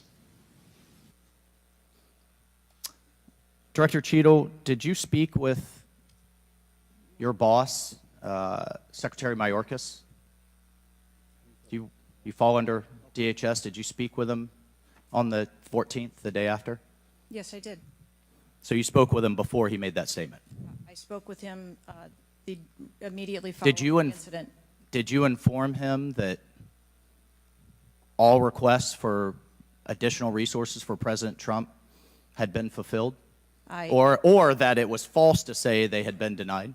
I informed him that the request for that rally that day had been fulfilled. Okay, you continue to answer that very carefully, because I made a broader statement. The agents that came to me made a broader statement that his permanent protective detail for years now have been asking for more. Is that correct? I do not have specific incidents of those requests. Is it correct that they've been asking for more? I have heard the same reports that you have. Without having them in front of me, I am unable. Those requests are made in writing. I mean, the agents are telling me they make them in writing. This isn't a verbal agency. Things are made in writing. I understand what you're saying. I don't have those requests in front of me here to. I'm not asking if you have them in front of you. Are you aware that they were made?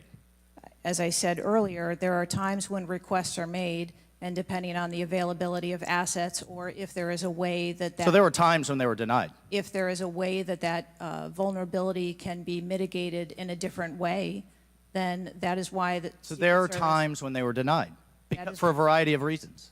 That is why the Secret Service has a multi-layered and multifaceted security plan so that we can pivot if we need to. In the wake, in the immediate 48 hours of an assassination attempt on a former president, could be the next leader of the free world, almost had his head blown off, your boss says that's irresponsible and false to say things are denied. And you had talked to him. So did he just make that up on his own, or did you tell him that? We were speaking about the requests made at the rally. Staff, can we show the next slide, please? Then we have your spokesman. Did you sign off on this statement? That there's an assertion that a member of the former president's team requested additional security resources and those were rebuffed? This is absolutely false. In fact, we added protective resources and technology and capability as part of the increased campaign travel tempo. But next slide, please. Next slide, please, staff. We have the Washington Post article that then says we now have senior Secret Service officials saying there were at times when it was denied. So which is it? Again, there have been a number of conversations going on here. Did you sign off on that spokesman's statement? The spokesman's statement, I believe, was related to requests that were made. Did you sign off on it? For the requests that were made at the rally. Did yes. you sign off on the statement before it went out? I sign off on my press spokesman's statement before they go out. I would hope you would in the wake of an assassination attempt. Yes. You did. Mm-hmm.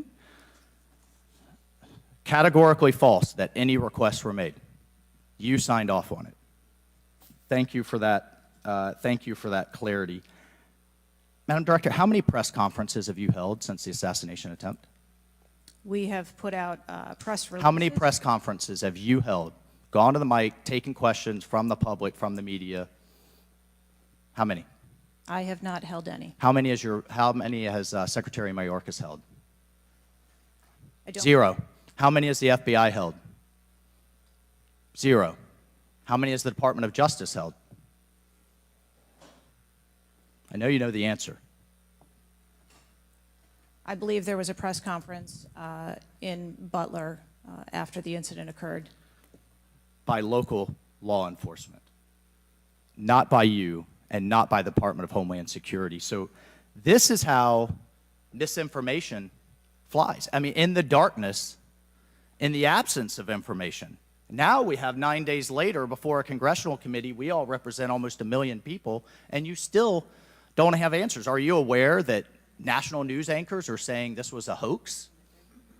On national television, they're saying, no, the president wasn't shot, it was flying glass. Are you aware of that? I have not heard those reports. Are you aware that, I mean, there are rumors rampant online that there were multiple shooters? Yes. Are you aware that because the shooter had overseas encrypted platforms in Belgium and New Zealand and in Germany, that a lot of people are speculating there could have been foreign involvement, logically? Are you aware of that? Yes. And have you done anything to disabuse any of these notions today? No. You haven't. Madam Director, I would fire you, regardless of the failure, I would fire you just how you've handled it since. You should have been the first to the mics to say, America, world, I want to assure you we're going to get to the bottom of this. I want to assure you full transparency. Our agency clearly had major gaps here, and I want to personally take responsibility and accountability. You should have been the first, standing alongside Secretary Mayorkas, and I would even go so far as to say have daily press conferences, updating everyone on what we know. But you haven't had any of that. What are you hiding behind? I am not hiding. Because you're making the situation worse. I think you've heard that on a bipartisan basis here. You are making this situation far worse in the absence of information. Let's move on. This is truly astounding. I want to be clear, because you keep dodging the issue. Has President Trump's permanent protective detail requested additional assets over the last few years? He is clearly not your average former president. He's not Jimmy Carter in an old folks' home. He's not President Bush painting out in his barn. He has multiple residences, a lot of rallies. He's very publicly engaged, and he has a foreign threat in addition to domestic threats. Have they requested additional resources? That's the last question, but please feel free to answer. Thank you. Director. Thank you. We have continued, as I stated earlier, to increase over the past year the assets that are at the former president's residence and supplied to his detail. Mr. Chairman, if I could just ask for one more indulgence. It is clear you have not been to Butler, Pennsylvania. Leaders lead and should be on the ground. You have not been there. Instead, you went to the RNC, but you weren't originally even going to go there. Where were you originally scheduled to go besides the RNC, a national special security event? I was always scheduled to go to the Mr. RNC. Chairman, I would like to enter into the record that the director was scheduled to go to Aspen, hobnobbing around with, I don't know what liberal elites go to Aspen. That was where you were originally scheduled to go to speak at a forum. I was scheduled to go to the RNC. I was going to leave the RNC for 24 hours and return back to the RNC. I hope, as your predecessor, Julie Pearson, with a security incident on the White House and under the Obama administration and Reagan's Secret Service detail lead, I would hope you would have the dignity for the sake of the agents in the service to resign. Gentleman's time's expired. Thank you. I'd like to enter a few things into the record.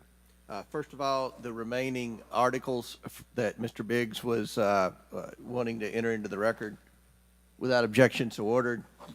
Next, I have a written statement from Representative Mike Kelly of Pennsylvania. His district includes Butler, and he has a written statement that we'd like to enter into the record. Without objection, so ordered. Without objection, so ordered. That concludes our question segment. I want to thank the director for your testimony today. I now yield to the ranking member for closing remarks. Thank you very much, Mr. Chairman. And Director Cheeto, I also want to thank you for your patience over the course of what must have been a very long and trying hearing for you. It has been an unusually encouraging hearing and an unusually depressing hearing. And what's encouraging, Mr. Chairman, is that we came together to issue a strong statement deploring and categorically denouncing political violence in America. And I also didn't see any daylight between the members of the two parties today at the hearing in terms of our bafflement and outrage about the shocking operational failures that led to disaster and near catastrophe on July 13th, 2024. What is depressing is the extraordinary communications gap between the director of the Secret Service and Congress.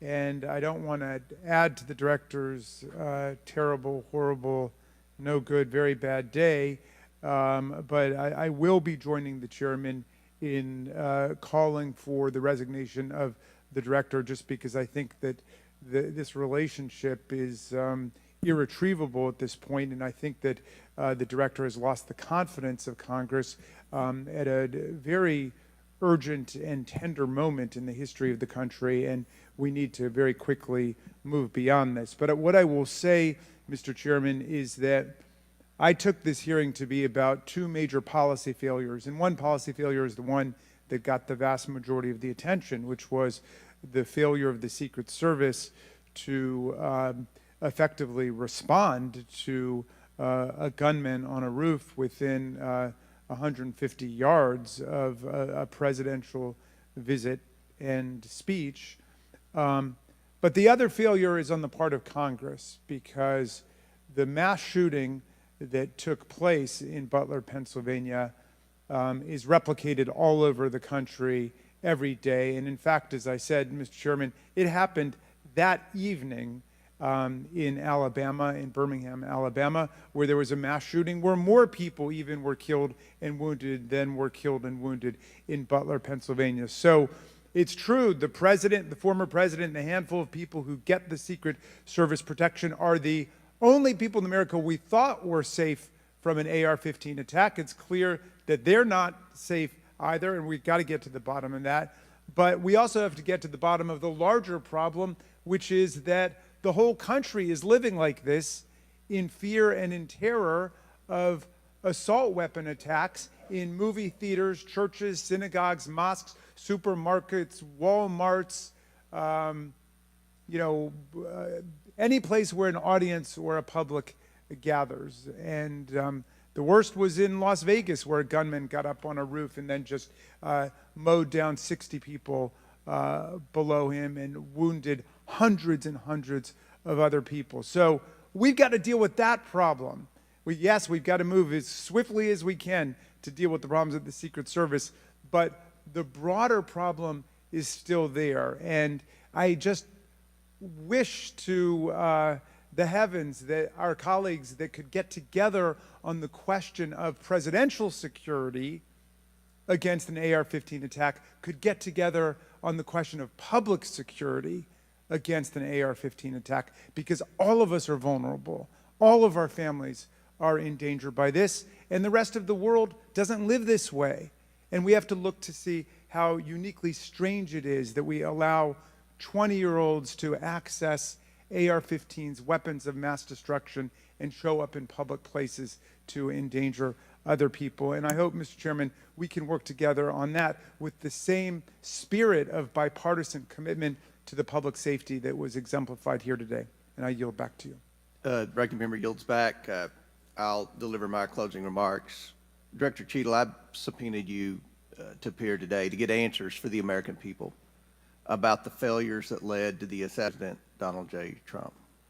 Unfortunately, you refused to answer today.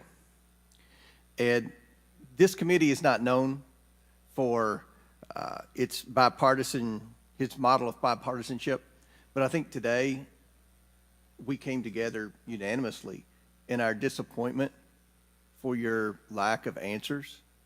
You've stated that the the FBI will investigate and give a report, and you estimate 60 days. We've been waiting for months and months for lots of different bits of information from the FBI. We have no confidence in the FBI. The majority of this committee has no confidence in the FBI. I sincerely hoped that the hearing today would give not just Congress confidence in the Secret Service, but the American people would have confidence in the Secret Service. We don't have confidence, not just in Congress, but I don't believe the American people tonight when they go to bed are going to have confidence that the Secret Service is the best it can be at protecting President Biden, at protecting the First Lady, at protecting President Trump, at protecting their families. That's what the primary role for the Secret Service should be. And some people have said and speculated, well, there needs to be more money and more employees. As I stated early on, $3.1 billion, I believe next year it's going to be $3.2 billion budget, over 8,000 employees. If the Secret Service is spread too thin and doing things like inspecting counterfeit, which is what the Secret Service was created to do, was to inspect counterfeit money and things like that with the Treasury. If it's spread thin, then we need to come together in Congress, and I think we can do that in a bipartisan way to narrow the focus of the Secret Service, to protect the leaders of our country, to protect our elections by protecting our candidates. And I don't believe we have any confidence that you can do that as the leader of the FBI. I sincerely hope that we would adjourn this committee hearing and have confidence not just in the Secret Service, but in you as director of the Secret Service. But we do not.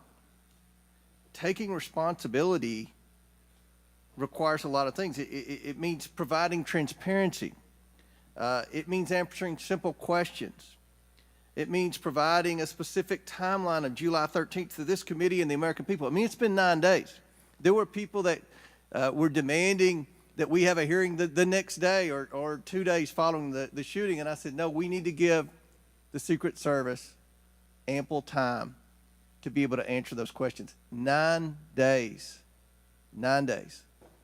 And I don't think we answered very many questions that the American people have. I don't think there was I've never said this before, and I've presided over a lot of hearings. I don't think there was one question asked by anyone that the average American hasn't already asked at a diner or at church or at a ball game. The American people have questions. They deserve answers. Congress deserves answers. You were subpoenaed today to provide answers, and ma'am, you did not do that. So, as Ranking Member Raskin stated, he and I will be sending a letter requesting that you submit your resignation as a step toward accountability in what happened. And one of the biggest frustrations that many of us have, especially on this side of the aisle, is that there's never accountability in this administration. And when you look at the debacles prior to July 13th, I mean, it would be hard to beat the withdrawal in Afghanistan, the debacle there, and no one was held accountable. To this day, no one has been held accountable for that. But here we have clearly video showing people notifying the police, and the police are blaming the Secret Service. The Secret Service are blaming the police. Homeland Security is blaming everybody. But at the end of the day, after this hearing and after our request for information, we don't have any answers for the American people, and we don't have that confidence that you can lead the Secret Service to restore the confidence. And again, I commend the ranking member for joining with me in the letter asking your resignation, and we certainly hope that you will take that to heart. With that and without objection, all members have 5 legislative days within which to submit materials and additional written questions for the witness, which will be forwarded to the witness. If there's no further business, without objection, the committee stands adjourned.